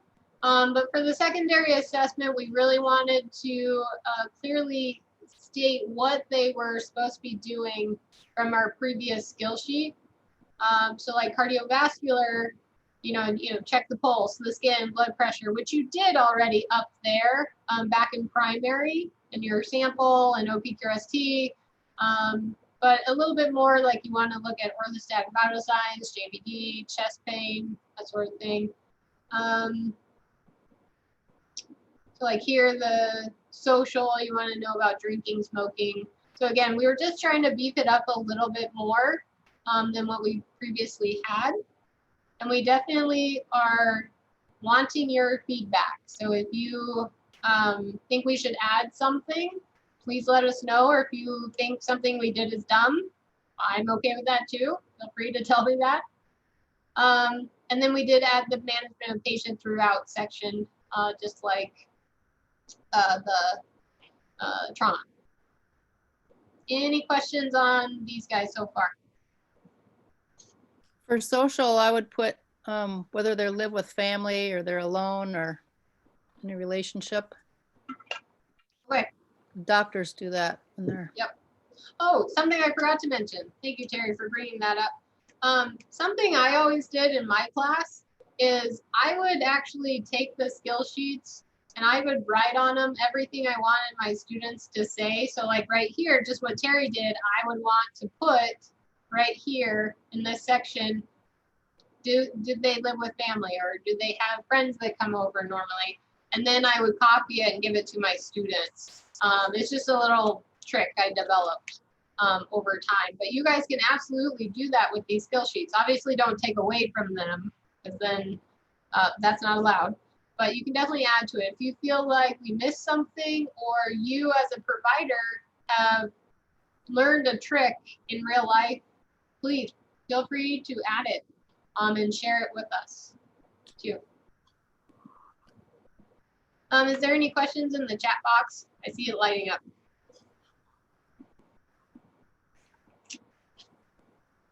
Yeah, actually, I was just wondering if because the skill sheets are changing, will people who are currently certified need to recheck off on the new skill sheets, or are they just assumed if you're already certified that you're good to go? So not on these ones, but for the new skills, like a 12 lead placement for an EMT1, CPAP, IM, they would need to sign off on those skills. And when you're teaching your transition course, you'll come to these documents and get the skill sheets from there. And I'll actually show you a document that we're putting together during my section for transition courses that is a checkoff sheet for the instructor so they know what skills need to be checked off. We're building that right now and it should be in the repository after the 14th of December. I'm trying to get to 2. Here's the 2. They highlighted the items that needed to be in the transition for EMT1s.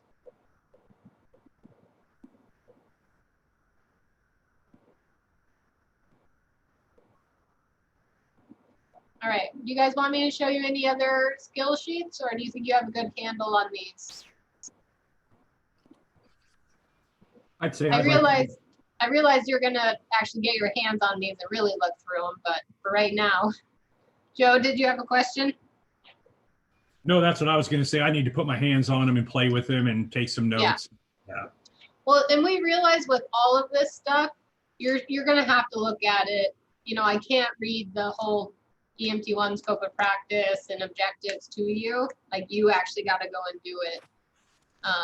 And so as instructors, we realize that. We're just kind of giving you a good overview.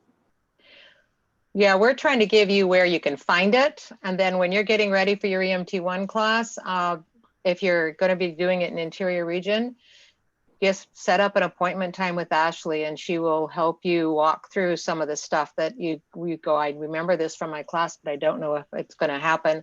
And as far as 2 and 3 classes we have, that's my forte, is teaching 2s and 3s. And I have a lot of resources for 2s and 3s. So. Yep.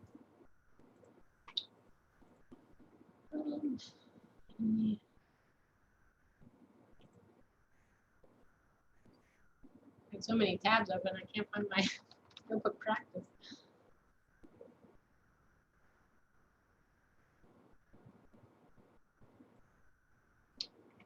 Okay, I want to talk to you guys about the transition courses a tiny bit more, and then I will. I don't think Wilma, you're after me. I think it. Nope, I think we might, we'll answer some questions and I'll point them in some directions to where to find their medical legal stuff, and then we'll give them the rest of the afternoon off. Yep. Okay, so let me make it bigger because I know you're going to tell me to make it bigger. Okay, so a little bit more about the transition courses. Once you guys complete this course, the skills verification, Moodle Classroom, then you guys are allowed to teach transition courses. We will be holding some at our region just to pick up some of the slack, because we do realize it's a lot for new instructors, and then just the instructors that we have. It's pretty hard for the departments to get everybody through. So we'll do some, but you are allowed to do your own. Actually, I think all levels are going to be 24 hours.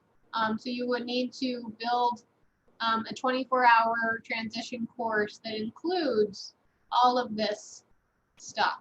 Okay.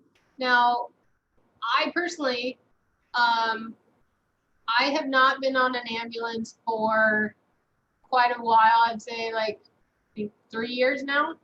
I would probably want a little bit of a refresher as far as CPAP. So a little bit more of didactic, a little bit more of the pathophysiology, just as a refresher. But I would definitely need to be checked off on the CPAP skill. Okay, just give me an example. Same with cardiac monitoring. This is a new thing for an EMT1. And even as you guys, as instructors, like, depends on if you're a 3A, a 3, a lead medic. If you're a 3, you may not even have 12 leads. So that's why we're requiring you guys to do a skills check off. So definitely, if you don't feel comfortable teaching a skill, definitely come to us. We'll get you trained up before you do these transition courses. Let's see. Medical director approved vaccinations. You'd want to spend some time doing your research of, you know, when to give it, which ones you're giving. You might want to talk to your medical director and see which one they would want you to give in a certain situation. I personally have never been trained on vaccines whatsoever, even as a paramedic. I mean, I take them, but I've never given them. So I would definitely want to do my research before I just go and teach a transition course and be like, well, it's just a drug and it goes in an IM. Here you go. Okay. So Ashley, I just want to point out, this is a case where we do have some errors in our regulation document. This EMT1 is missing the buterol, I think, yeah. The nebulizers are missing off of this list. And underneath the AEMT, it is missing, there's something missing off of that one too. Mag sulfate. And so just bear in mind, we are going to be providing you with accurate lists of what needs to be in the transition for the transition course. This is a guide, but it's missing a couple things. Yep. Oh, the transition courses also have to be tracked by the state. So So you do need to apply for course approval. And I forgot to mention course approval for EMT1s. It is 30 days.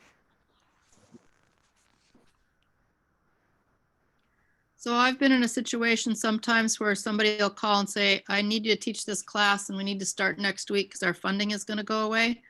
So you can get special approval from the state, but you can't just go in and put it into the automatic course approval paperwork. You have to go through Car and Martyr to get that done when it's within the 30 days.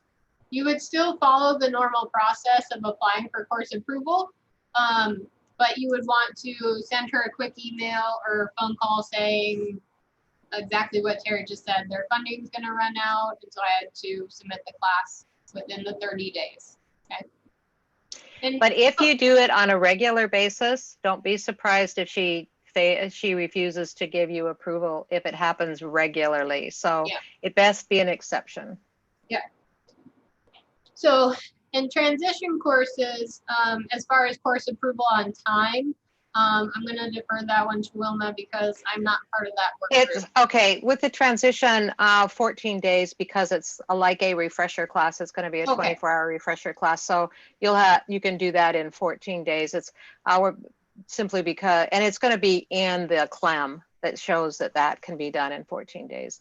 That guide we're hoping to have out and completed by the end of December, and it'll answer a lot of your questions. It takes the regulations and put them in real language. Yep. Okay.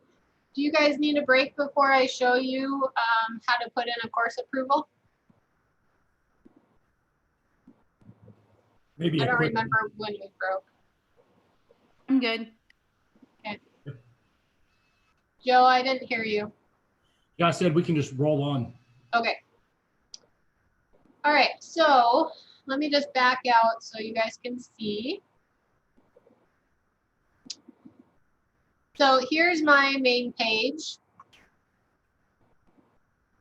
And you guys can see it okay, right? I don't need to scroll in more. Yep, it's good. Looks good. So if I want to apply for course approval, I need to have a few things ready to go before I hit submit. I'm going to need my schedule for the class. I will need to get this. And I need to have all the like kind of back stuff situated. And when I mean back stuff, I need to know where I'm holding my class, when it's starting, how many, well, I guess you don't need to know how many students, but you just need to have a little bit of the legwork done, like your syllabus and stuff like that. But to actually apply for course approval, you guys are in my way. Hold on, I gotta move your videos. So I accidentally clicked on the wrong thing. I meant to click on training. Okay, so training, and then click manage courses right here. I'll highlight that. Oh, won't let me highlight. Okay, so I hit manage courses, and now I'm going to come over here to apply for course approval.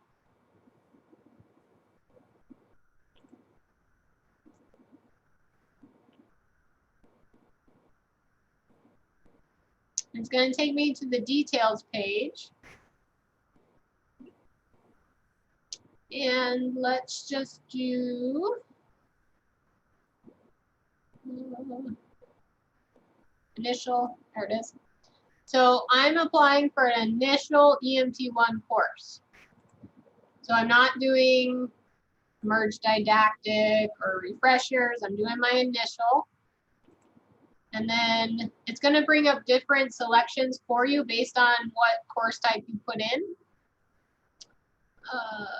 Let's just say we're doing an EMT1 initial course. And I'm holding it in interior. Oops. Now, Fairbanks, I don't know if they're doing this for reporting reasons or not, but when you put in Fairbanks, there's two options. You have Fairbanks and Fairbanks North Star Borough or Fairbanks UAF. let's just say we're doing it here at IREMS.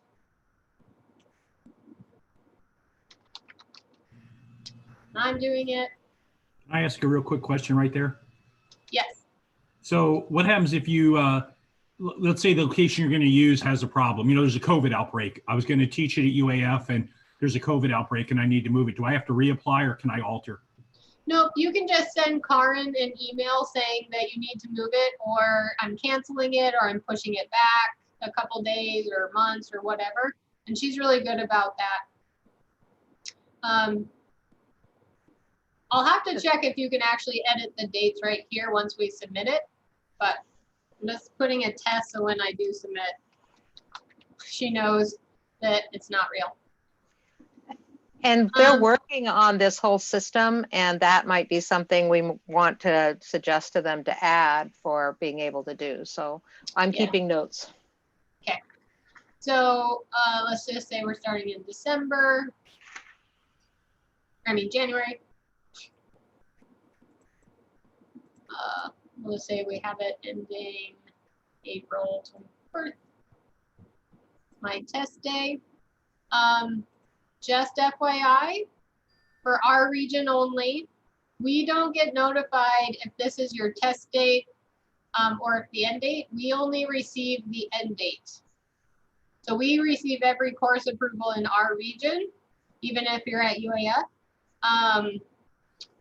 But it doesn't tell me your test date. So you still need to call the region to set up a CO. But I don't want to get too much into that because we're going to go over that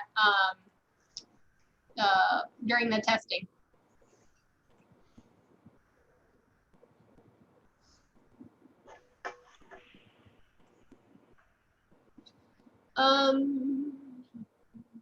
So this button, allow registration. If I click yes, you will have students on this website register for your class, and I don't want that because I have no idea who they are. I don't get notified that I have a student registered, so always click no, okay? Unless you want that, but click no, okay? And once I hit submit, you will still get phone calls because people are searching all across the state looking for EMT classes, and they'll call you saying, can I get into your class? That one's up to you. Here at IREMS, we'll make them go through our Enrollware and register that way. But even like Terry's university class, they'll find her and ask her to get into her class, and obviously university, you gotta go through the university. You do need to have your book ready to go. I mean, you don't have to have it physically in hand, but you need to know which book you're using. So let's just say we're using the Brady 14th edition, I think. I forget what it's called, but this isn't a real one, so test. And I'm gonna save and continue. Topical error, hours, I mean, not errors. You can click EMT1 initial. I actually never do this section. Just put your number of hours, like you're going to do 160 hours, and then you attach your document that tells the details. Right. And they're going to require this in the future. So be aware that it won't let you post it unless shortly, you won't be able to post it until you put your actual topical hours in. So I always put my name and then what it is. So Christensen schedule, only because I don't know what happens on the back end. I don't know if my document gets uploaded somewhere else. I'm assuming not, but I just want to make sure they know if it does get uploaded that this is Christensen schedule.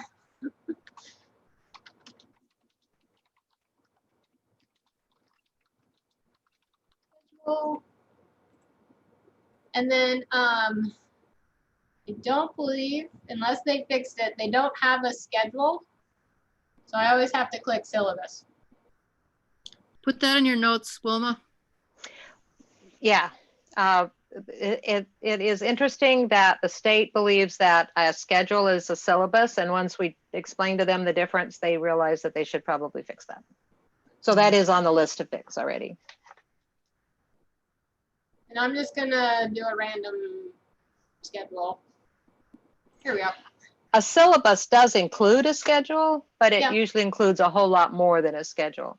And the new document, the new CLEM will explain exactly what the state wants in a syllabus.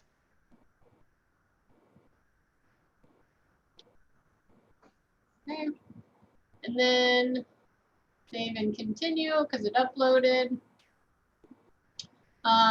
You can add a test if you would like. I never did, only because I did the state test.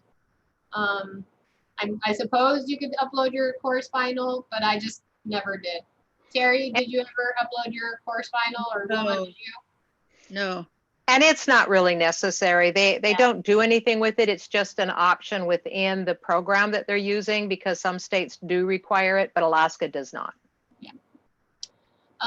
Okay, so I want to just double check that I have everything. I got lazy one time because I used to teach 3 classes a year, 2 to 3 classes a year. And so I kind of was like, meh, Karin always approves them, and it's the same schedule every time. So if she wants to know, just go look at my other schedule. And she actually denied it because I didn't have it. I mean, it was a simple, I emailed it to her and it was no big deal, but just don't be lazy. You actually got to have the schedule uploaded. So I'm going to request training. She does have a shit list. She does. Thankfully, I'm not on it. She'll let you know. So I'm going to send her a quick text.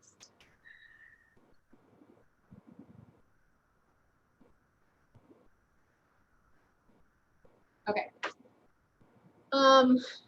Anyway, so then when she approves it, she used to be really good about emailing it directly to you, but I have noticed during COVID she is slammed because they are short-staffed and 2 of their employees got pulled away. So don't be surprised if you don't get an email, but just check back in your courses. And I wish they updated this, made it user-friendly. Let's see. So we started today. I'm just going to see if I can find this class.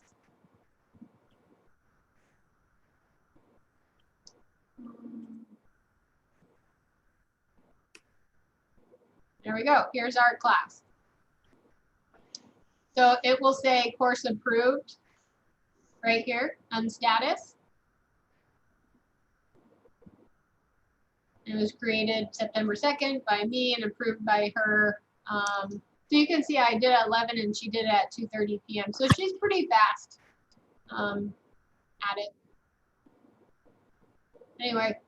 You do want to add your assistant instructors, or your, like she's got me listed, because then I can use this as proof that I have done my MOI when I do my recertification. And I'm actually going to add Terry and Jenny Brown. I didn't see a place to add those additional. Was there? Did I just miss it, or? I didn't talk about it. I should have. That was my bad. There was a spot underneath where you put who the main one was. There was co-instructors. Gotcha. Okay. Okay. No problem. So let's say I taught my class, and let's just use this class for example. I taught my class. Everybody passed. Everybody gave me their skills portfolios. The first page. Then I'm going to come to attendees, and then I'm going to add each student. So like after the Alaska specific class, I would put, oh my God, what are we, 20? It's going to be the 20th. Wait, let me find my calendar. Click on the calendar. And then let's see. Let's see. I'm going to add Terry just because you're already in the system. And it might be case sensitive. I can't remember. There you go. So I would add her to the class. Now, obviously, she's not in the class. But Everybody else should be in the classroom, Ashley, because they're all certified. So everybody should be in the system. That's true. Good point. Not Clay. Just put his last name I don't in. I don't have Sometimes- an I don't have an S on my name. It's just ADAM. Oh, I'm sorry. That's all right. Yeah, just last name, and that will give you all the list of clays.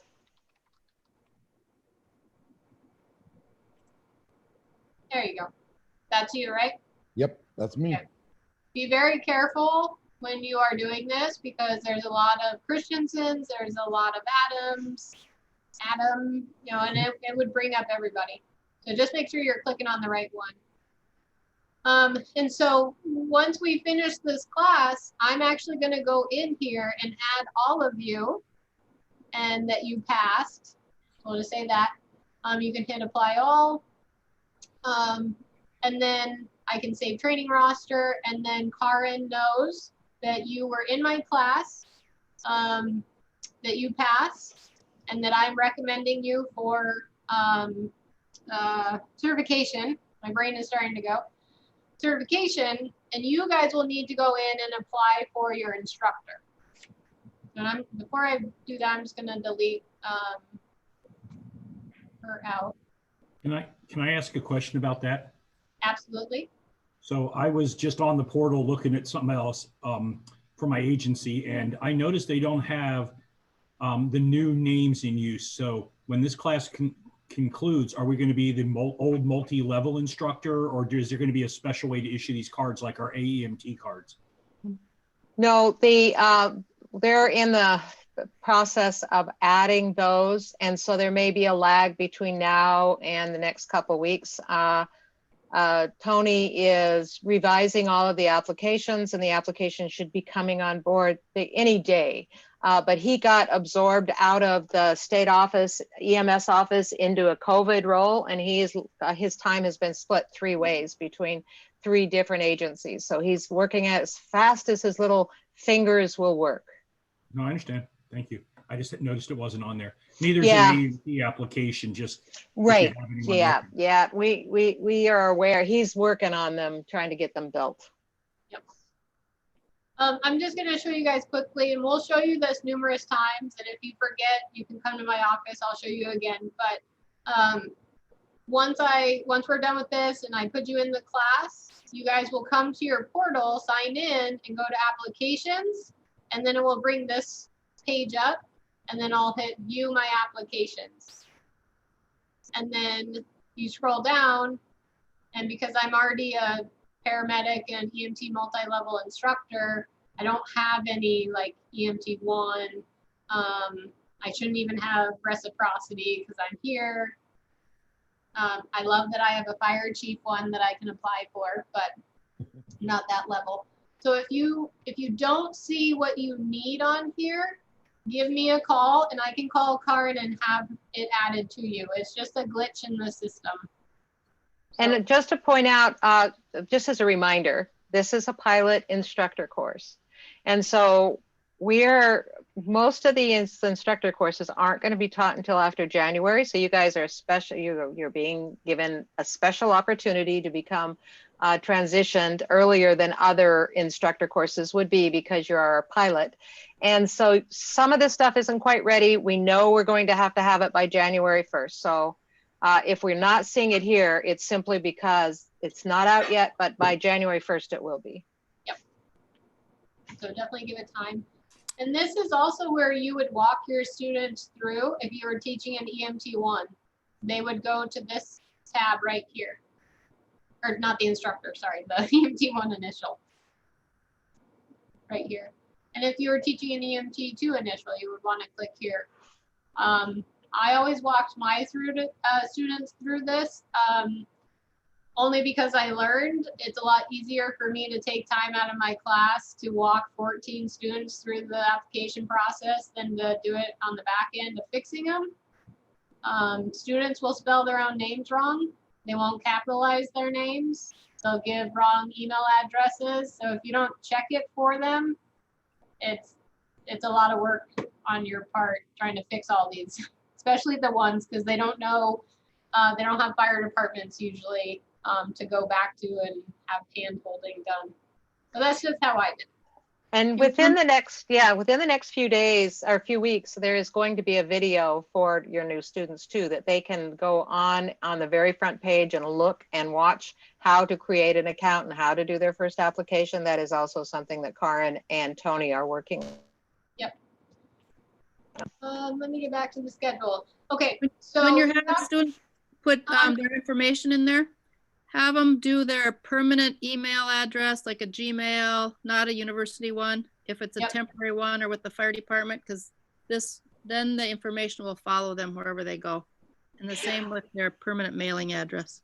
We have a couple questions too, Ashley, in the chat that I know you need to answer. One is Riley asked, would the transition course count for our observed mentor course before we're fully certified to instruct? Ew. I will okay that, yeah.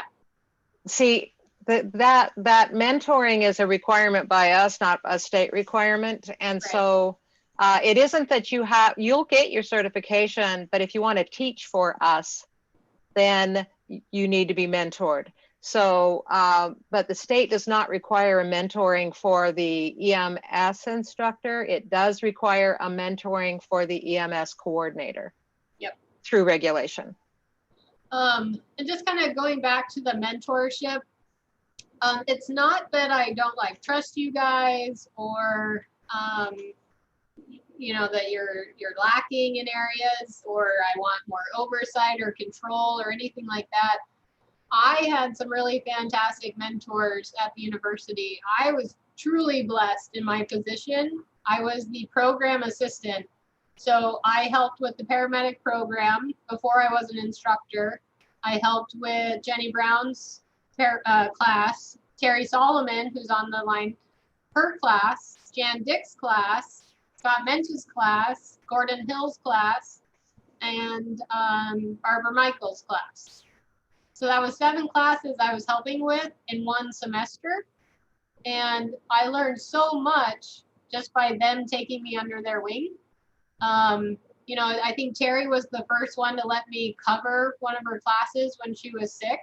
And it was really helpful just knowing what she wanted me to do. And then I took the MOI in Alaska specific course, and I still had all of that resources because I was still the program assistant, but I was also teaching my first class. So I was still helping Terry in her EMT1 and teaching my own EMT1. So I would ask her questions while I was teaching my EMT1, like, what do I do with this situation? Or can you look at this? Or can I steal that PowerPoint from you? Or can I steal your syllabus so I don't have to recreate the wheel? So that's what I want to give you guys, is that ability.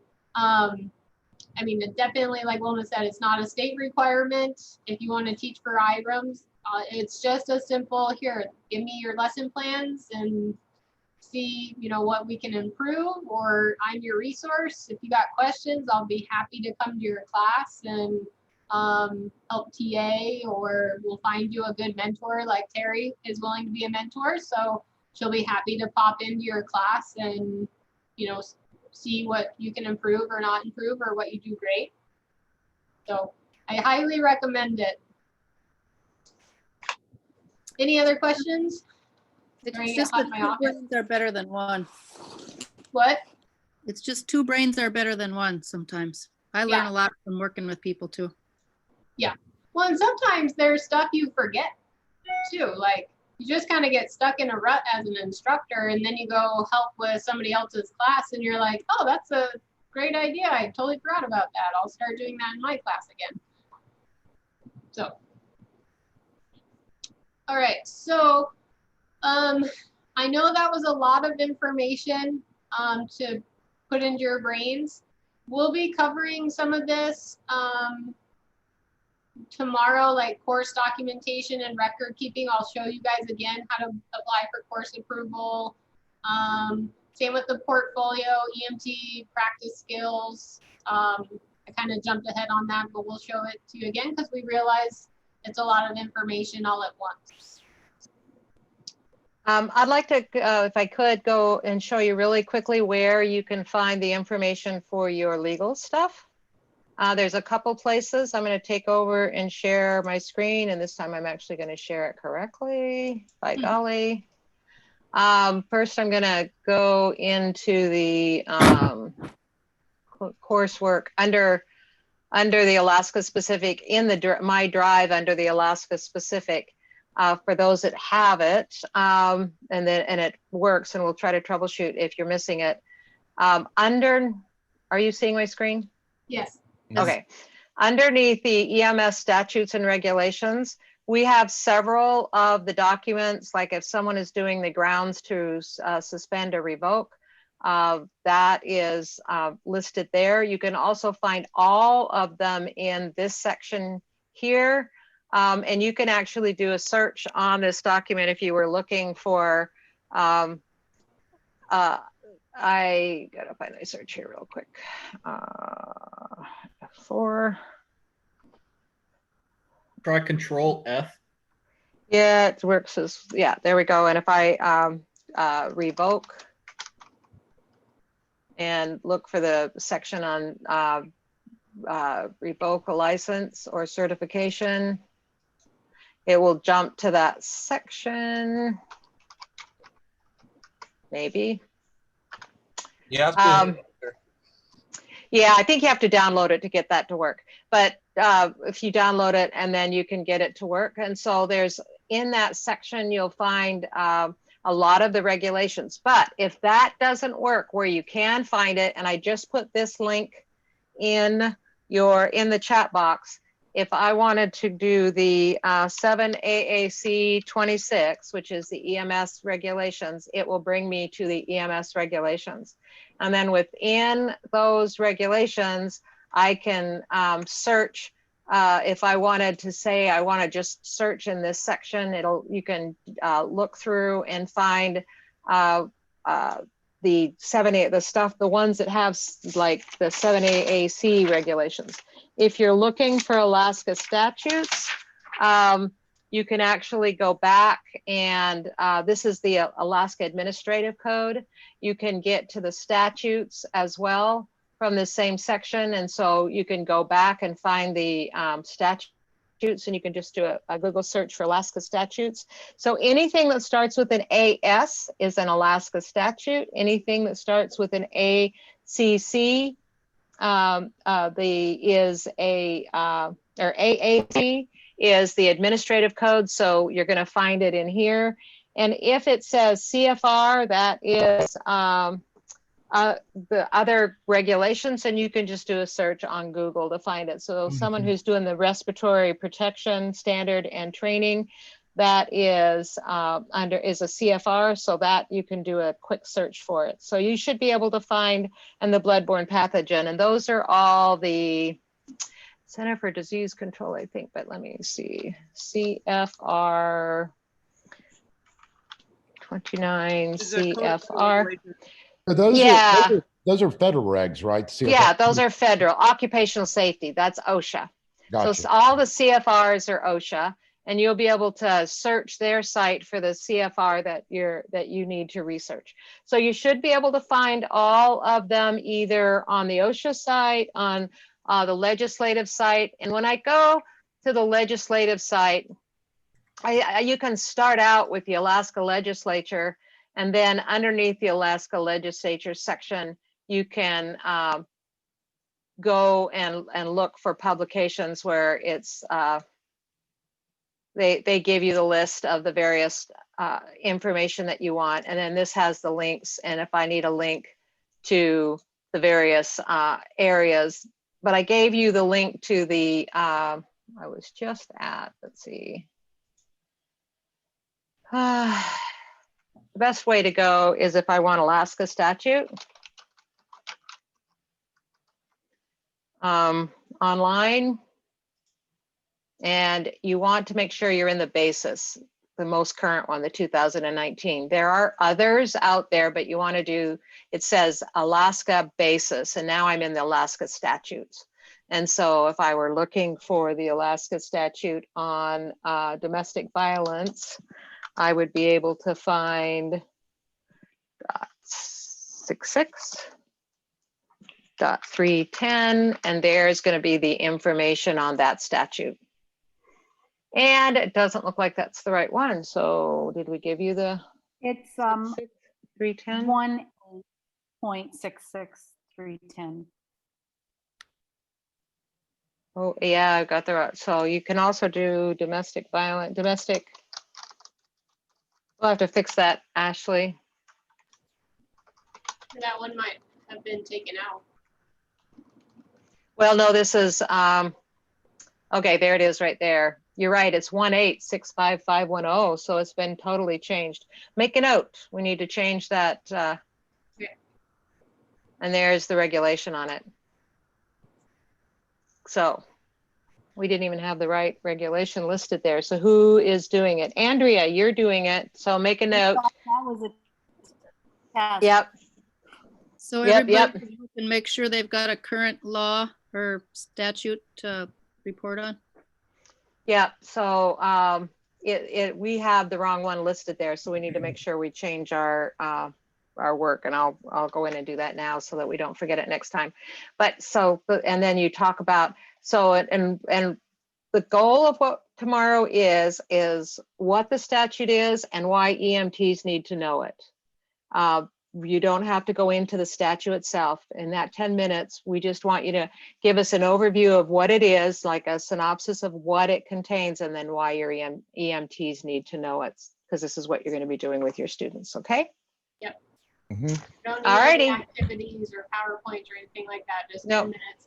10 minutes of discussion. Oh, okay. So no PowerPoints, huh? Well, You if can you do a like, PowerPoint. you can do one, but it's not required. If Gotcha. you want to do a PowerPoint, you can do one.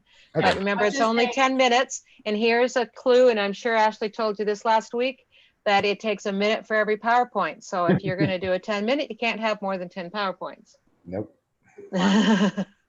I was just saying that it doesn't have to be like your 30-minute presentation. Like, it's just a little synopsis, like Wilma said. I've had a 60-minute talk, and I've looked at my PowerPoints, and I have 150 PowerPoints, so I know I need to do some trimming.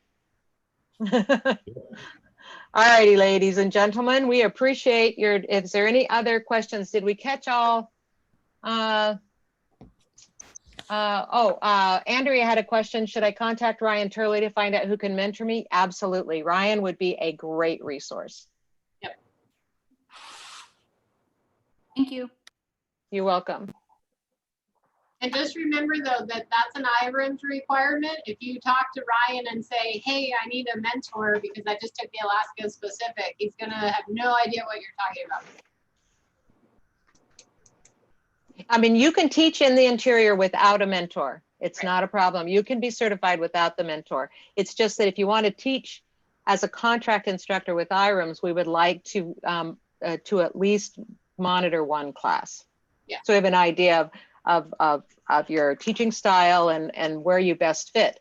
Because to be honest with you, some folks don't do well in the village because they've never done it. Some want to learn to do the villages, but we need to give them a little bit of training to make sure that they're comfortable with that environment. It is different, as Andrea can probably tell you. Andrea, have you ever taught in the village? Like class CPR classes? No. Well, it's an interesting process. You Yeah, definitely. I have before, and it is a Oh, yeah, bit different. It is different in teaching. It's a different teaching style. Yeah, I've done CPR and ETT both, so. Yeah. And they Yeah, learn Sam is. differently. Your student learns differently in the village. They're used to a much different way of delivery. Yes, very different. You got to really know the students well, and yeah, it's just a very different learning experience there. Ashley, we're going to get you a fan right in front of your face that you can I put got up. an AC unit. I can tell I'm like super red on my camera. You are. So is there any other questions about your assignment tomorrow? I will start off with an introduction, and then I will, I actually have it figured out who's going to go first. And that will be listed at the PowerPoint. You won't get to know till tomorrow, so you don't have to sweat it. But I will guide you through so it fits within the lesson plan. And then anything you guys don't touch that I think needs to be touched, I will finish up with, because it depends on how many are in the class, how many assignments I can give out. So have a good evening. Go take an opportunity to, somebody has the skills about demonstration assignment. Sure. So right after class, Andrea, please stay. We'll stay for 10 or 15 minutes for questions, but the rest of you, you're free to go. Oh, well, See you tomorrow. thank you. Are you Hey, gonna? I'm willing to be an instructor in the village if you're interested. Awesome. Yes. Yes. Yeah. I will keep that in mind. Good to know. I also, and I don't know if this is something we'll deal with later, but I had a question on walking me through finding that stuff on the Google Classroom. But if we need to do that later, I'm. No, we can do that. Well, we can figure out, we can share, let you share your screen and we'll figure out why you're not seeing it. Well, we can do a Yeah. breakout room and you can ask the other students, like Andrea, if she's got questions. Okay, yeah. Yeah, so I'll go give us a breakout room and I can go in and see if I can help Haley. Thank you. You guys want to stop the recording? Oh, sure. yes. Thank you. And then don't forget to post it. So, was it? Yep.